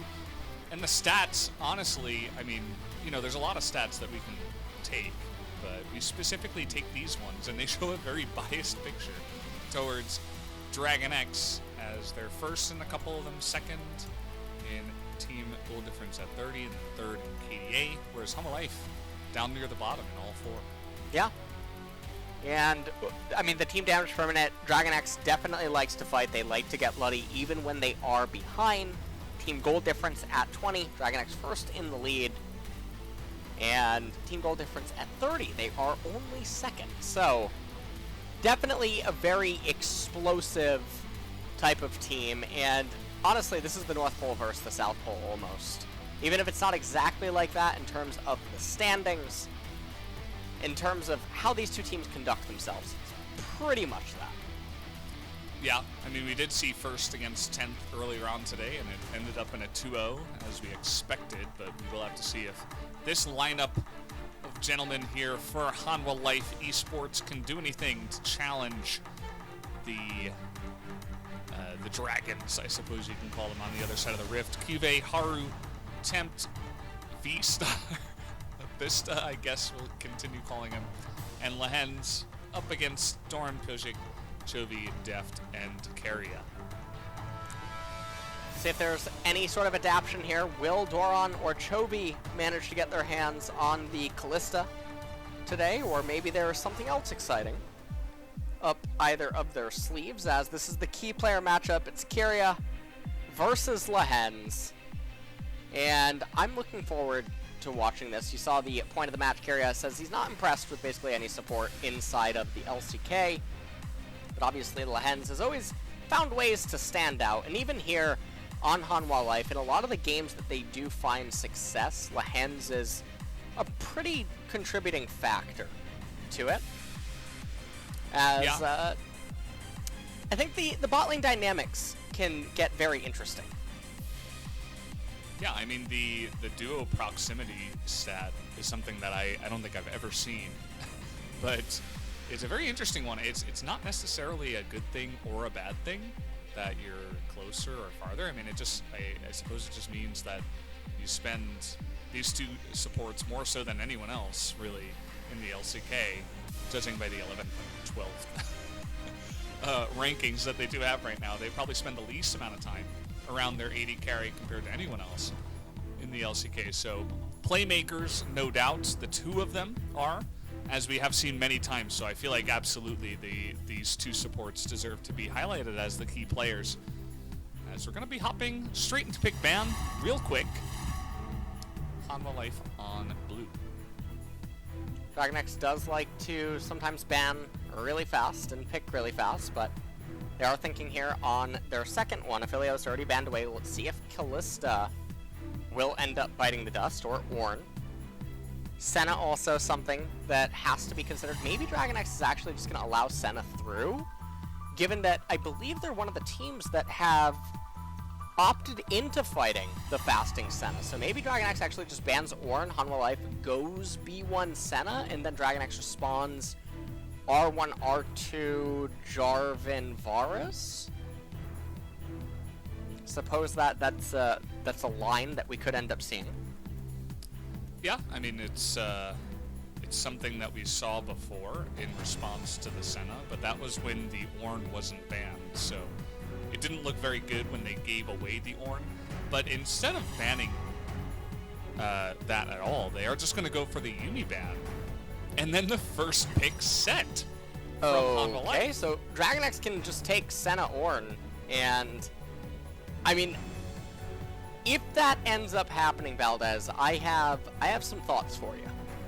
Yeah, So I can't wait to hear them.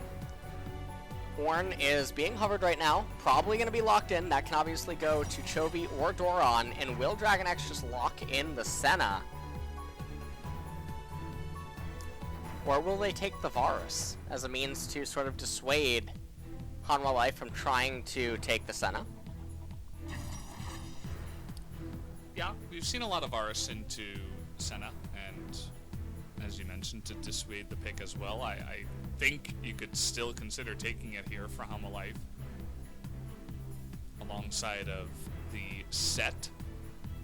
But instead, they say, hey, how about Ezreal? And that could even be alongside one of these two champions that they have already picked in the Rumble and the set. Well, Varus now being hovered. Could maybe end up getting locked in. Did you say Varus? Lucian. Lost sight. Lost sight. Oh, yeah. That's what did strike me.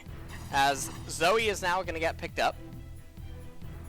And perhaps this is to steal away from the possibility to have Rumble go top with Zoe in mid for Hanwha Life and then pivot the set down to bot lane. So this will be the Zoe for Chovy. And now you know that you need a physical damage jungler to go with this Zoe and the Ornn. And so we'll see which one they are gearing towards. With the Ezreal already there, the Rumble as well. I'm not imagining Olaf really being on the table. I suppose like Lethality Rek'Sai could actually be somewhat okay here. But we'll see. Obviously lesser common junglers are going to be like Graves, Kindred, always on the table, especially when you consider that it's Pioshik.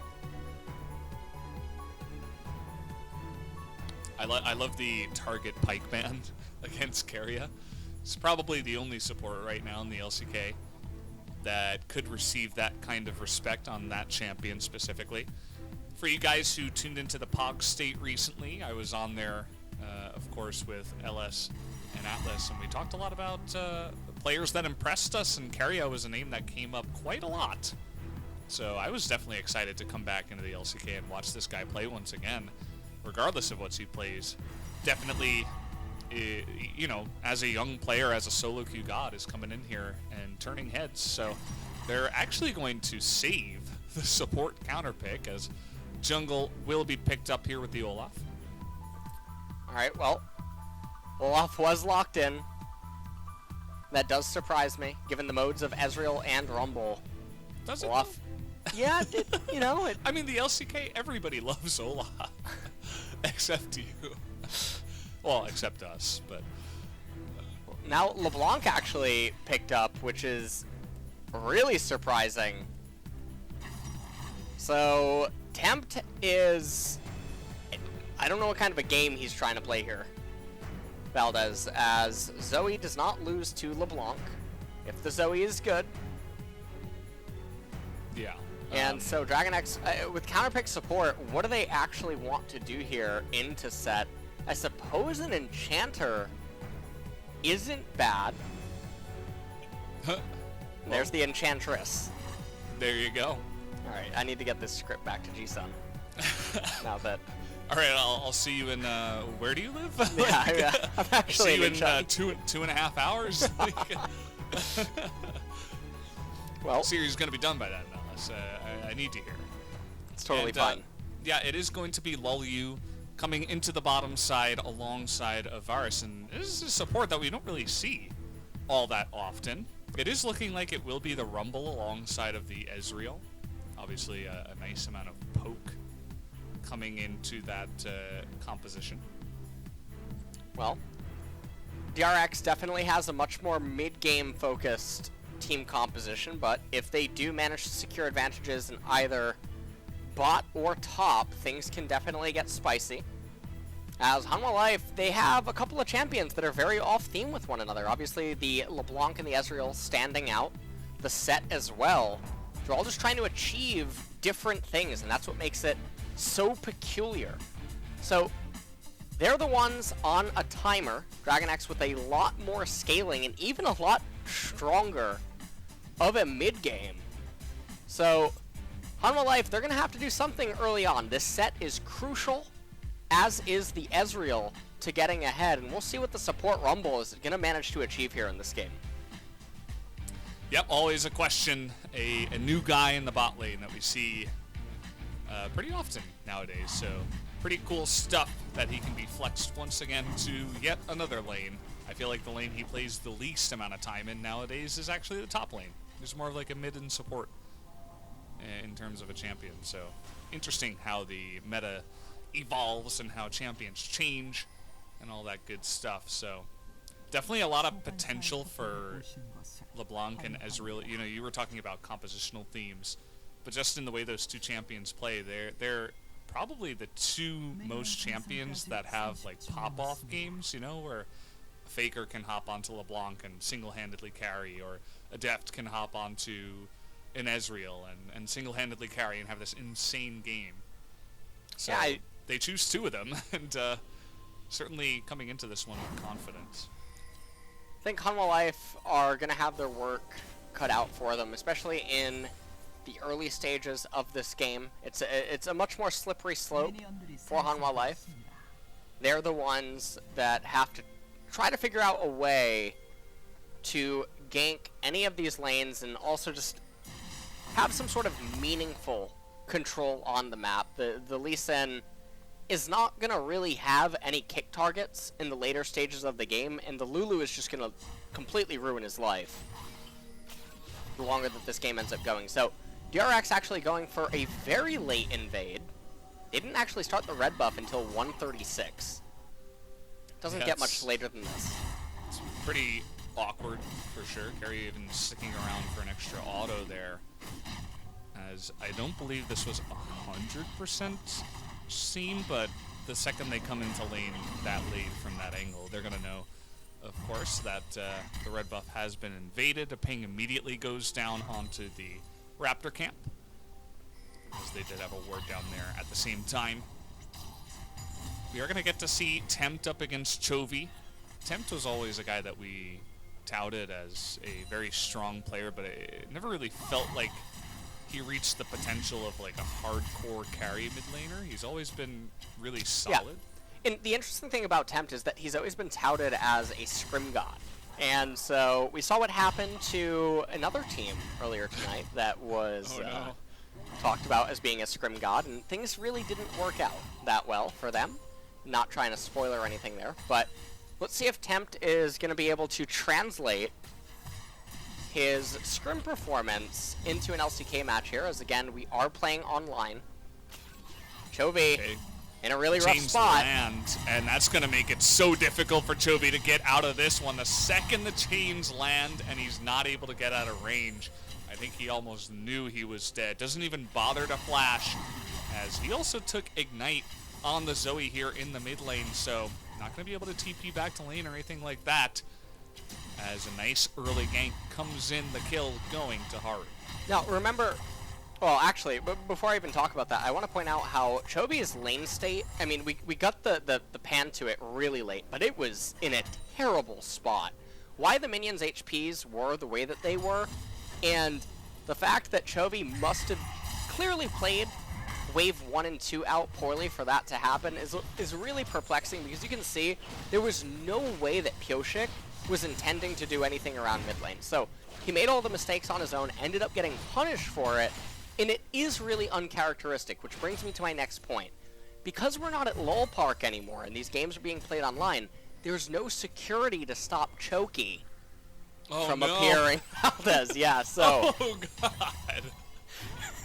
His long-lost brother Choky might have infiltrated the Dragon X house. It's an imposter in the chair. Someone get him out of there. Oh no. Oh no. And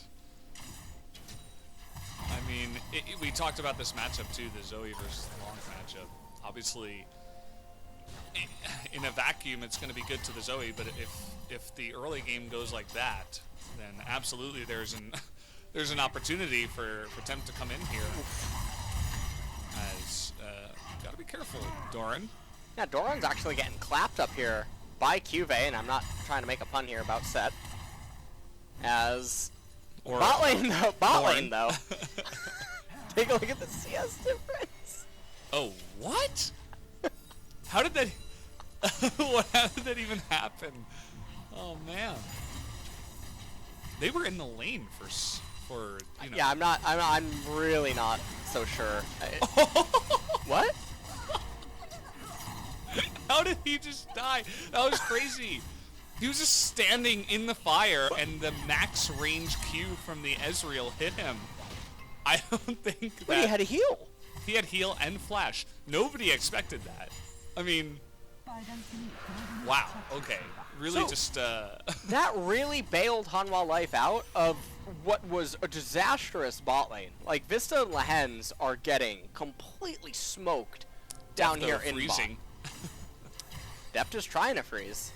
Does not want to move forward. They're going to actually bring in Haru to help shove out the wave. Lulu. The Glitter Lance missed? Yeah. How'd it hit? I mean...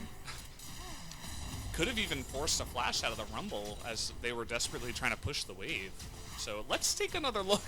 Why don't you break this down for us, Coach, yeah, so I'm gonna break it down for you. So basically, Keria, he got hit by the Q and the E, and then Vista's Q actually managed to hit him, and that actually brought Lulu's HP to the registered threshold where the game did conclude that she was deceased, and then it put a death timer up on Keria's screen. Where should we send the paycheck for your work? It's just so glorious. This is why we pay you the big bucks. Oh man. Yeah, I mean, it was just like nobody, especially Keria, saw that coming. The one thing about, so that could be a extremely tilting death, of course. And the one thing that I really like about Keria is that he doesn't seem to be a guy that tilts at all.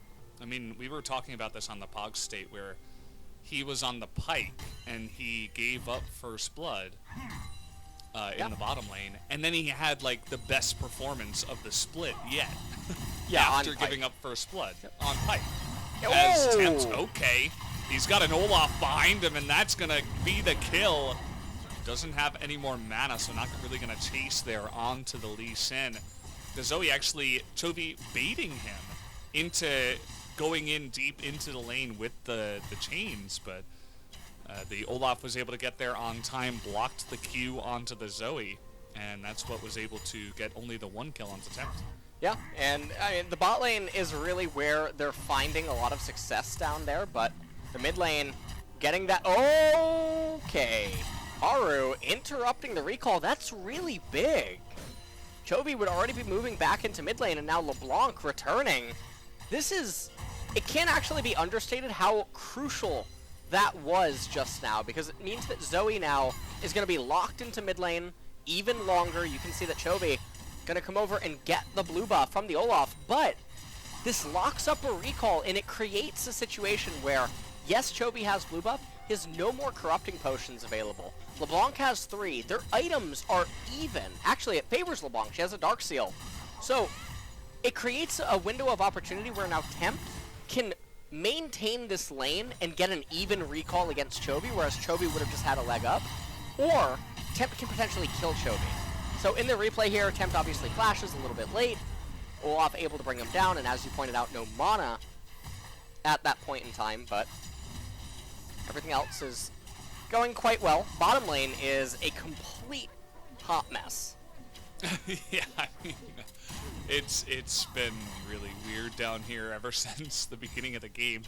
We didn't actually get to look at exactly how Ezreal got this far behind, but it's been stuck there for quite a while. He's behind almost 35 CS. I mean, it's a ridiculous number at this point in the game. So Vista gonna have to do something to try to get back in this game, but Deft and Keria doing Deft and Keria things. Yeah, they really are. As hold on, we got a pretty big sequence of events up here. Well, he's gonna flash away from that one, and actually, with Lee Sin and LeBlanc making their way over on Vision, that is going to push them away. So QV looks kind of silly going 1v2, but he was actually doing a really nice job to get away from the gank as they immediately are trying to roll this into Rift Herald. They're starting to Rift Herald, and I really feel like this is a bit overzealous here by Hanwha Life. As you can even see, Keria has rotated. Equalizer comes out. Flashing in, and he is absolutely dead. Although we did see, I think Rumble's going to die. Yeah, he got ulted under turret there. As up here on the top side, Chovy picks up that flash. He's going to land another one. Now he's got the flash available, able to nuke down QV from so far away. Remember, QV, no flash here from the gank up earlier. Now Tempt all alone, trying to get that kill onto Pioshik. It's not going to work out. Nearly able to make that one happen, but a win at least on the top side for Dragon X. It still ends up being a really big win for Dragon X, and the thing is that even though Def died, he has such an insanely ginormous, hugely CS lead down here in bot lane. One of the biggest CS leads I've ever seen. one of the best. Can't be understated. He walks up a little bit too far, though. Rumble hiding inside of the bush and just manages to bring him down. As Chains of Corruption. yeah, Chains of Corruption is a pretty interesting ability. Knock up, obviously, by Doron, and I don't think that they expected Kyria to be here as fast as he was. And then Chovy able to go over the wall, landed the Sleepy Trouble bubble, and then utilizing that flash, actually managed to make it connect onto Cuvee. They chained the CC together, and honestly, this minion, Chovy, I'm pretty sure, had the right angle to clip Tempt, but it was blocked by the minion.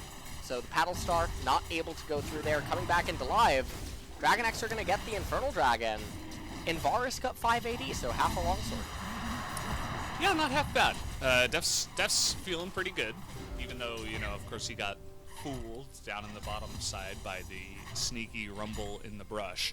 He's still dominating in terms of CS. We're going to have the Equalizer come down here, but Chovy using his real flash, nearly able to take out Tempt, but I think going forward there is going to be the end of his life as he gets harpooned and slowed, and this time bit off a little bit too much. Well, 4-4 is the kill score right now, and Vista just continuing to fall behind. They've even evened up the plate score, as Chovy, he is having a bit of a hot and cold performance, is what I'm going to say, Valdez. Fan of Katy Perry? You know what? I actually am. I personally am. Okay, I remember but the Teenage Dream. Yeah? Okay, that was a great one. I thought it was like... It was last Friday, right, California... What was that song? California Girls? Yeah. Yeah, that one was pretty good. I agree with you. I do believe that song was... But the only artist I ever hear you listening to is Sia, actually. She's a great artist. Yeah. I can tell you're a fan. Yeah. Yeah. Wanted to let you know that. She's very talented. She is, actually. I like the Snowman song. I'm sure someone will actually correct me on this if I'm wrong, but I believe she got into singing because she got frustrated with how the songs were being sung, because she was one of the most famous songwriters for major artists. And I think she got fed up. Just decided to start singing herself. Look at me, I'm the singer now. Yeah. Not just the songwriter. Yeah, I mean, she's incredibly talented, so shout out to her. But in this game, we did have Shelly coming down here into the bottom lane. Hanwha Life really trying to get it going, and is not going to get much going, to be honest. No knockup comes in, of course, as she's immune in that moment. Didn't see if any plates went down, actually. If they were able to glean any of the plates from that turret. I think they might have actually been too far away, but not 100% sure. Well, going to take a look at what is happening here, as Vista is actually going to be able to secure the solo turret gold and also first turret of the game for himself, as Rumble, Boots of Swiftness and Oblivion Orb picked up for him. The Swifties, they got buffed. 50 extra MS. And it's really interesting because, you know, Rumble does have that speed boost and being in position. Wait, did he sell his Swifty boots and get Sword Pen? Yeah.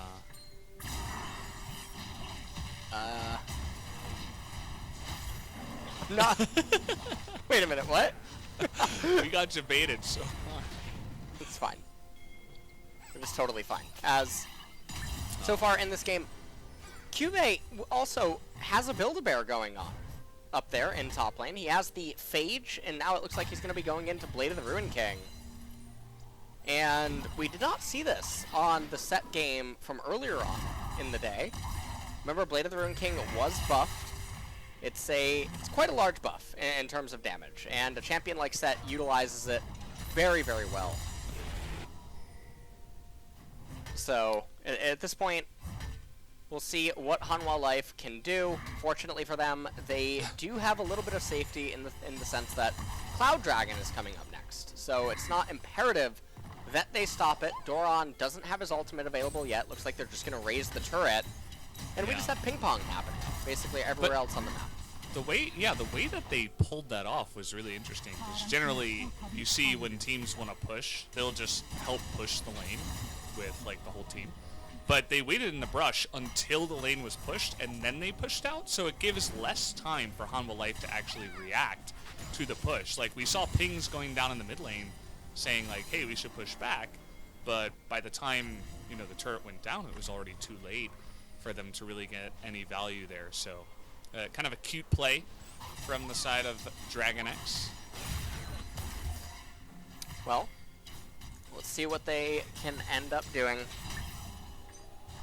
Ludens is going to be completed here soon for Chovy. You can see he's sitting on actually 1,900 gold, and this is one of those really weird spots where it's not the end of the world for you to just give up the Cloud Dragon if you are Dragon X. Getting to Dragon Soul it's not a super massive powerful dragon like Ocean Soul or Mountain Soul or Infernal Soul. So Dragon X probably would be a lot more keen on sitting back, waiting for Ornn to hit level 13, have ornaments start coming up on their team, get Might of the Ruin King, get Luden's Pulse, things of that nature, and just take it a little bit slower, because from this point forward, LeBlanc and Ezreal are already so far behind that they're not really going to do all that much in the later stages. You also have LeBlanc. She has no penetration on herself. She has the Merc Treads, she has GLP 800, not sure what Tempt is going to go next.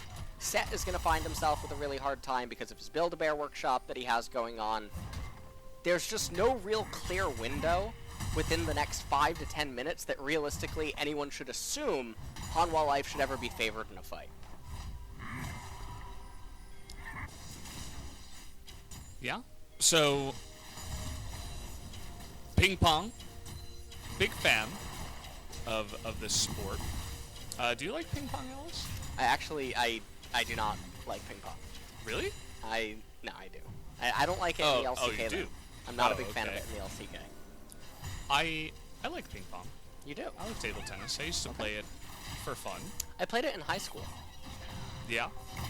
Yep. Did you go varsity? No. That's what we NA didn't people have do. ping pong team, but there was like a thing, like I don't know how to. Yeah, there was a thing.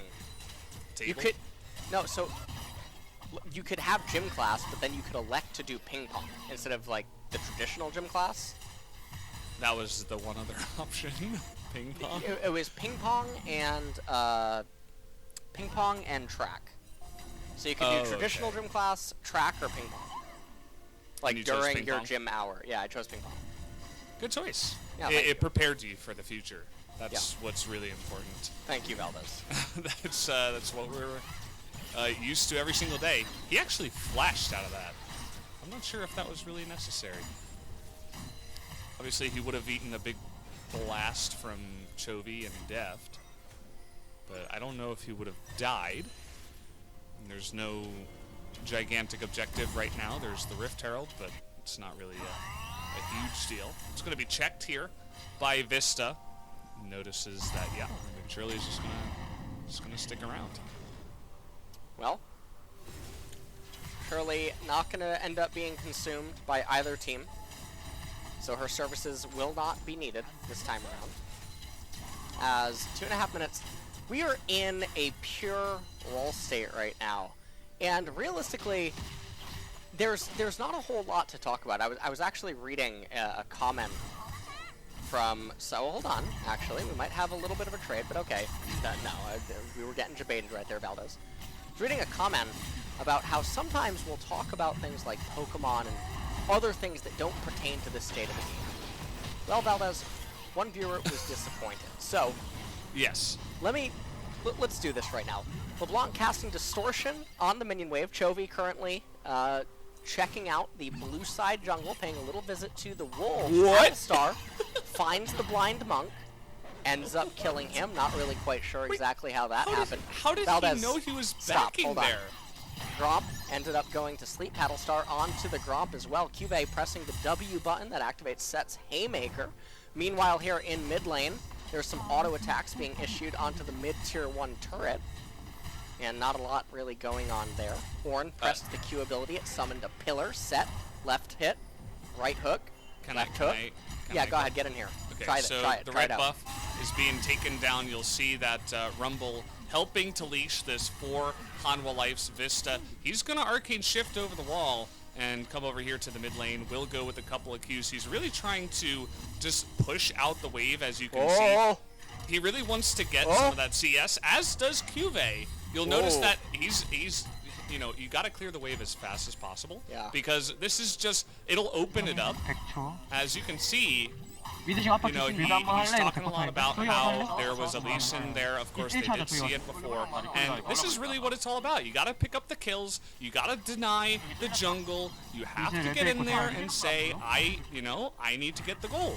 And that's exactly that's the only thing that really Chovy has on his mind. It's money all day, air day, and he's just going to be doing that. So you can see we're grouping up in the mid lane, and yeah, we're trying to do some more poking down as they're really just getting into the enemy jungle and looking to poke down the enemy team. Warren has burned 6 calories in the last 4 seconds. We have an ultimate coming out here in mid lane. That was actually big. That was a good job by Doran. He's a big boy. He's going to be totally fine. Actually, a nice amount of poke from Tempt, but he gets away as now the Cloud Drakes for Dragon X. They will consider taking him down just to get towards that soul. Deft is just not being hit by anything. Cloud Dragon is available. It's getting taken right now by Pioshik. Deft moving into the river. A lot of damage on his auto attacks, even though he has Blade of the Rune King. Runon's Hurricane. You're still going. You're still going. No, I'm not. Wait. I thought you were still memeing. No, I'm not. You accuser. Oh man. Alright, so in the replay here, Sleepy Bubble Trouble lands onto the set. He doesn't have Flash available. And he just ends up getting completely deleted. And Hanwha Life, they don't have a leg to stand on. And the reason that there's not a whole lot going on inside of this game, the reason that we've been in a lull state for 8-9 minutes, is because Hanwha Life's team composition is ultimately smoke and mirrors. But the problem is that Dragon X are in the driver's seat. They're the ones with complete autonomy and agency on the map. They're the ones with all the vision. It is impossible for Hanwha Life to take a straight-up team fight. They can't use any smoke and mirrors to get a kill.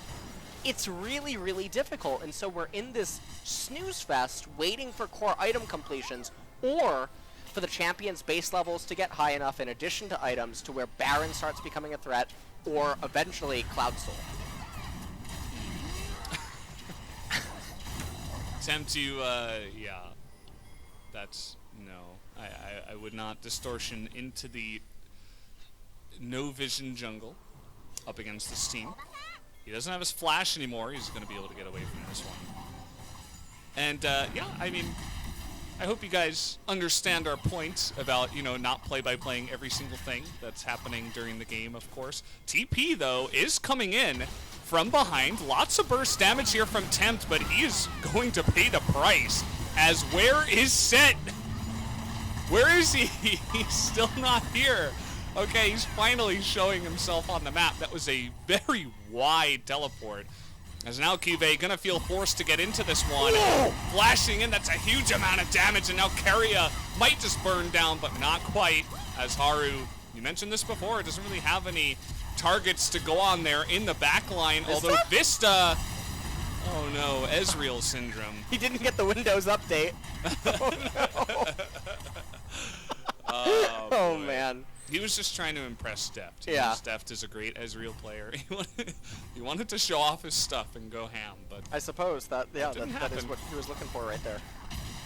As you take a look at the team fight right here, Temp gets brought down immediately. And then Chovy trying to go in. Ornhorn hits onto Vista, but Pioshik not able to close the distance, had the flash available, not electing to go over the wall. Big superplex. And, you know, a pretty good equalizer. Burned most of Keria. Could have been a little bit better, but it was a nice attempt out of Hanwha Life. Doran missing the pillar and thus not able to actually bring down Cuvee. And Vista, yeah, I have no idea what he was doing there. Yeah, there's not really an explanation for that one. Just a little bit of blood rushing to the head. Saw the low health bars, forgot there was a Lulu. And just died. And yeah, just absolutely was not enough damage to close the distance. So Dragon X able to win that fight. It was close because of Cuvée, but it felt like he just got to the area a little bit too late there as the auto poke damage trying to come down here as Rumble. Oh boy, in the support position, yes, you're going to be able to get those damage items, but still you will be not so tanky as we did just see there. And right now, Dragon X pushing in mid lane. They're just trying to siege. They don't have Baron on their mind yet. Cloud Soul coming up in 1 minute. Obsidian Cleaver already upgraded. It's been masterworked by Doran on that Ornn. Gonna probably be Luden. Oh, actually, it might not be Luden's Pulse next, Valdez. It depends if DRX knows about the moving of the Ornn item, because then Chovy could get Rabadon's Death Crown. So we do have a mini game on our hands. Now, do you think that he knows about it? I would say yes, just because teams have failed already in the LCK multiple times. You know, I'm not so sure if I would say yes. We rarely see Leandrix in LCK. Okay, I'm not sure. Does that just decrease your faith overall? It really does. About items? Yeah, I mean, I'm not gonna say it's above 50. I just say that, you know, I think there's a pretty okay chance, maybe like 40% chance that they are going to fix it. As Cuvée, see you later. You're going up against a fed Zoe in this game. And, yep, thank you for your 30 seconds on Leandris, but now it's my turn to talk about Cloud Soul. Okay.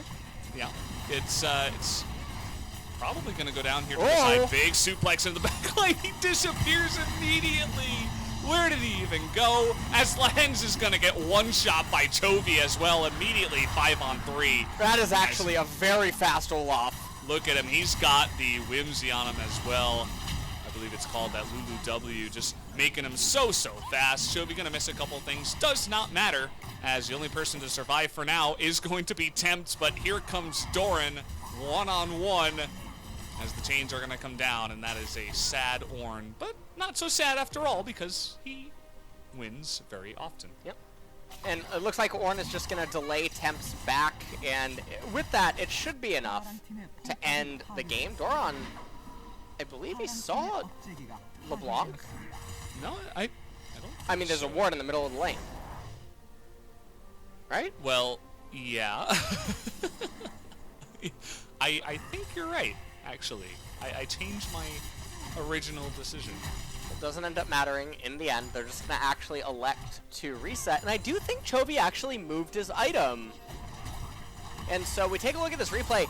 Honestly, it was a pretty fantastic suplex. It landed onto virtually everyone, but then he just got immediately eviscerated by the members of Dragon X, and then it was a full-on retreat, because this team composition, it's trying to do so many different things. The set goes in, who's going to go in with it? Not the Lee Sin, can't be the LeBlanc.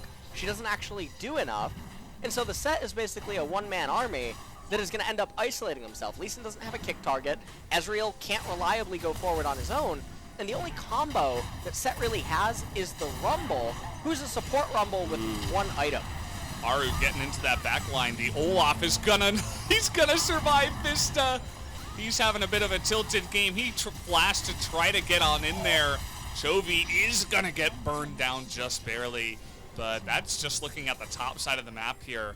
Everybody chasing down the Olaf, but not having a good amount of success at that, as the axe is going to get up. Yoshik should, okay. Tempt really wants to kill the Olaf, and he's not going to die. Oh no. The Triumph comes in. Oh man, Hanwha Life feels extremely tilted right now. Haru, by the way, was killing the mid lane turret, although his presence wouldn't have helped out all too much. Dragon X just gonna chip away at the Baron, eventually take this. Meanwhile, their base is under attack. Doran doesn't have TP yet, also Ezreal and the rest are respawning. Dragon X continuing to put on a show. Dragon X, they're gonna get this Baron right now. Keria gets hit by the True Shot Barrage. Doesn't really matter, as this game is all but over. We'll take another quick look at the replay of this team fight. Temp just deals no damage. And then the Lee Sin goes in. He ends up getting a kick. This is actually a pretty nice setup here with the Equalizer inside of the nooks and crannies of this jungle. Chovy barely didn't manage to escape at the very end. Lehens was able to bring him down. Pioshik takes the blasting cone over the wall. We time skip forward a little bit, and Tempt investing his flash to try to kill Pioshik just really isn't worth it. Because now you're going to be flashless for the next team fight, or potentially the Elder fight, in which that is assumed to be the last chance that Hanwha Life could possibly have to win. Yep, definitely the case here, as Elder is coming up in about 2 minutes. Nice True Shot Barrage there.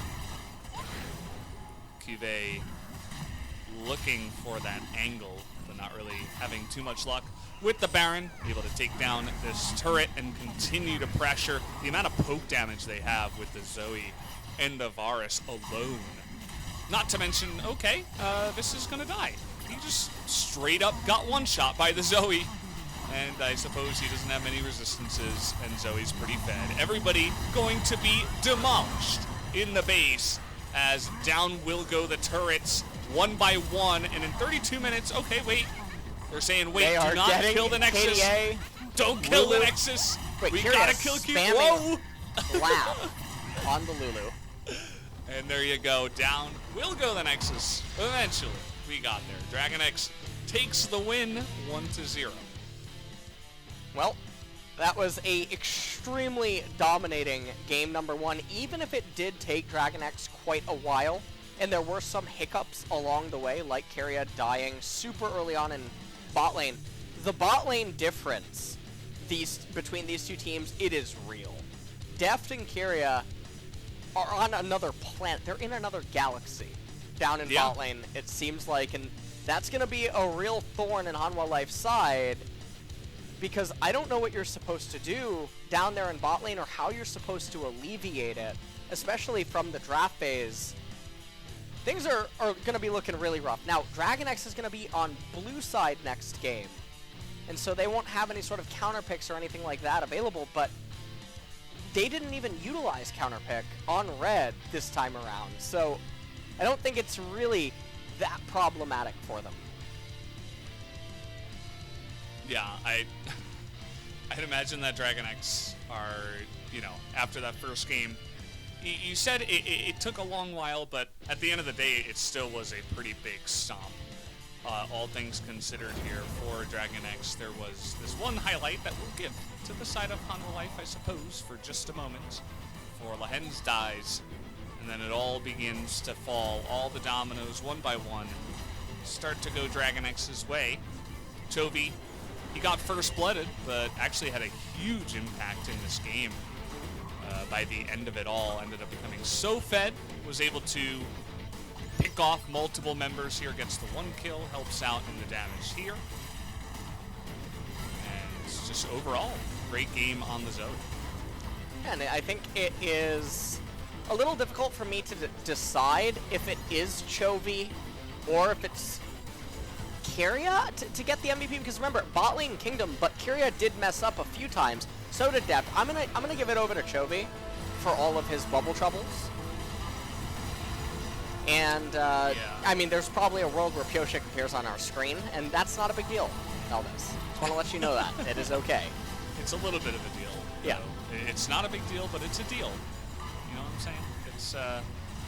It's something that we would remark on. As Cuvée, shout out to him. I mean, he was playing the set really well, all things, you know, taken into account here. There wasn't much he could do at this point in the game, but had a good amount of engages and times where he was nearly able to pull team fights back in Hanwha Life's favor, even when they were so far behind. So, shout out to him, as we're going to get another unfortunate Vista moment here, as he flashes forward after the little hesitation, and that is all the hesitation that was required to not allow him to pick up that kill. Although Chovy did go down. I want to see how Vista dies here. I mean, I do believe that the distance between them there was about 200 centimeters, and that is the exact distance necessary for the mathematics to beat a point where Zoe's Paddlestar will indeed kill Ezreal at that point. Okay. Yeah. I think your math is correct. I wouldn't know. As, yeah, I can see this math on my screen. 25,000 damages coming in from Zoe. Chovy, I believe, should be the player of the game after all of this. And perhaps for Hanwha Life, maybe just pick a composition that's a little bit easier to pilot, something that doesn't get absolutely demolished as well in the bottom lane, which was a big sticking point, of course, in that game. Well, let's see what happens in game number 2 when we come back. Hanwha Life, they're going to have to come up with something on red side. Yeah, that they will. So, guys, we're going to go to a 5-minute break. When we come back, game number 2.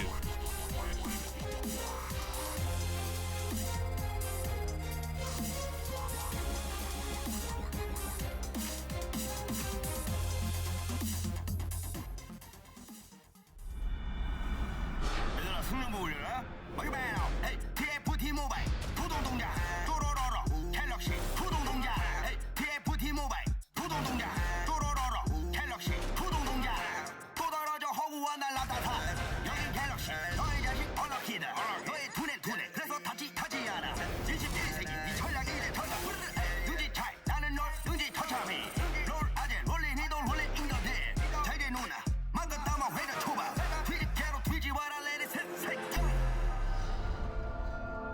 에이 TFT 모바일 부동동작 또로로로 갤럭시 부동동작 에이 TFT 모바일 부동동작 또로로로 갤럭시 부동동작 나의 여가머신 부동동작 에이 TFT 모바일 부동동작 에이 온유한 소리 가득 찰로동작 또로로로 갤럭시 부동동작 하다 현타 부동동작 TFT 갤럭시 부동동작 유체 뉴 시너지 전설등장 머신 팬치 우주 부동동작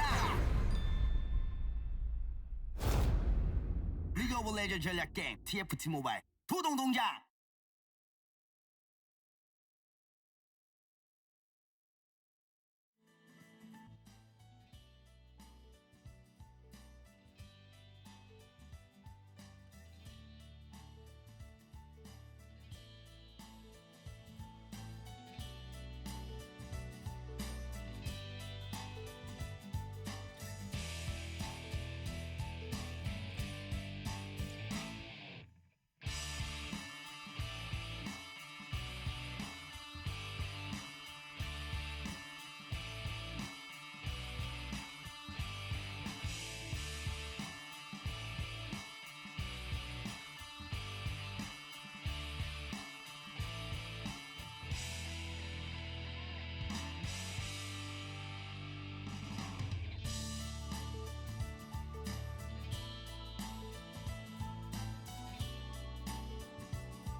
Welcome back, guys. We're here at the LCK 2020 Spring, as it's me, Valdez, with Lost Sight, my co-caster. We will lead him through the cast together, as definitely a interesting game number one. It was a bit of a domination there from DRX over Hanwha Life, as we expected. But what do you think about the upcoming game here, LS? Well, I wish I could see it, Valdez. You're gonna have to help me through with that one, as I do see on my screen the correct player of the game here. It is indeed Chovy. I'm not sure in here. Yeah.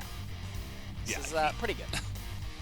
He did get solo killed early on, but eventually just knew what was coming. I think there's a chance Hard couldn't see the Sleepy Trouble level from that angle, but not 100% sure.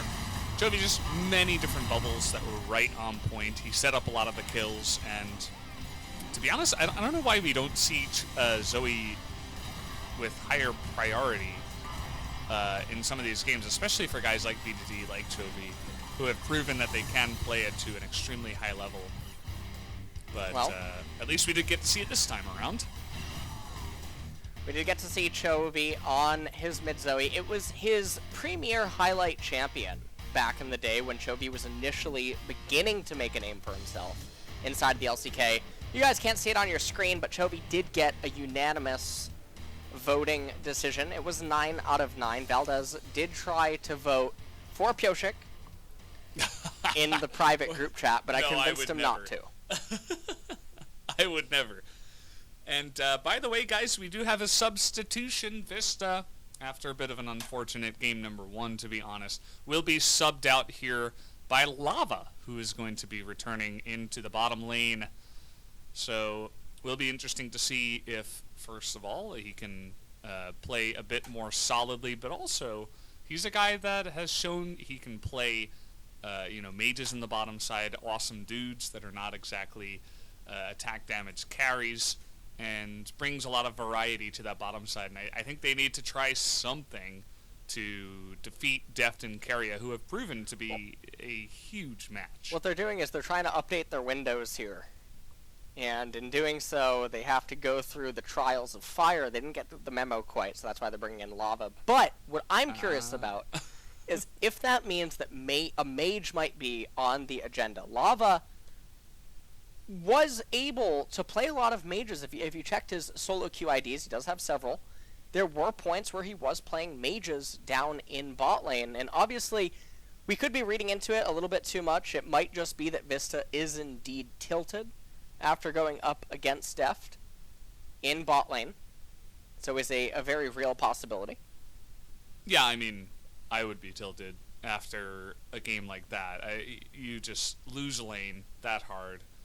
His first kill, by the way, was really cool onto the Lulu, but after that, it all went downhill, as they weren't really able to garner any kind of evening up down on the bottom side or anything like that, so was definitely had a couple of unfortunate moments where he went a little bit too far forward. So we'll see if Lava can be a better match for the bottom side. I struggled to think of many other bottom lanes that are comparable to Deft and Keria, not to mention, Hanwha Life's couple of bottom lanes here. Yeah, and so we'll see what they can do. They are on red side, and I do wonder if that has maybe something to do with the substitution. It does open up maybe some trickery inside of the ban phase, depending on what they can do with AD carry and support. And obviously having Lehens there does suggest that you do have a lot of flexibility in terms of champions that could be pivoted into the support role and thus be able to be picked early on. So we'll see if they do make any use of that. Obviously, it's still going to be a pretty tall order. Chovy, uncharacteristically falling behind early on, I don't think is something that you can anticipate happening twice inside of a game. And Doron even was having a bit of an off performance in the early stages as well. So it's not like there's things that DRX couldn't be punished for doing, but see what they can end up doing with it. Yeah, absolutely. And I'm not sure what the delay is before getting into game number 2 here, guys. But just so you, if you're just joining the stream and you're thinking about, you know, why are they just standing still and not moving, and why are they staring directly into my soul? It's because we're casting from home, of course, with the current situation with coronavirus. Everybody's just trying to stay as safe as possible and avoid as much human contact as possible. So it's because we know they built Morello. yeah, I mean, it's already infected, so we just gotta, you know, we gotta stay home, avoid the Morello, and do our best. That's exactly what we're looking at right now. We can't go to the ship. We can't blink. We can't close our eyes. It's like Medusa. It's like Cassiopeia. Got turned to stone. And yeah, we're into the game. Well, into the pick ban. The ban and pick. I forgot I'm casting with Lisnek here. As Dragon X is going to be on blue this time around. And Varus is going to be the first ban here by Dragon X. Hanwha Life now banning away the Zoe is a bit interesting. So let's take a look at what other things are being banned away. All right, so Hanwha Life banning away Olaf. This is not Senna, it's not Aphelios, it's not Ornn. These are very peculiar bans by our red team here in game number 2. Dragon X might be the one to ban away one of those major power picks. Kalista is available, it's on the table. Neither of these top laners strike me as someone that might want to play Kalista, or at least make it be winnable. It's not that they haven't played it inside of solo queue, they have, but it is a highly mechanically intensive champion. And so Senna, Aphelios, and Ornn have all made it through. And Dragon X, they get the first pick of the litter, and now maybe Hanwha Life are going to respond here with Ornn Senna, R1, R2. Okay, the Ornn instantly locked away. Dragon X now, they have the option to take Senna if they would want it. Yeah. Now, Ornn and Elise, they're off theme. We talked about this in an earlier series where we saw the same exact pairing. That Elise tried to go Conqueror and Nashor's Tooth. It was very bizarre. But now Dragon X, they're hovering a Renekton, and we're back to this. Valdez, never mind. Aatrox is gonna be picked up. This is a bit peculiar. There are still pretty heavy Aatrox counters that do exist, that are available. Mm-hmm. Can always flex the Ornn. Doesn't have to go up into the top lane or anything like that. They hovered the Lucian there for a second. Kind of interesting. Something that could go into an Aatrox, but immediately followed that up with a Lee Sin. So no real magic damage carries on their side just yet. Aatrox against Ornn. Is Ornn favored? We'll see how QV can manage to play the matchup. It should be probably pretty even with these two top laners. Misfortune now going to get locked in by Hanwha Life, so not going to elect for the Senna. Getting the MF for her wave clear. And now we've moved into the second ban phase. LeBlanc now going to bite the dust. Yeah, I think a lot of the teams nowadays in the LCK know the strength of LeBlanc. We've seen her carry games single-handedly by some of our better mid laners, so we've seen a lot of bans against LeBlanc tonight, not just in this series, but earlier on today as well. And a lot of focus in the bans against Renekton in this series specifically. I believe that's 2 in a row now. Bit peculiar to ban away the Renekton. I suppose they're just trying to limit the Renekton Elise bread and butter combo. But Pantheon obviously still does exist, and let's see if your rationale is to ban Renekton simply because of Elise Renekton, then I would assume that Pantheon has to. Okay, whatever. It's actually that simple. I guess. I mean, I don't know. Yeah. Nocturne being hovered. It is. They're really scared of those duos, I suppose. And yeah, Nautilus is going to be the actual pickup that does come in here. Would expect that to go into the bottom side.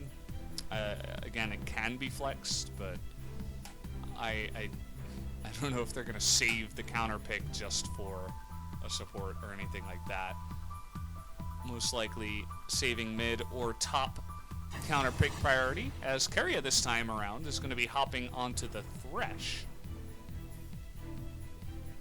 Gets the Thresh for himself against the Nautilus. And what is going to be the final pick? It looks like it might be a Rumble. And that's going to be most likely Rumble mid, Aatrox top lane. A very standardized composition here for DRX, Aphelios, the insurance policy in the later stages, but a very heavy responsibility to get ahead early and convert it into something meaningful mid lane. Now, we saw another team earlier tonight fall to a similar fate. It ended up making it go to 3 games. But can DRX manage to execute on this type of a team comp? But more so, the responsibility on Hanwha Life is so much simpler. It's actually just live.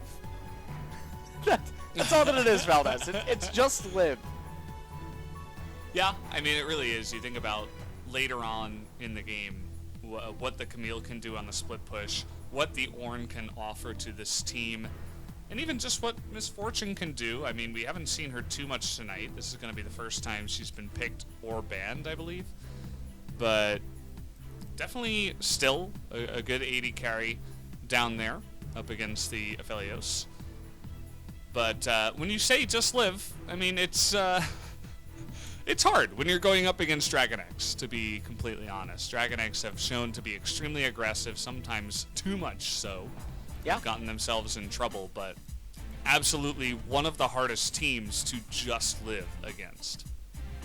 Well, let's take a look at the team compositions one last time. Aatrox, Lee Sin, Rumble, Aphelios, and Thresh is going to be the team comp for Dragon X. Obviously, tall order on Pioshik to try to find ways to get his top and mid laners ahead. Camille waiting to go to 2.5, 3+ items. We'll see if Blade of the Ruin King is actually built on her. That would be very surprising.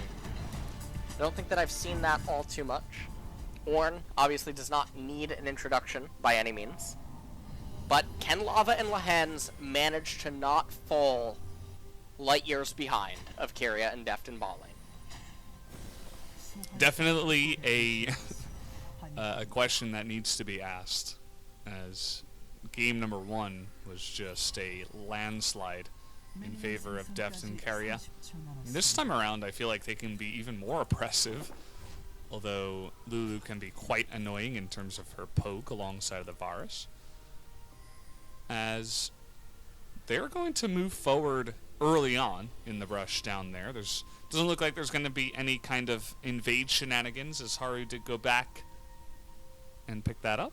We see another Rumble taking Scorch into Ornn. Second time we've seen this tonight. Yeah, it's very, very surprising. You're never beating him inside a lane, and he's not beating you, although if one of them can beat each other, it's Ornn. Ornn is the one that has the grossly high lethal range over his opponents and all that durability. What a fantastic Aphelios skin, by the way. I really like it. Like how it blends in with the river, blends in with the surroundings. It's like a chameleon. You know? And also, the shade of teal that it is, it really reminds me of Animal Crossing. The Nintendo Switch Animal Crossing edition. Get yours today. Only $59.99 in a location near you. And yeah, well, you can also pick up the skin. Just head over to the, you can go into your client and open up the store. It's for sale right now, but you don't want to wait too long because the sale might end. So you don't want to miss that opportunity. Yep. Pioshik gonna be doing red into blue, and then immediately starting the Gromp. So pretty standard routes by both of these junglers. Pioshik doing a 3 camp. He's going to have to look for something. And it looks like Doran, he has the wave on his side of the map. Doesn't look like Lee Sin is going to path up to top lane immediately. Looks like he's actually pathing down. I can't see the lane state down in bottom. No laners here. Cheater recalling. Cuvée gets the bone plating off of Doran, actually managing to bully him so far. And it's a bit of a thin line to walk for the Camille, but doing a really fantastic job. Haru coming in here, looking for any ward with... it looks like Haru is anticipating Lee Sin to come to the Scryer, but really misreading this setup by Lee Sin, or the path in general. Yeah, gotta wait for the lane to push here, so perhaps wants to avoid that ward that could potentially be in the brush at the same time. Really struggling to push, and you can see Doran is denying it, and now Haru is seen. As Doran, of course, did see Haru on that ward, but now eventually it will push in. As the spider's going to come out, the cocoon is on position, as Elise gets the aggro and will be able to easily repel for the first blow. It was a little bit surprising how he let the minion, he actually let up on the minions, which he could have waited a little bit longer, and even if it wouldn't have changed the end result, it's still a little bit perplexing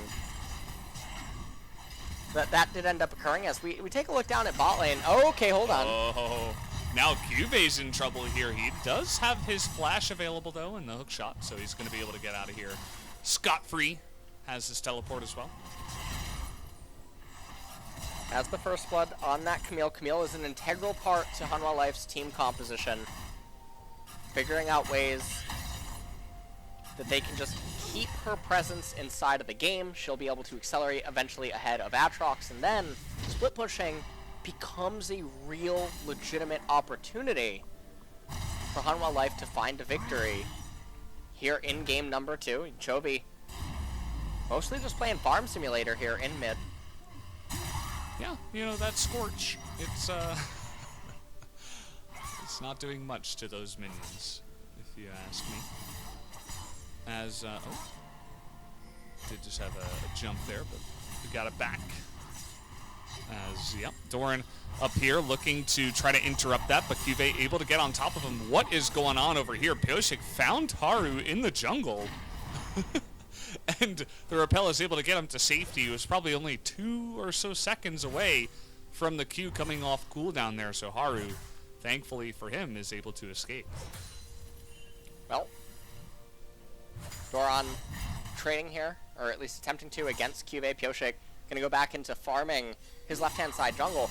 And really, we're already in sort of a weird lull state where the junglers have done their opening clears, and Hanwha Life actually found themselves an advantage that was extremely unlikely to obtain this early on inside of the game. And so, with everyone knowing what available jungle camps are still up and is available for pathing purposes, it becomes really difficult to find an opening. And so now, DRX, I feel like a lot of the attention has to be fixated on bot lane and how it can manipulate lane states to be favorable to Pioshik, as well as potential roams from Chovy, because Aphelios is going to be the way back into the game for DRX, because the gold score, it can say that it's even all that we want.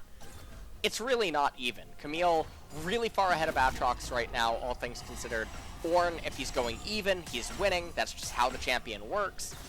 And then meanwhile, in bot lane, Deft is slightly ahead, but let's see.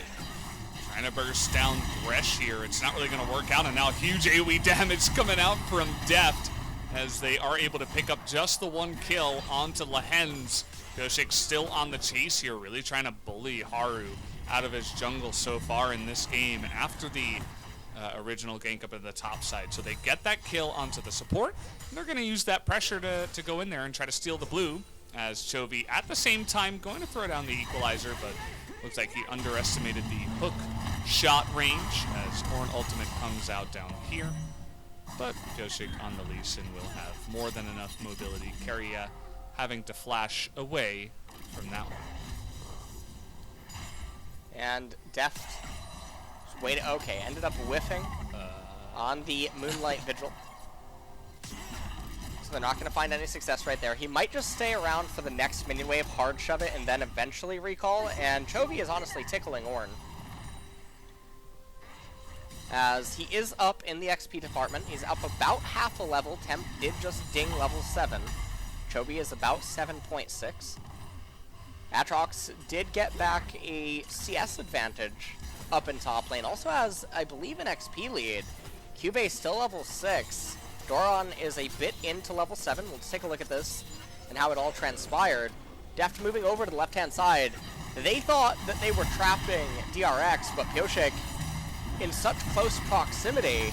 A little bit surprising. They know that Pioshik's on the bottom side of the map, and I have no explanation to why Tempt was in a position to die like that. Why was he that far up? And also he has his flash.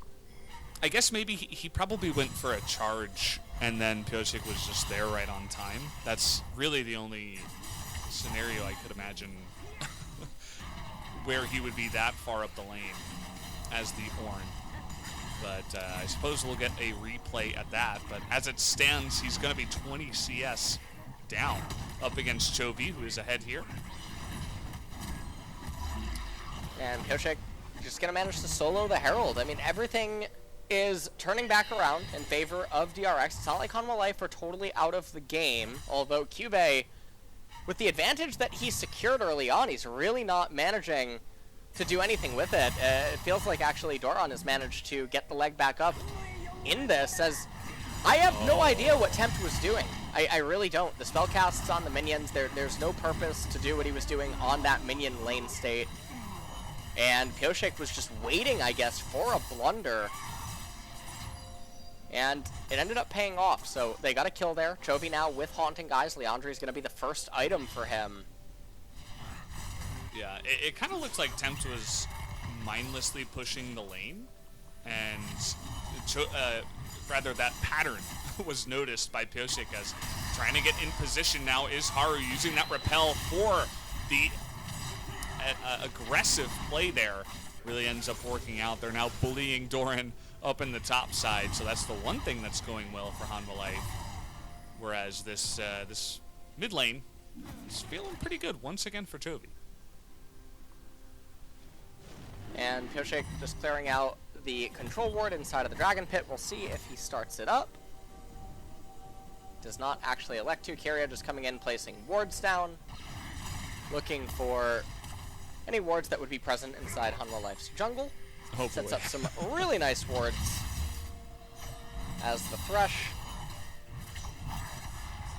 Doran and a question mark ping actually goes really down. Challenging Cube here, but he does have Haru behind him, who eats 2 of those shots from the turret. Doran now trying to go 1v2. It's not going to work out, as it looked a little bit silly how hard they were diving that turret, but it all ends up paying off in the end. Yeah, it ends up working out. They're continuing to get the Camille ahead. And so now it looks like Doran is kind of griefing this game, but he really is trying to make the best of some of the situations that he's finding himself in. And remember, he salvaged the lane state, ended up coming back in the CS department, had an experience lead and stuff, and while he has thrown that away, it's coming at a cost. Pioshik, you got to be careful here. He is going to take that lantern to the safety. Thought perhaps he could set something up with the dragon kick and with the bullet time down, but that was not the case.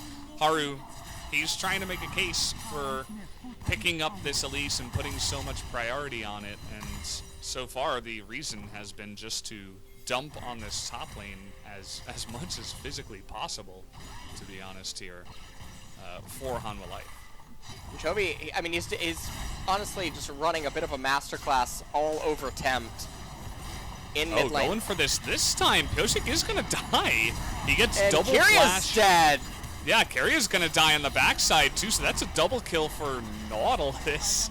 At least it ends up being Nautilus. So once again, Dragon X, they're not one to take their foot off the gas pedal, as we see here. There's now hook shot coming on in, but this time it is just a one-on-one that Cube says he can take. The chain's gonna come down, looking to dodge that one, but gets knocked up. Even with all the minions, Cube is going to be able to pick up that kill just straight up one-on-one in the lane. Yeah, and he has that Blade of the Ruin King on Camille as the first item, so definitely a lot of dueling potential. And even though the Aatrox is 0-4-0, he does have 2 of the turret plates up there in top lane. Let's take a look at this replay one more time. Haru. 가볼게. 나는 스킵 하나 아예 없어. He said, I can die? 나 죽을 수도 Maybe? 있다. 풀 떠볼래? It's okay. 괜찮은데? And they said, nice. 나이스. 미션 알았어? And then we take a look at this, and Pyoshik just honestly very unclean with this play. Lahens did get the double kill, but really sloppy execution out of DRX, and Chovy in mid lane has really been the only super stable member this game around. And something in the Pog state, if you remember, we talked about this a lot, that Chovy has been one of the most consistently stable players, even when everything around him is on fire. Yeah. It's sort of like that, why am I forgetting what his name is? I forget his name. No, I'll come back to it. You go ahead. You're referring to. And, Childish Gambino, the meme with everything on fire and he's holding the pizza. are you talking about the character name or the show? Isn't that his character name? What? Donald Grover. Know. Yeah. Whatever. That guy. You just left me out to dry. It's totally fine. I didn't know his name. I didn't know his name until you said it. I'm gonna scuttle the ship. I forgot. I'm gonna scuttle it.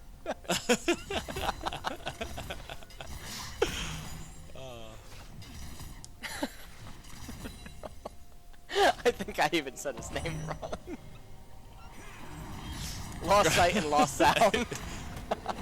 Donald Grover, right? He's my favorite Sesame Street champion. I almost said Sesame Street champion. Oh man, I've been casting this game for a long time. Today and in life, as Life really trying to group up for Shirley. They're making a big case for this one. They do not want to go down for this objective without a fight, as they are going to start it up here. They got 5 members in close proximity. The root there on the Lahens nearly is able to land a death sentence into that one, but not quite able to line it up. And we're just entering into the lull state now. The gold score at the top is totally even. Dragon X really needs to get this Infernal Dragon and then pray that they roll Ocean Soul and somehow manage to get their way to that, because the scaling is only going to keep getting stronger on the side of Hanwha Life. The Camille, even though she is down about 20 CS once Aatrox gets to the next wave and whatnot, she is still going to be a super powerful late game menace that Aatrox will not be able to hold down by himself. Rift Herald ends up being summoned, so there's no turret plates in mid, so it's not imperative that DRX come over and fight it. Now, this is very DRX-esque in the sense that they might voluntarily opt into this fight. Now, the one saving grace is that in terms of items, right now, they're sort of even, but it looks like actually they're not going to handshake it as Hanwha Life. I don't. They're being very indecisive.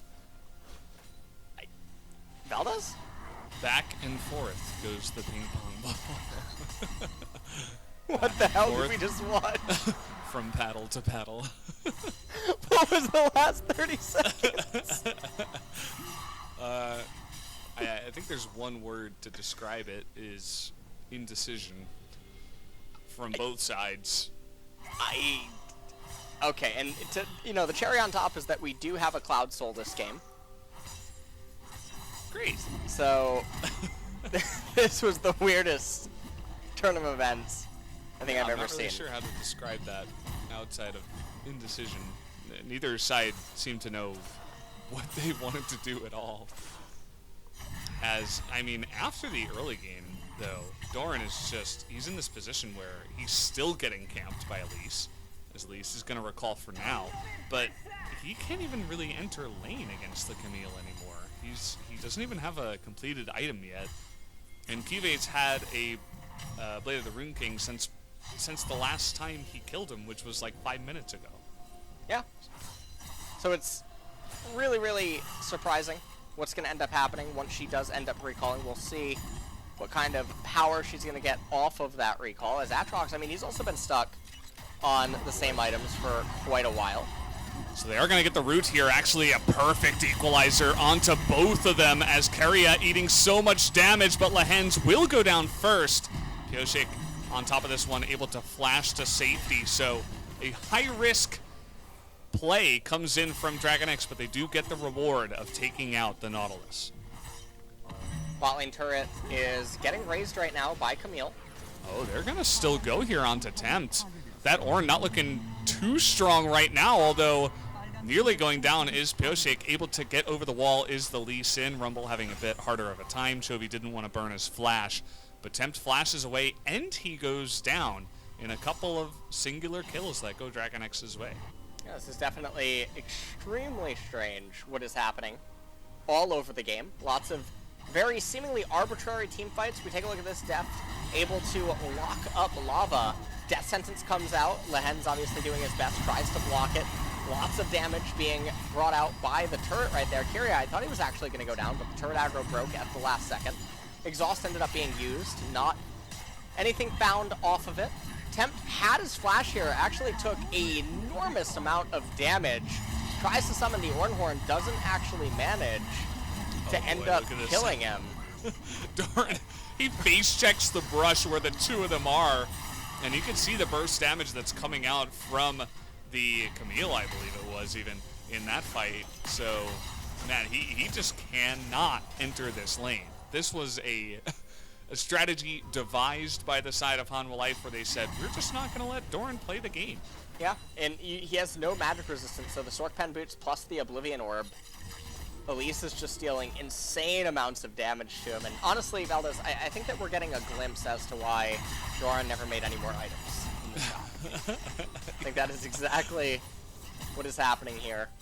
As let's take a look at this one more time. So, Doran trying to get this cannon, moves over, trying to go to the golems, flashes away World Enders, but it's just not enough. He tries to live as long as he possibly can.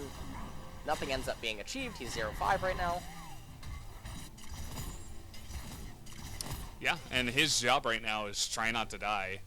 He's not really in a position to, you know, make a big effect. He's going to hold on to his teleport in hopes that perhaps he can do something with his Black Cleaver and a bit of extra damage with the Caulfield's Warhammer that he has picked up, but he's not going to be doing nearly as much as the Camille, who is almost on Trinity Force at 20 minutes and a half. Only needs the third piece of that one, and will be just about all the way there. Well, let's take a look at what happens at the Cloud Dragon. You know what Haru was thinking? He was like, you know what would help me gank Aatrox even more? Aatrox has a lot of healing in his kit. Why don't I pick up a Morellonomicon? Stop. That's exactly what you need to do. Play-by-play this fight. What fight? No fights happen here. Haru is... It looks like Hanwha Life is just on the run. They were considering engaging, but okay, Keria. All right, buddy.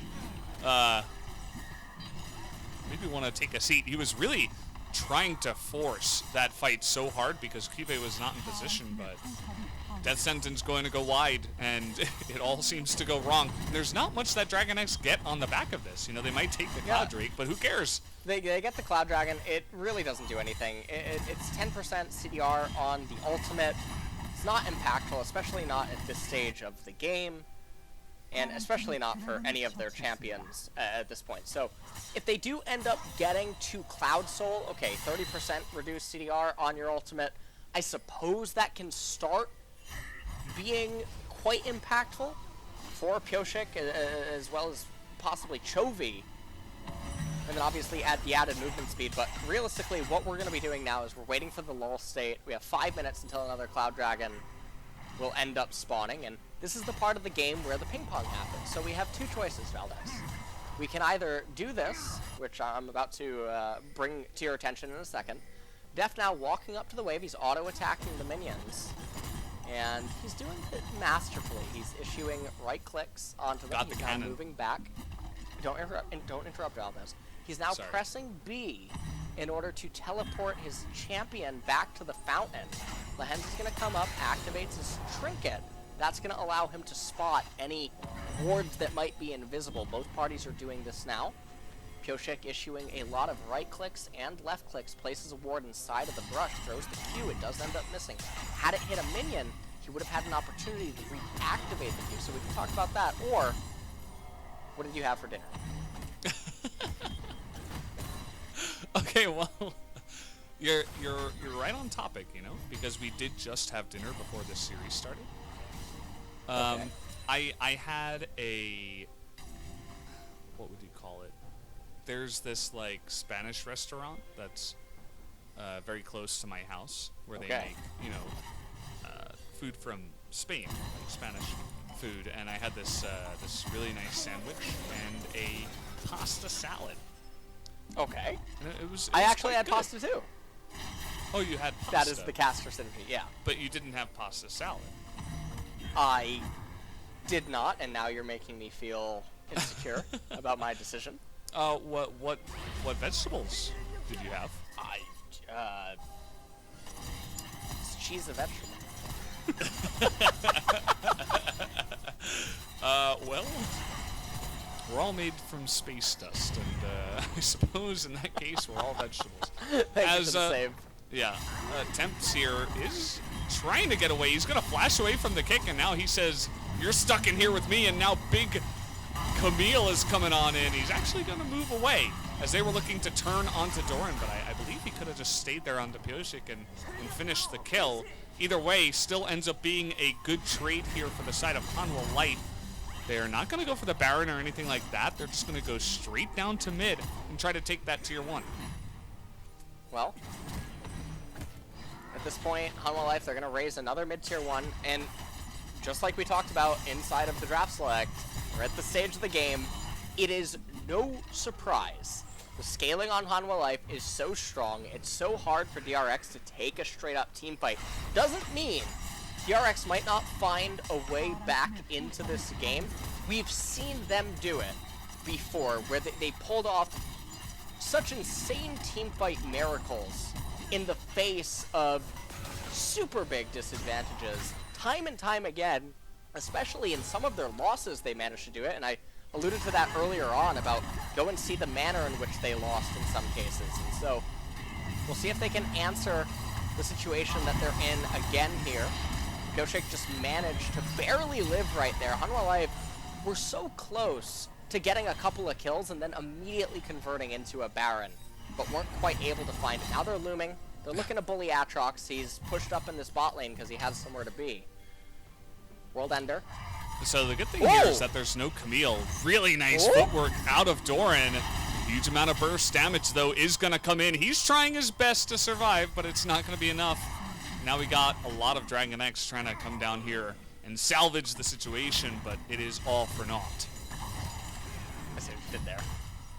All for naught. Yeah. Like Nautilus? Nautilus, yeah, he's in the game. You are... You have really upped your game in the last Yeah, I few know. days. I've been practicing. We had 19 days. I can tell. Yeah? Now, right here, Pioshek is shoving a wave, and I don't know exactly for what reason. Could just be holding the wave there. He doesn't have anywhere to be. If you look at the minimap, there's quite literally... one against Camille. Oh. Yeah, he's gonna get away. She has the Trinity Fusion upgrade. And an interesting thing is, I actually don't know what is better to upgrade between the two. I actually think, I guess for Camille, it would be Trinity Fusion. Instead of Might of the Ruined King. I'd imagine so, in this case. Or just in general, like in this case for this champion. This is what I'm getting at here. And, yeah, I mean, he gets it extremely early. That's another thing with the Ornn, is that, you know, generally Camille might need 2.5 items, but with the Ornn, it might just be, you know, 2 items, one of them being an Ornn item, that gets you over the edge there. Picks up the pickaxe, and already Camille but there was no way that the Aatrox could get close to her. At this point, I don't know if anyone can really touch her unless they're able to CC her down from 100 to 0. We're just having ping pong inside of the lanes right now. Infinity Edge, Phantom Dancer, and Runon's Hurricane are the items for Deft at this point. And without either team really threatening a Cloud Soul, it just looks like we're building up to constantly keep playing ping pong and wave clearing, although Cube might have found himself. Do they have the CC to get her down? Did. It looks like the death sentence is going to be there. Oh, he got so much gold off of that one. 600 is going to be the total bounty there given over to the side of that Aphelios. So, yes, Camille is big, but you shut her down and you give all that gold to your carry. Absolutely, this Aphelios can carry if we do get to that later game. Well, still not going to be able to start the Baron because the death timer is not big enough yet on Cube. He does also have teleport available. And with the Ornn ultimate plus the Misfortune ultimate, it would be way too risky to go over and start something like that. Rabadon's death cap was picked up by Chovy. He's going to probably want to get a Void Staff, considering more and more champions will continuously keep building magic resistance at this point. You're going to have Tempt, he's going to end up picking up a Stone Plate. We're not in the LEC. They don't build Locket of the Iron Solari on Ornn here, or Redemption. Instead, we get Stone Plate, so that he can press it, not get damaged at all, and then have the effect dissipate, so. One of the really good uses. Well, it sounds really good. Yeah. I should consider buying this item. It makes you look like a shiny Pokemon for a bit, so. It does. It makes you look special, and that's really all we're here for, you know? Especially Ornn, although he's special in everybody's eyes already. Such a great champion. Total damage dealt is, of course, going to Cube, but it's not exactly fair because his lane was camped for an insane amount of time. Speaking of camping, Haru doing that down in the enemy red side jungle, looking for an angle to potentially catch someone. Keria, you gotta be careful. You could just die here, although with Lee Sin right nearby, he is going to be just fine. And right now, Deft just clears out the red buff. Everyone is continuously waiting, and then waiting some more, Valdez. Okay. Just wanted to let you know that. Okay. Yeah. They're waiting. They're holding the wave. Haru's Down on a bottom, ward yes. here. They're looking to turn onto him. That's a good kick, but Repel still an ability. And we do have the Thresh down here, though. That is going to make the big difference, as 600 gold this time will go to Doran, actually. So finally, all of his patience is able to pay off, as 2 streaks in a row are taken down here, and Dragon X slowly but surely chipping away at that lead that Hanwha Life did have. And Hanwha Life are really just failing to execute on their advantages. They're not even attempting to start up the Baron. They're constantly misaligning their waves. And honestly, the hovering the Aatrox, it's getting a little bit old. So they're not managing to find any more success with it. He now has the Guardian Angel as well. Cube still going to be down here in bottom. This is the part of the game where you would really like Cube to not immediately eat this minion wave. And the reason that you don't immediately eat it is because then the Aatrox has to walk up inside of the lane in order to get the next wave. Then they're overextended, and then you can kill it. Chovy, he's going to get flashed on here, and with teleport being used as well, they are just trying so hard to kill this Rumble. And I suppose they're going to succeed at that, but they had to use teleport for that. So you'd have to imagine that they want a bit more, as teleport for just 1 kill at this point in the game, not going to be too much. So yes, they're going to make their move onto the Baron now, with an extra teleport being used by Tempt. And Dragon X, they say, yep, you got us. We cannot fight you at the Baron. At this point, Baron does go the way of Hanwha Life. They're moving over towards the right-hand side. They're going to end up getting, I assume, the Cloud Dragon. I don't think DRX can burst this actually in time. Yoshik is going to, he is going to be able to sneak it. Pretty cute. Right under Hanwha Life's nose. And now they're immediately turning their attention towards mid lane. They're gonna raise the mid-tier 2 turret before recalling, and now we do have a soul point, but it's not a super impactful soul point outside of any champion, really, other than Atrox. So, Cube and camera angles, actually, I'm getting Valdez. You're getting a little bit dizzy. I don't think I've ever felt that before. I actually got nauseous. Tempt managing to use the Ornn ultimate there onto Chovy. And Lahen's able to come in as well. Equalizer not going to be able to bail him out. Are they going to find Haru here? We got Tempts nearby. Double TP being used on the side of Dragon X. They really want to catch up to this guy as trying to follow up onto Haru. He is going to be pulled in by the chains, and now they have Tempt underneath the turret, and with that stone plate, he's going to survive for such a ridiculous amount of time. But meanwhile, yes, they're going to get a couple of kills, but look at your base. You might just lose the game. And they're going to push in, and I think they're going to be able to win this one. Lahen's trying to zone them out. We got Lava nearby here. They just need to kill that MF, but the death sentence is not going to get it. The last auto, and down will go the Nexus. Hanwha Life able to tie it up here in game number 2.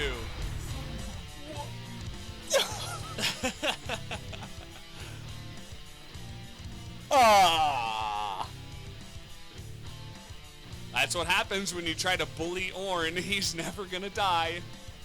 And the stone plate bought them so much time. Yes, why didn't I foresee this moment?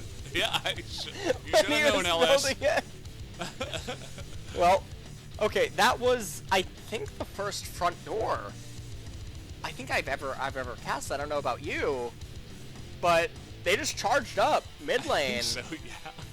raised both Nexus turrets, and took the Nexus, and honestly, Lahen's also acting as the Gate Guardian.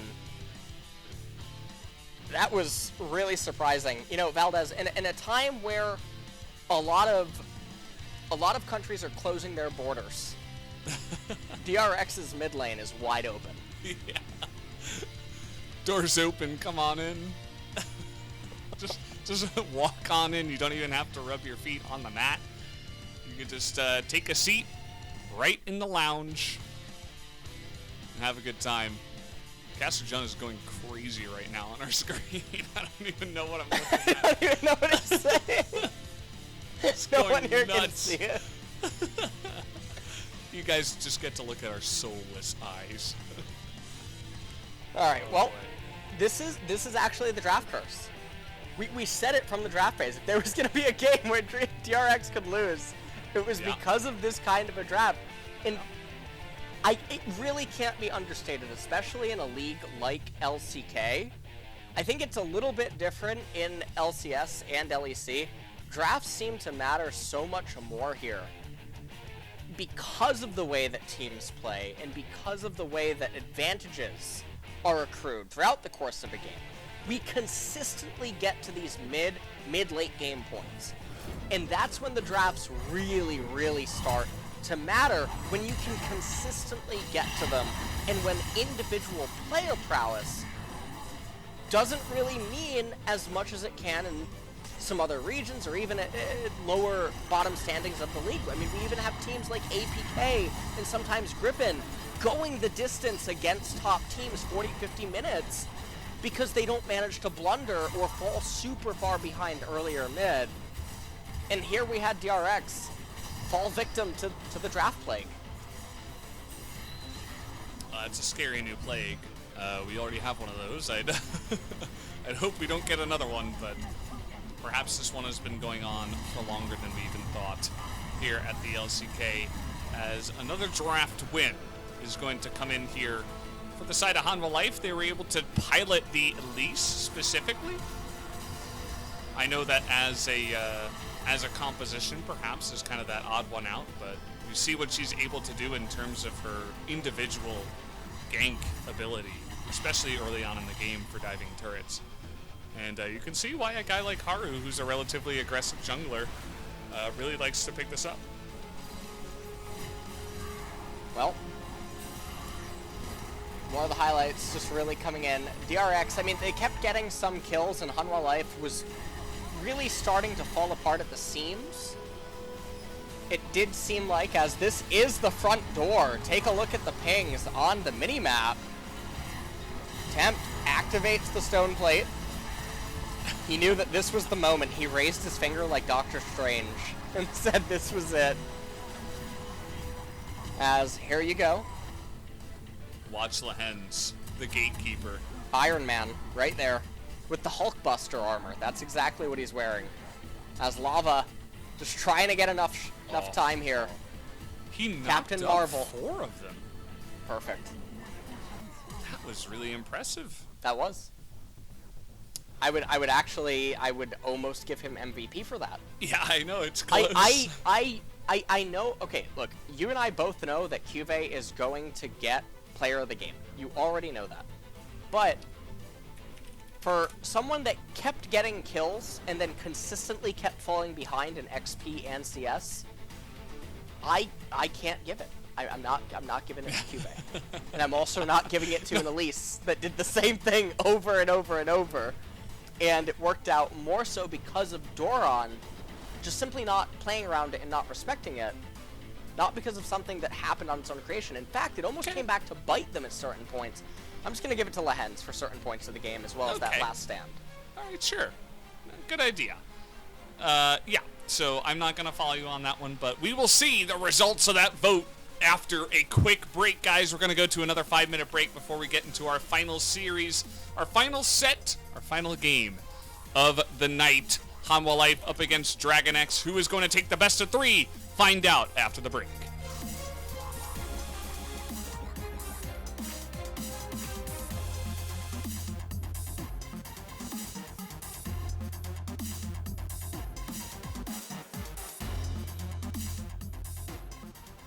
몰라? 막이봐요. 에이, TFT 모바일 부동 동작 또로로로 갤럭시 부동 동작 에이, TFT 모바일 부동 동작 또로로로 갤럭시 부동 동작 또 떨어져 허구와 날라다타 여긴 갤럭시 너의 자식 얼럭키다 너의 두뇌 그래서 타지 않아 21세기 이 전략이 이제 턴다 눈치차이 나는 널 눈치 터차미 롤 아재 롤린 이돌 롤린 인간들 잘게 누나 망가 따마 회가 초바 뒤집개로 뒤집어라 레디 셋 TFT 모바일 부동 동작 또로로로 갤럭시 부동 동작 TFT 모바일 부동 동작 또로로로 갤럭시 부동 동작 나의 여가 멋이 부동 동작 TFT 모바일 부동 동작 온유한 소리 가득 찰로 동작 또로로로 갤럭시 부동 동작 하다 현타 부동 동작 TFT 갤럭시 부동 동작 유체 뉴 시너지 전설 등장 멋이 팬치 우주 부동 동작 리그 오브 레전드 전략 게임 TFT 모바일 부동 동작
Welcome back, guys. We are here at the 2020 LCK as we just got done with game number 2 of Hanwha Life up against Dragon X, and you think about that matchup, you say, hey, probably Dragon X going to take the 2-0, but that is not the case. We do have a game number 3 as Hanwha Life just burst straight in the front door with the Baron buff and took out the Nexus. Lahen's doing a great job of guarding everybody who was recalling, knocked them all up, and was able to secure the Nexus down there for the MF. So, LS, we got one more game to go on this long day of games, as Lahen's, in fact, is going to pick up the player of the game. Yeah, he does end up getting it, and so I'm relieved but shocked at the same time that he did end up getting it.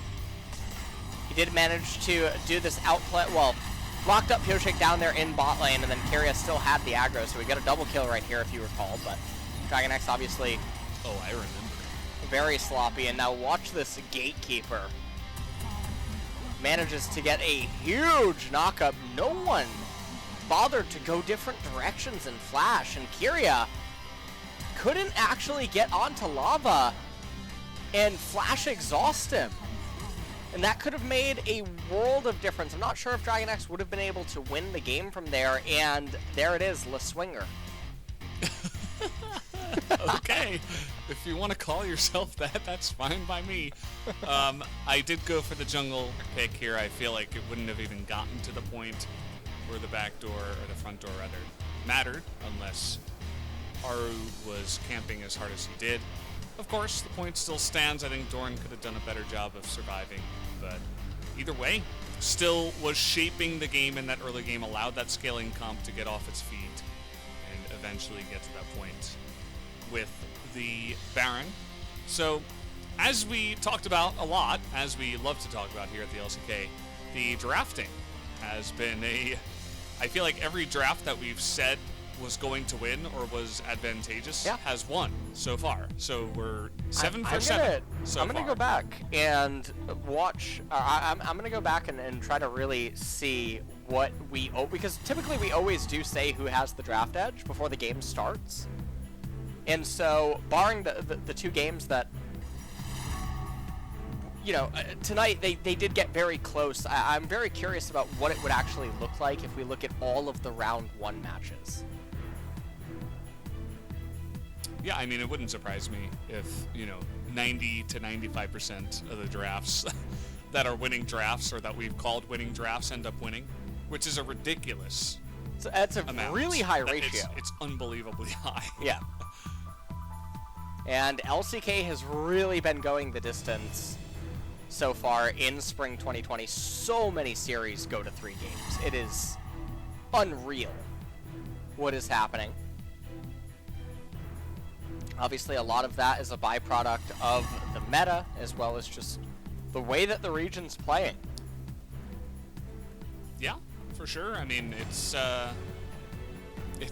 been fun, though. I mean, we have had a lot of games, but a lot of the games have been fast, and we have had, at least the majority of the games have been a decent amount of action within them, as Senna is going to be the one person that is kind of missing from the bans here, and based on the low priority that both of these teams placed on it in Game 2, doesn't really surprise me. Paris picked up first by Hanwha Life. Now, could we see Ezreal come out for Deft instead of something like a Senna? Might even see something like Kaisa or something of that nature, but would really like to see something a little bit different. Nope, it is going to be the Kaisa. So, yeah. I mean, we're off to a good foot. You ready for the Nautilus or what? The Nautilus? The Nautilus. What? I'm ready. Don't make fun of that. Alright. Pioshik? Yeah, there it is. Okay. I can't. Where's he, Jim? Where's he? Get him on the ship. Oh no. Well, I wish we could get Ejim on the ship. Well, Hanwha Life now, they have to respond. So what do you think, an Atom or a Braum? Valdez. Definitely. Oh, okay. All right, we're already.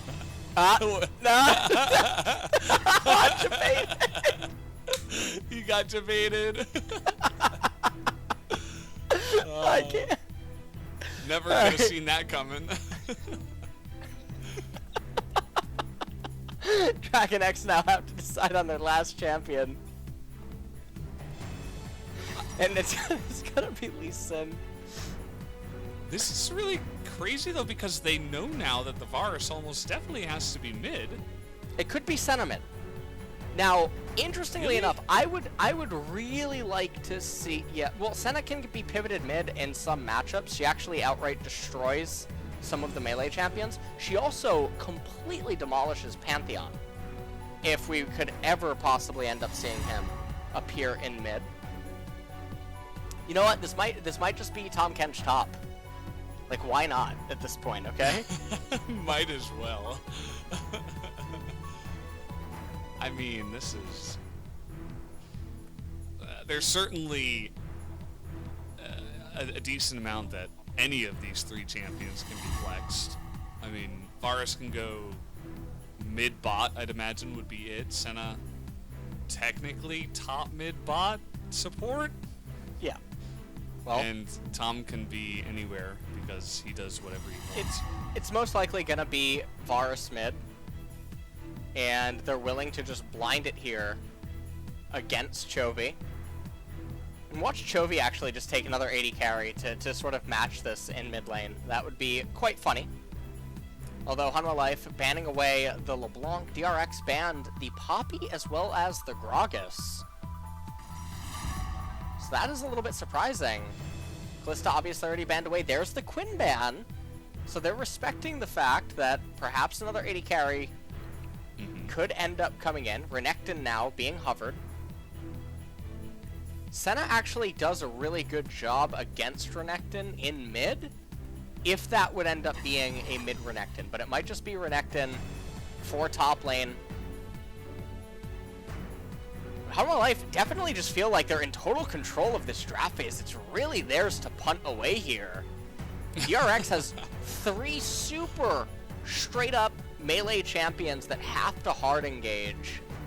And the Kaisa, which is gunning for the backline, so all Hanwha Life really need to do is draft mid-rangey champions. And it should be a pretty easy draft victory. I mean, we're assuming that Dragon X isn't going to pull out anything super wonky. I'm not sure about the Sejuani. I mean, with the Gangplank, it makes a little bit more sense, but... Oh, wow, okay. We got the Nautilus mid once again here for Chovy. So, Keria is going to pull out his Pike against the Tom Kench. Nautilus mid for Chovy. Yet again. And we're going to have to see what this is going to end up meaning. DRX has yet to swap around any other champions. Okay, they're finally getting to it. So Pike is Show here. Me what you got. Chovy with the Nautilus. I'm going to be really interested to see how he manages to fare up against Tempt.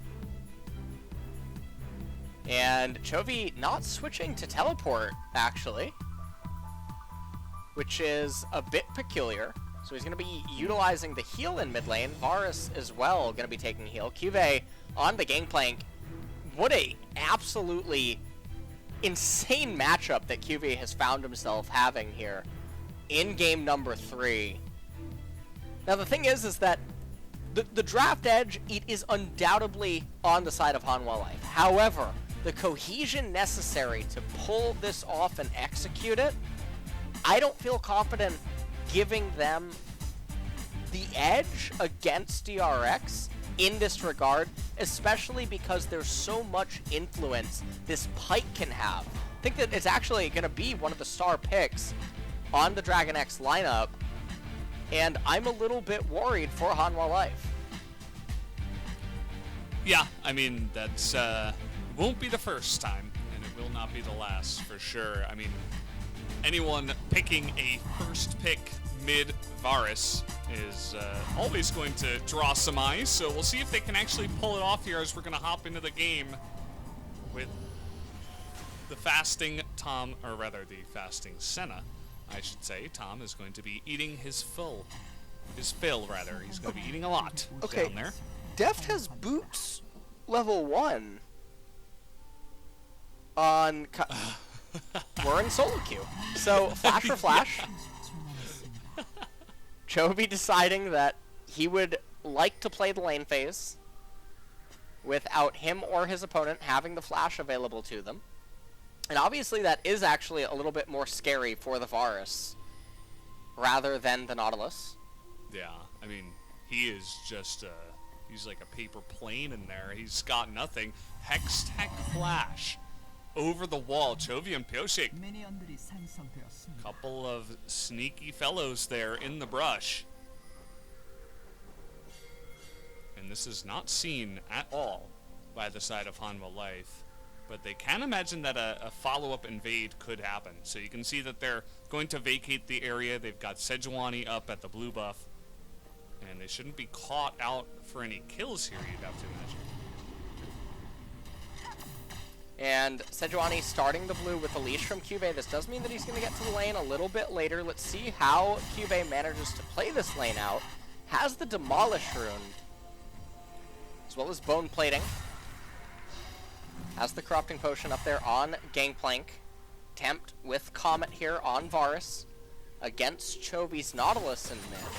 Has the Dematerializer. Deft with the boots level 1 is really surprising. Let's see what he ends up itemizing. And obviously this isn't a mistake. It's not something I've seen. Maybe he wants to get out of range of some harass. I mean, maybe he feels like he doesn't need it early on. But Pioshik in position to at least chip away at the bottom side. I say that, but actually he ends up losing a whole lot more health compared to Lahens or Lava, who barely lost anything. Well, Kyria and Death not really doing a whole lot right now. Lava spamming everything that he can onto Death, trying to just hurt him as much as possible. And remember that this start also grants Death a 50 gold start, boots 300, or fillable 150. So there is a bit of excess. Not that gold amount is really all that meaningful. Sejuani now trying to come into mid for camp. And Chovy, once again, with a really bad lane state. Oh, and the flash is going to come in here. Aftershock is going to help a little bit, but they should have enough damage to pull down that Nautilus from his high horse. And full first blood, rather, is going to go the way of the Sejuani. And Chovy is really... this is 2 games in a row that he has consistently played the wave 1, 2, 3 really poorly. Pioshik having that stolen away is really unfortunate. Q lands onto Tom Kench. And now Pioshik and Chovy are actually just sharing XP, which is really bad. Chovy does ding level 4. Kyria here. He's trying to run down back into bot lane. Yeah, he's just going for a swim. As Tom Kench made that Scuttle Crab swim. What do you think? Okay, Doran. Yeah, this is a very big wave, and with Sejuani in close proximity, things do get a little bit scary. Obviously, they do have that ward, but looks like Pioshik and Chovy are actually going hunting for something inside the blue side jungle of Haru. Not really quite sure what that is, but. Cloth armor Oh, Temps with no flash. Do they have the kill here? Chovy tanking it up so much, what? And the last auto is not enough, but the Q is also going to sail wide, and Pioshik just barely going to get out of there as the dive does not succeed for the mid and jungle of Dragon X. We're going to have to obviously take a look at that replay and see how that all just transpired, because this is a really, really bizarre series of unfortunate events here for Pioshik in this game. First, we're going to take a look at this replay. Now, take a look at the minion lane state. There's no way for Chovy to walk up to crash this. And meanwhile, Lee Sin, he's over on the right-hand side doing his grab. I'm not blaming Pyoshik for this by any means. Chovy is clearly doing something wrong early on. Beautiful use of Hextech Flash to go over that wall. All he needed to do was one more. He leveled up. He leveled up. Pyoshik is so unlucky. 이거 라인 좀 쳐줘. 내보다 위험했을게. 그리고 마공풀을 계속 생각해 그냥. 미래. 응? 바로 왔는데. Lee Sin, no flash? 리신 노플? Oh, I lived. 살았다. Oh, it's That's all okay. fortunate. Yeah. Yeah.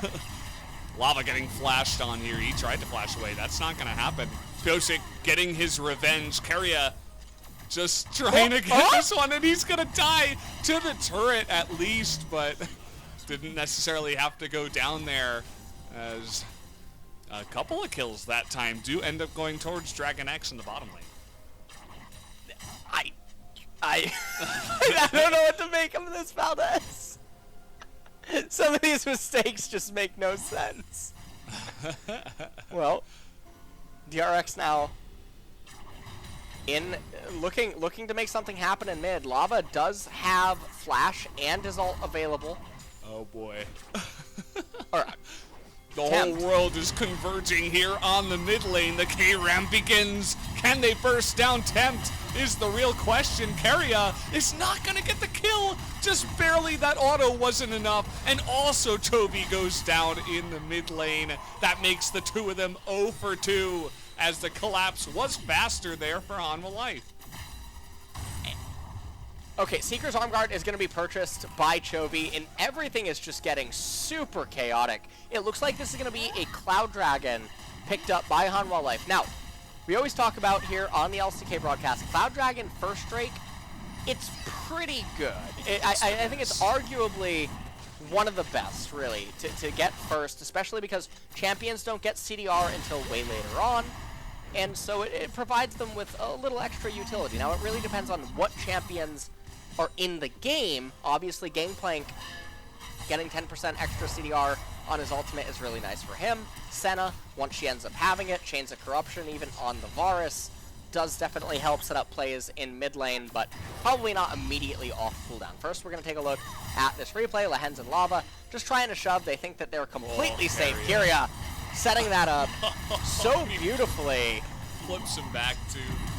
Lava ends up dying. Lehens casts his thick skin, and it is quite thick. And you can see Keria was trying to edge and skirt to the very outer edge of that turret range. And let's take a look at this replay. I misspoke saying that Tempt was the one that had his flash and his ultimate available. Chovy, they just didn't really have the damage, and Keria came in there, missed the kill onto Tempt, and then the auto attack actually got devoured out by the Tom Kench. Oh, he is so dead. That one is going to go the way of Chovy, as down from bottom side, you can see Lava was trying to help out, did not end up working out. As yes, Tempt, he's going to begin doing some really nice poke damage with the lethality build from mid lane, but the rotation this time around is going to go in the favor of Dragon X. And so they find a bit of temporary success up here in top lane. Tempt now has the Serrated Dirk as well as the Ionian boots. He's going to move back into mid lane. The gold score is still not super different right now. Mountain Dragon is coming up second. It's really, really important for DRX to try to get that. Yes, Varus does do a bit of magic damage, so does Tom Kench and Gangplank's ultimate, but the majority of the damage that comes out of Hanwha Life is physical. And for champions that do get to build a lot of armor resistances, it's nice to be able to pick that up. And then obviously, in an ideal world, both of these teams really wouldn't mind a Ocean Soul, but I don't think either one would really complain about an Infernal either.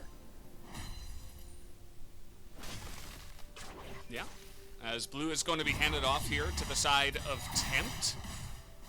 We'll be picking that one off. We haven't seen any further attempts by Lava and Lehens to move up this lane. As you can see, they're just receiving waves at this time, but we're going to take another deep look into this replay here. Really nice slice and dice, as well as the Dominus being cast. Doran managing to crash the wave in. Senna ultimate comes out to try to help Chobi. Manages to land it, hook, line, and sinker. Straight in on the Gangplank. There is a lot of characters from the sea here, by the way. You have Nautilus, Gangplank. True. You have Pike and Tom Kench. Okay. I think that all of these people have definitely gone to the ship.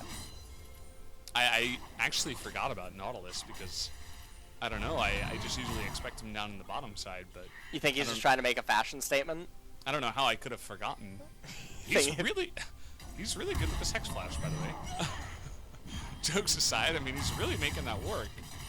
It's not often you see that taken there in the mid lane. I mean, you're looking at the champ, so that's exactly what's going on there, Valdez. Okay. Yeah, I mean, everything I do, I make it look easy. So, yeah. All you do is win. That is except in solo queue. All right, Doran up here in top lane, trying to convince. The flash in, and he messed it up. He's not gonna get the kill. At least he's gonna survive. As Keria, okay, well. It was all a plan actually to give it over to Keria. Yeah, good job, guys. Well done. Well, this is one of the most bizarre games when it comes to mechanical mishaps that I think that we've had in LCK. The action never stops, actually, in this game. Yeah. I think everyone's a little bit Looney Toony right now. It is going on almost 11 p.m. in Korea. Yeah, I mean, it's it's getting there late in the night. We've had a long day, as the casters might get a little loony as the game comes along here as well. Shelly is going to butt heads with the turret, as now TP is coming in. Well read by the observer. It feels like Tom, totally gonna whiff on the Sejuani ultimate. They're looking to turn it around as Tom is just so tanky. What are you gonna do against that? The barrels didn't look like it did anything really, as they've got a lot of tanks in the front line. Haru as well as Lahens. In goes the Kaisa, but they still haven't killed Tom Kench. Why can't they kill him? The stun is gonna go in, and finally they're gonna pick up that kill. As now they're going to go for a little bit more. Tempt is going to go down, and now everybody's getting baited into the fight. Everybody's stuck around trying to keep the Tom Kench alive with teleports and just with their abilities, and that's going to end up being 4 kills for 0 going the way of Dragon. And it's a really explosive opening here for DRX. They just managed to team fight so well there against Hanwha Life, who... They were getting a lot of value down and bottom. Now, even DRX, they're going to reward themselves with a Mountain Dragon capture. As Pioshik looking to solo it, as Chobi recalls. We're going to take a look at the replay in just a second. And, okay, Lahen's actually coming in off of the Abyssal Voyage. Deft, I think, has given up trying to live here. I think he's going to get this kill. Oh, yeah, he's going to slap him with his tongue. Just like that, and you may not expect a Tom Kench to have that item here, the Dead Man's Plate, this early on, but it's with a fasting Senna. So he gets to eat whatever he wants, and he is a big boy. Well, let's take a look at this again. So the Rift Herald gets the bottom turret, but now look at Lahens. He's going way too far forward. Teleport coming in. They're behind enemy lines. Had Lahens not been there, everyone else on Hanwha Life would have been able to get out. But then they try to turn it back in onto Chobi, which they just bit off a little bit more than they could chew. Chobi dreadlines back in, uses the Nautilus ultimate, knocks everyone up. Deft able to get into the back line, slice and dice through on Renekton. Everyone depleted in terms of active abilities that are going to be able to be used. Everything on cooldown. Chobi manages to lock up Tempt not having anywhere to go. Keria, phenomenal performance on the Pike inside of this team fight yet again, and then Cube basically left to die as Rose let go of Jack's hand at the end of this movie. The water was too cold. They love the sea, but it wasn't good enough. And we can see here exactly how this happens. Must have seen like the beginning of the recall animation before he went invisible in that rush. There's another interesting thing there's like a bug. I don't know if you know about it, or maybe someone does know about it. They can tweet where sometimes, depending on how close the champion is to your team's line of sight, you can hear a recall animation. You know what I'm talking about? It's really weird. I don't know if I've ever heard. It's very bizarre. But I think I've seen, you know, very late movements where it's like, okay, he should have been out of vision for like 3 seconds, but I can still see him. You know what I mean? Yeah. Sometimes it happens, other times it doesn't. I don't really know how to recreate it or under what circumstances it happens. But sometimes you can hear an opponent recall through Fog of War. And it's really... Is he freezing? Take it over. What do you... I think you've had a little bit too much League of Legends today. You might want to lay off. Too much lull state, and this is what happens. If you thought he was freezing, I don't know. Well, that's a very aggressive too. He's also a very bouncy Nautilus. Just getting over all the boundaries in this game. As they're just gonna go for a little back there, cheeky back. They say we're not ready to fight. Let's buy some items. Pick that up. And yeah, there's not too much happening now. We do have that Ocean Soul that is going to come out here onto the Rift. Of course, 2 minutes until the next Drake does spawn, as that will be a primary objective for both of these teams, you'd have to imagine. Yeah. Ocean Soul is really the key prize here for both of these parties. So we're going to have to see what ends up happening in the next minute and a half. We're looking at like core item completions. Nautilus probably going to end up eventually getting the Proto Belt, unless he just pivots into being full tank at this point, which might not be that bad of an idea. Double Black Cleaver completed out of Renekton and Lee Sin. And so that's pretty much it for them. Gangplank has the Trinity Force. He's not going to get another meaningful item, at least not before the next team fight. And you have Warmogs being purchased on Haru, obviously going to be very far away from getting that. Ronduin's Omen, I believe, will be the next item for Lehens. And so really the champions that we're paying attention to from this point forward is mostly going to be the Senna, the Pyke, and the Kai'Sa, because they're the only champions that are really going to change in the next 5 to 8 minutes or so in terms of how they conduct themselves and what sort of item breakpoints allow them to play out certain things differently. Yeah, and we did just take a look at the XP points as well that have been taken out here. Doran was extremely far ahead of the next person, more than actually. We're gonna have a fight here. Deft getting burst down, but he is gonna survive in the back line. As down will go the Senna, just assassinated, and you would have imagined that 10th would go down too, but Toby getting okay. Pyosik from downtown had that Q connected. He's going to go way deep in there and pick that one off. No Lee Syndrome here. Absolutely the right move to do as he picks off the kill. That's 2 more now for Dragon X. Yeah.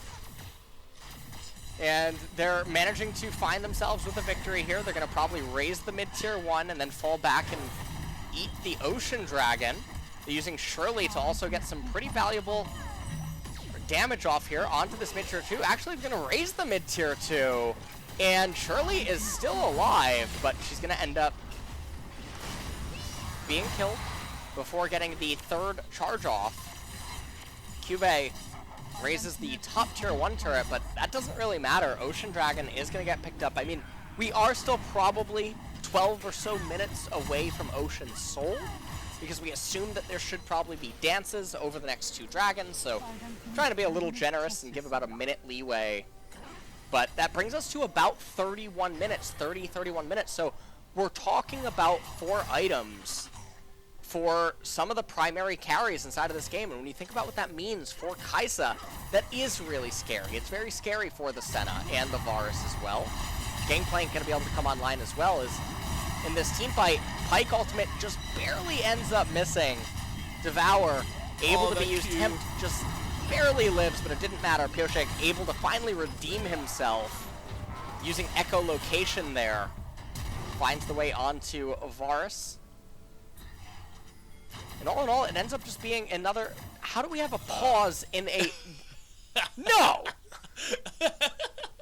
This is not real! It's their home computers! I love your reaction. No! How is it possible? I can't wait for production to tell us headset issue.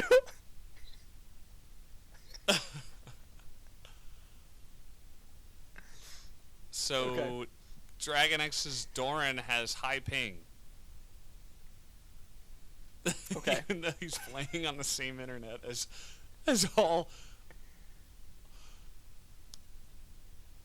Okay. We're hearing from production that Doran has really high ping, and it's mostly happening because of the remote access, I guess, that we are utilizing. So we are paused right now. Yeah, I didn't even think that was connected, really, but I suppose I don't know the inner workings So of the production myself. So he has really high ping, and now high ping can mean a lot of things in Korea. I believe the funniest story that I think I could tell is, have you heard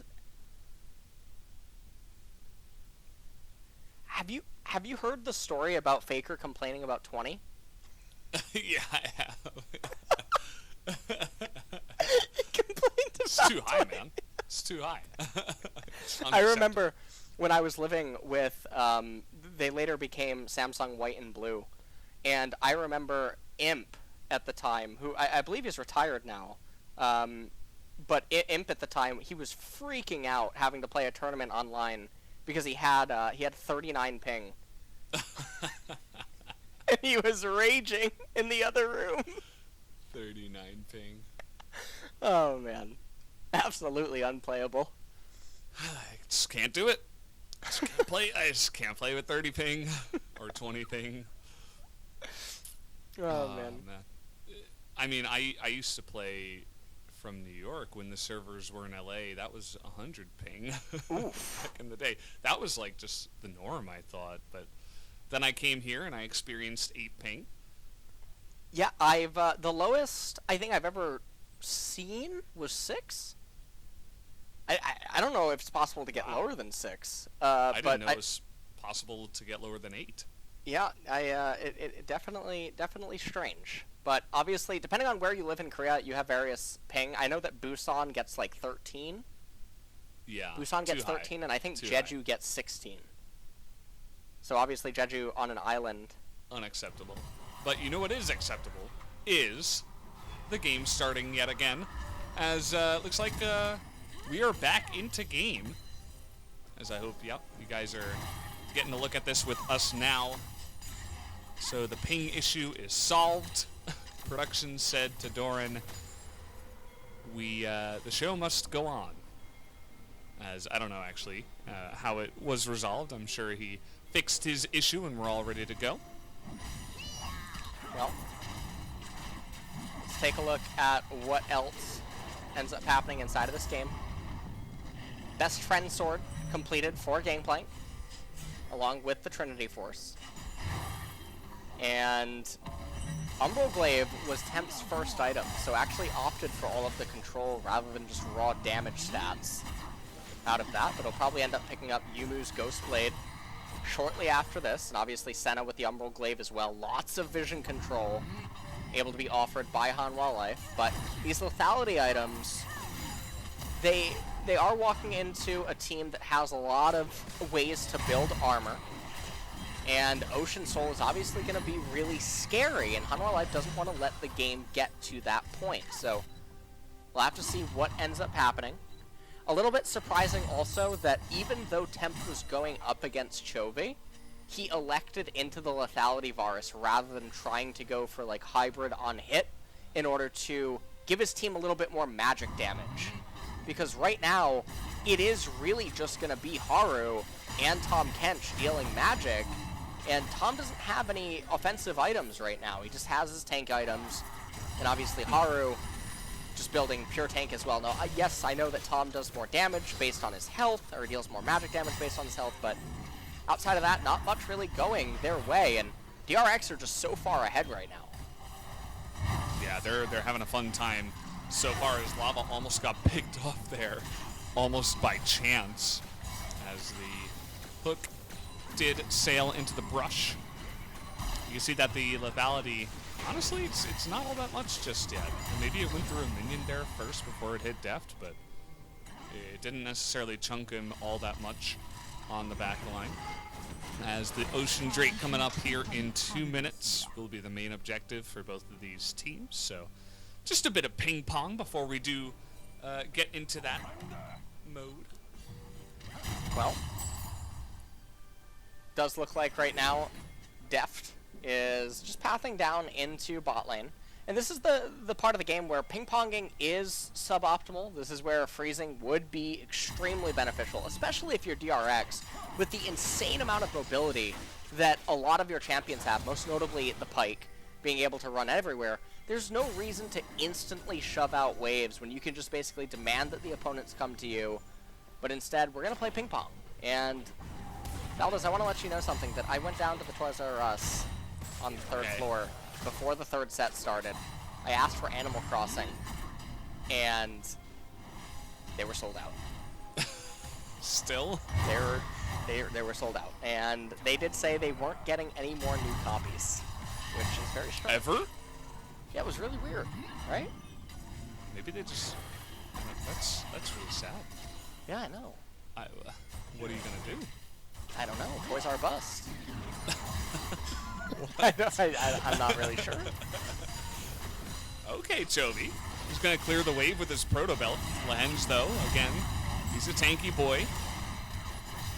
Having no troubles getting away from that one. Both teams just kind of slowly making their way to the Ocean Drake. As Varus arrows are sailing wide, not yet able to do too much poke damage here.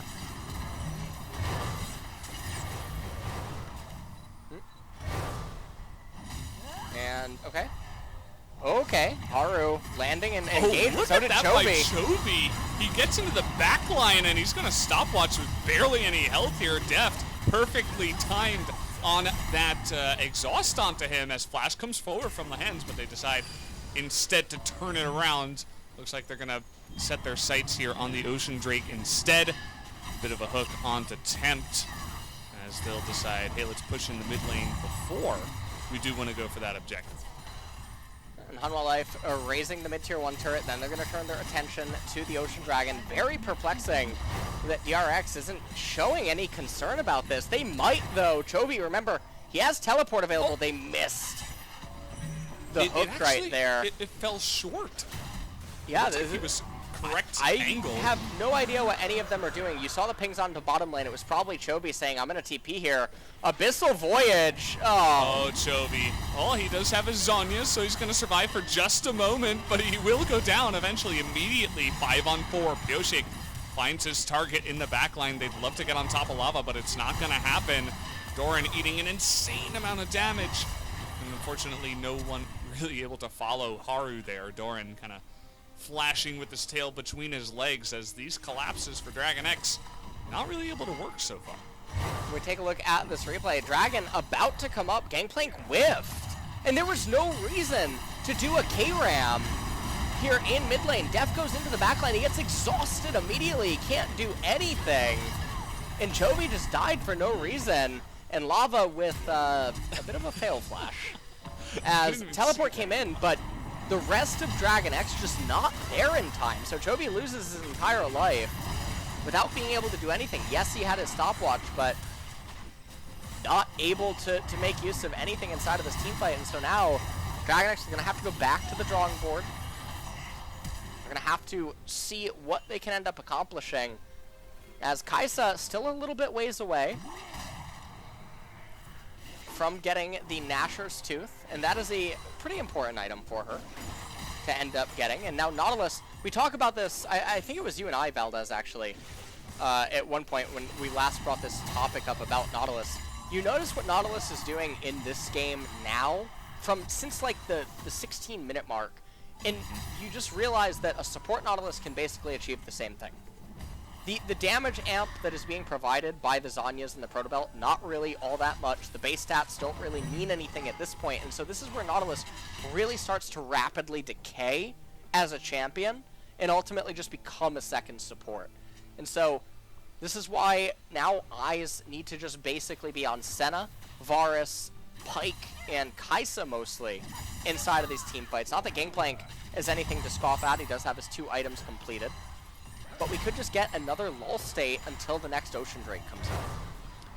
Yeah, and all the stuff you were talking about for the Nautilus is absolutely true, but in terms of scaling on their composition as well, I mean, they also have a Lee Sin, who has fallen off since the late game, the Renekton, ahead on levels, but that's about all that he's going to have going for him.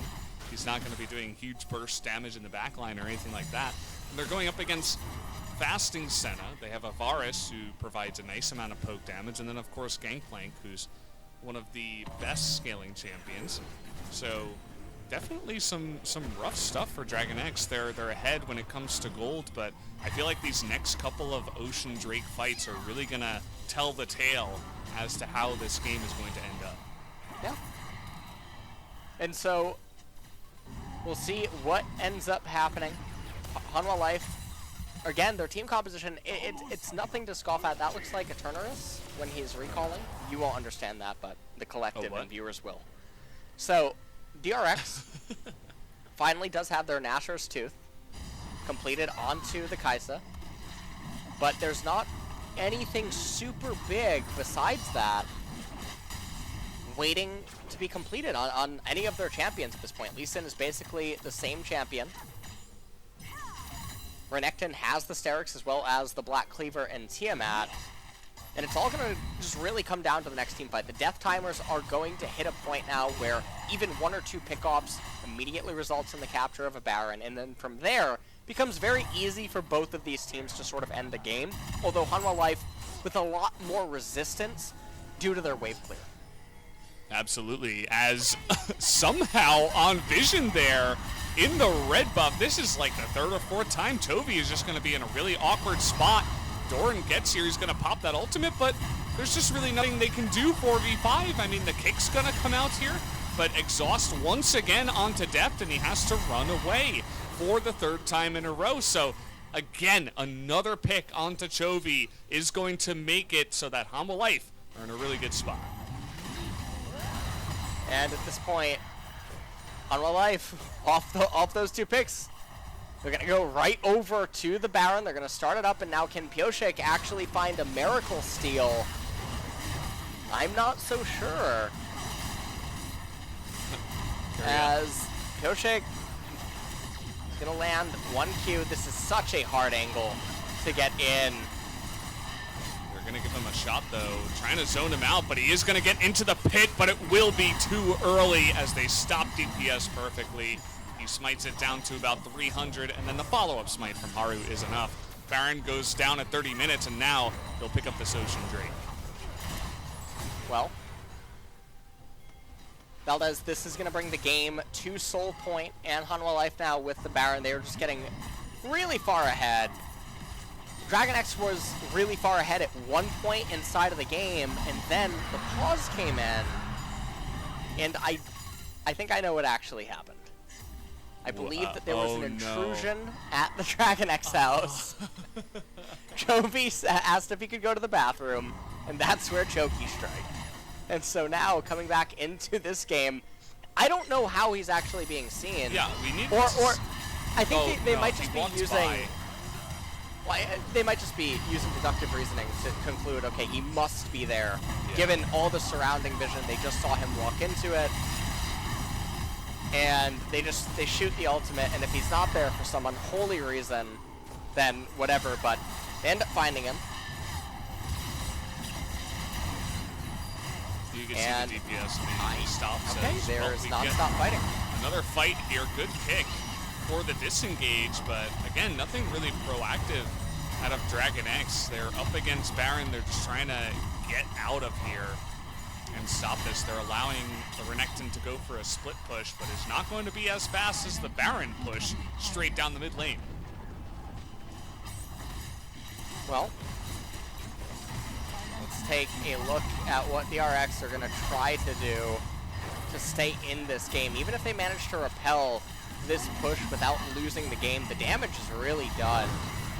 It's only a 1,500 gold lead, but it's a Gangplank at 3 items. Sejuani is so tanky. Who on Dragon X is going to kill her? Because once you go past 2.5 items on the Renekton, on the Nautilus, on the Lee Sin, things of that point, you just start rapidly decaying, and everything just becomes about Kai'Sa, but Kai'Sa's not really able to do enough burst damage to any of these champions, and the heals on Senna are just super out of control. There's no healing reduction on the side of Dragon X anywhere, and even Gangplank, with all of his AoE, Grasp the Undying even, a lot of value onto Dragon X's team comp, his ultimate so effective.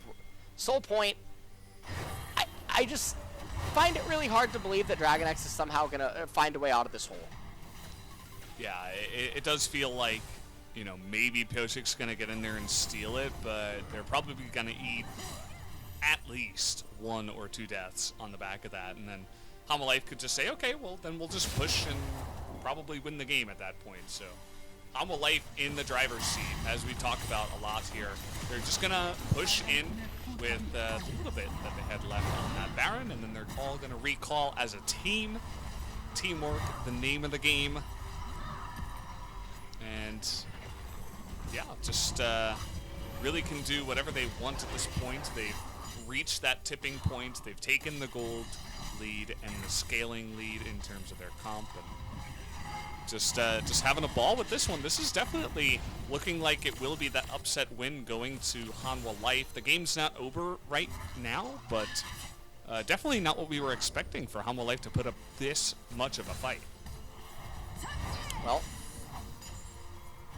9-10 is the kill score. It doesn't really matter. Hanwha are just so far ahead. I don't even want to say that they're in the driver's seat. They're in the cockpit, Valdez. They're driving a plane. That is the level of advantage that they have inside of this game. And they're rotating now down to bot lane. They're probably just going to crash in this wave, maintain control over the entire mid and bot lane, keep all the vision dark. And with the assistance of the super minions, that's going to be a pretty easy feat for them, and then eventually fall back and capture the Ocean Soul. So let's take a look at what Dragon X is going to try to do in order to offset everything that is going on. This is going to be the final all-in attempt. If Dragon X wins this, they don't even win the game. That's how far behind they are. They basically buy themselves about 5 minutes, and then they have to play the same sequence in Song and a Dance Out again. Yeah, and it's not a fun song or dance for them. I'm sure that Hanwha will be dancing their way to the bank, to the win, to wherever they want. Basically, again, they're the pilots on this plane. They are the captain of the ship, and they're taking us to a very wonderful place in their minds. Ocean Drake about to spawn here. As, okay, Hanwha. Will Dragon X consider bursting it down? No. Immediately, Hanwha will be in position as the lick goes down onto Doran, but he does have that Guardian Angel. Sejuani ultimate not going to end up doing much. Pyoshik, he's got to get back here. He's got to be in position for the smite. As now the knock up onto Doran. Chovy again in the middle of it all. The Cannon Barrage is getting so much damage down, so much value for the side of Hanwha. Finally, we will have the first and the second going down from Dragon X, as Doran will nearly immediately go down after that fight happens. 5-on-3 now, the chase. That Tahm Kench, he's so fast. And the flash forward here from Tempt will be able to finish off the rest of them. The Ocean Soul comes in. Cuvée, he's not even there. He's done with these fools. He's ending the game just by himself. Go to the He's ship. saying all aboard. Oh, man. Oh, man. And that's going to do it. GG, Hanwha are going to win game number 3 of the series just like that. Wow, not the finish we were expecting. 8 for 8 we were tonight, okay? Yeah. 8 for 8 in post-draft prediction.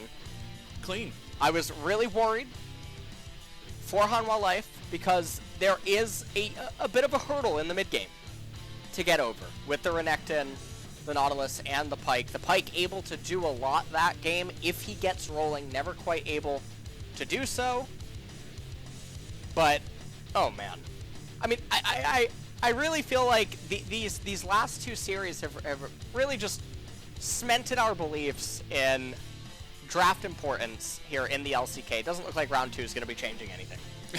No, I mean, I wasn't expecting it to change anything either. This is the game that League of Legends is. You gotta know how to draft into your opponents, and you need to know how to play out the games pretty well. As, yeah, Hanwha Life, that was definitely unexpected, I have to say. After watching game number 1, I was like, okay, should be a quick 2-0. Probably going to be a lot like the first series of the day, which, by the way, feels like an incredibly long time ago. It was over 8 hours ago that we did start that series, but it's been a long day. Hanwha Life able to surprise us here at the end. Yeah, this is the first time that we have gone the distance like this. This was an interesting experience. We have been casting for almost 8.5 hours nonstop, with a few breaks in between. Yeah. And it was interesting. Valdez. Obviously, there have been some hurdles along the way, so we apologize for that. My microphone. It's really good. Thank you. It is really good. I think it's hugely one of the best, actually. This was the level up by Varus. And there was such an unfortunate series of events this game, if you're a Dragon X fan, that the mechanics just really left much to be desired. Right here, you can see it even on Pyoshik. Does the roundhouse kick, not quite able to get the kill. Let's not talk about it, Valdez. But he knew that Kyria was here, and so wanted to give the Pyke kill over so that the team could benefit from more gold. Right here, Lehens, he was very overextended. And so that's the whole reason this team fight broke out. Take a look at Tempt. He is barreling it down to bot lane through the red side jungle, but this team fight is so chaotic. And honestly, Deft on this Kai'Sa was not able to do anything. Even when Deft could get into the backline, the exhaust or the heals were always there to just reduce Kai'Sa's ability to do any sort of reliable damage. And the Senna just did so much this game. I ended up giving my vote to Lehens for player of the game. I thought that he did so much. He had so many clutch devours, as well as even finding this kill onto Deft. So he's in the right place at the right time. I mean, he knows to wait until that moment. You know, easily a less experienced Tom Kench would have beaten him right after the fail on the kill onto Deft, but he does end up going down anyway. But you're exactly right. I think Lehens absolutely does deserve the player of the game this time around for the way he played the Tom Kench. Obviously, getting a bit more farm than normal Tom Kenches because of that fasting Senna, which makes him stronger than you may have remembered a lot of Tom Kenches in the past. Everybody else on the team had a pretty solid game. Nothing, you know, special, nothing super pop-off or anything like that. So definitely seemed like Lehens was the correct guy to give it to here. Well, let's take a look at the final highlights before we go into an interview and find out what is going on and what is the thoughts at the Hanwha Lifehouse after this very big upset here. I think that, you know, before the series started, we really, or I remember I personally talked as if we could already just write it off as what should have just been a very easy Dragon X stomp. But yeah, Hanwha Life, yeah, they managed to pull it back and bring everything together. So take a look at the damage chart here at the end. Gangplank showing up big. Temp doing a really good job on the Varus as well. Yeah, You know, the Gangplank and the Bars were just like the damage backbone for what was a good team performance for Hanwha Life. You know, they did their job. They were in position to do damage, even though they weren't getting like double kills, triple kills, or doing it all themselves. It really was a team effort from the side of Hanwha Life, playing out their composition a bit better than Dragon X were able to this time around. So props to them. We will have to see who picks up the player of the game and who else will be joining in the player of the game interview. Kind of actually, was it Lehens that got it for game 2? Yeah. Wow, so it might actually turn into a single double, player yeah, interview with Lehens if he picks it up here for game 3. Let's take a look and see who is going to end up getting it. Cannot currently see on our screen, but screencasters. And it will be Lehens. He gets the double support MVP interview. This is a really hard thing to do in the LCK, is actually get MVP points as support. And he did a double tonight. I'm curious about what the ratio is this time around. Just did so much here on this Tahm Kench, though.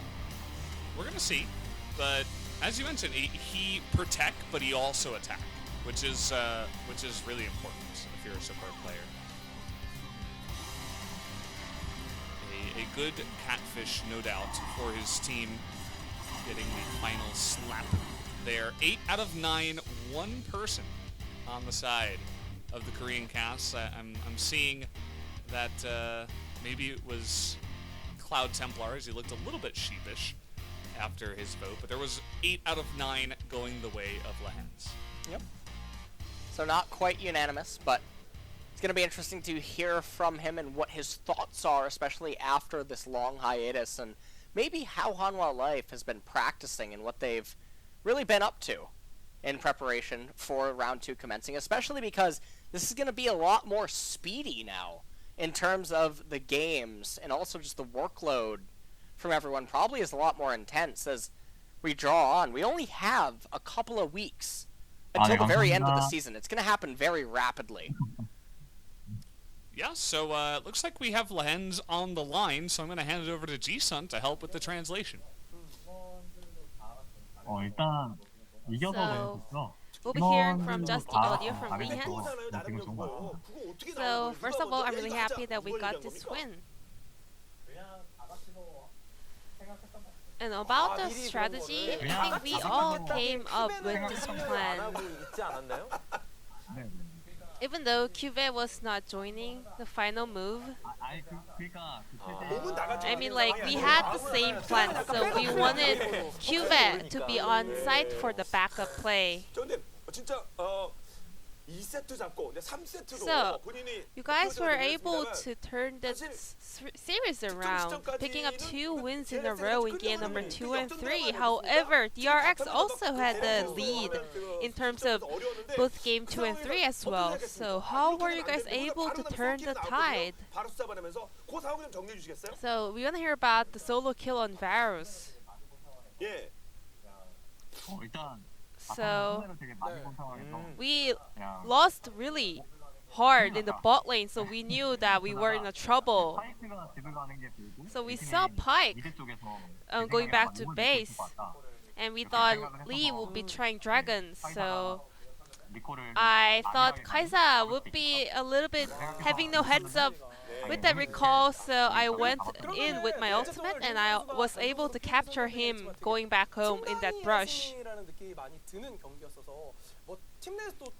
So I guess Hanwha Life was doing better performance in terms of team. So who do you want to especially praise in terms of today's performance?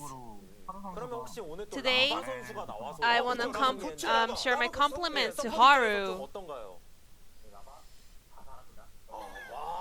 And what about Lava as a support player? Well, Lava does everything perfectly. I love him. He's the best. 본인들 전부 다 유니폼 입고 있는 상태에서 합니까? 아니면 퓨어지 선정되면 그때 입고 있는 거예요? 예, 다 준비를 하고 있어요. I just want to ask you about this.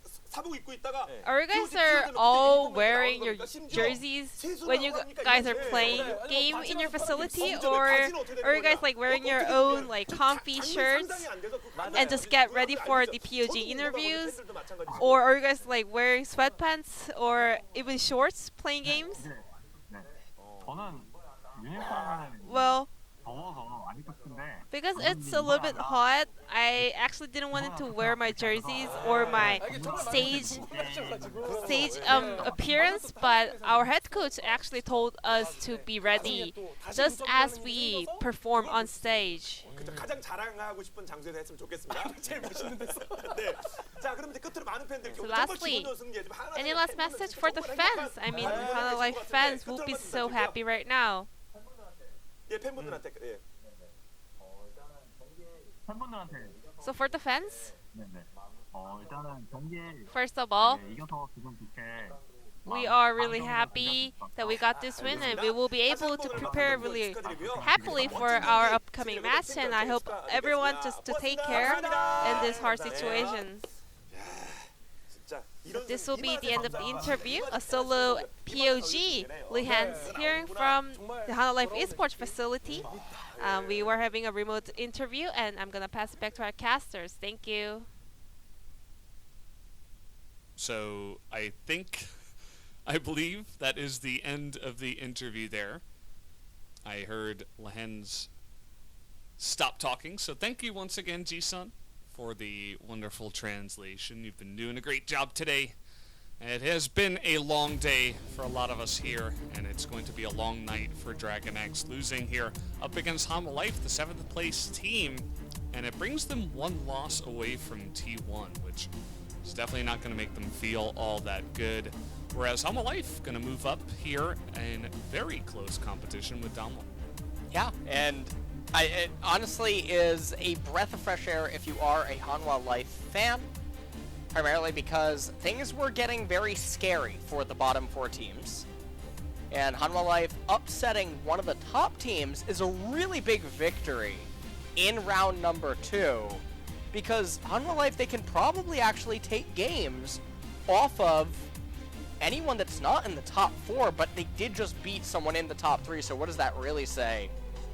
As the next matchup tomorrow is going to be interesting. Afrika taking on Sandbox T1, takes on APK, and then Gen.G is going to close out the night against a very struggling Damwon. And honestly, Damwon, I don't know what they're thinking going into this match, because Gen.G are on a tear and Damwon are just plummeting through the standings. Yeah, I feel like that last match, as you're kind of alluding to, could be the most one-sided out of all of them, even more so than T1 versus APK, which is saying a lot, as APK also looking pretty good nowadays. We'll see if they can make it happen. But guys, thank you so much for sticking with us for the entire day of LCK that we did make it through today. We're going to be doing it again tomorrow, same time at 3 p.m. KST, so join us for more LCK then. We'll see ya. Good night.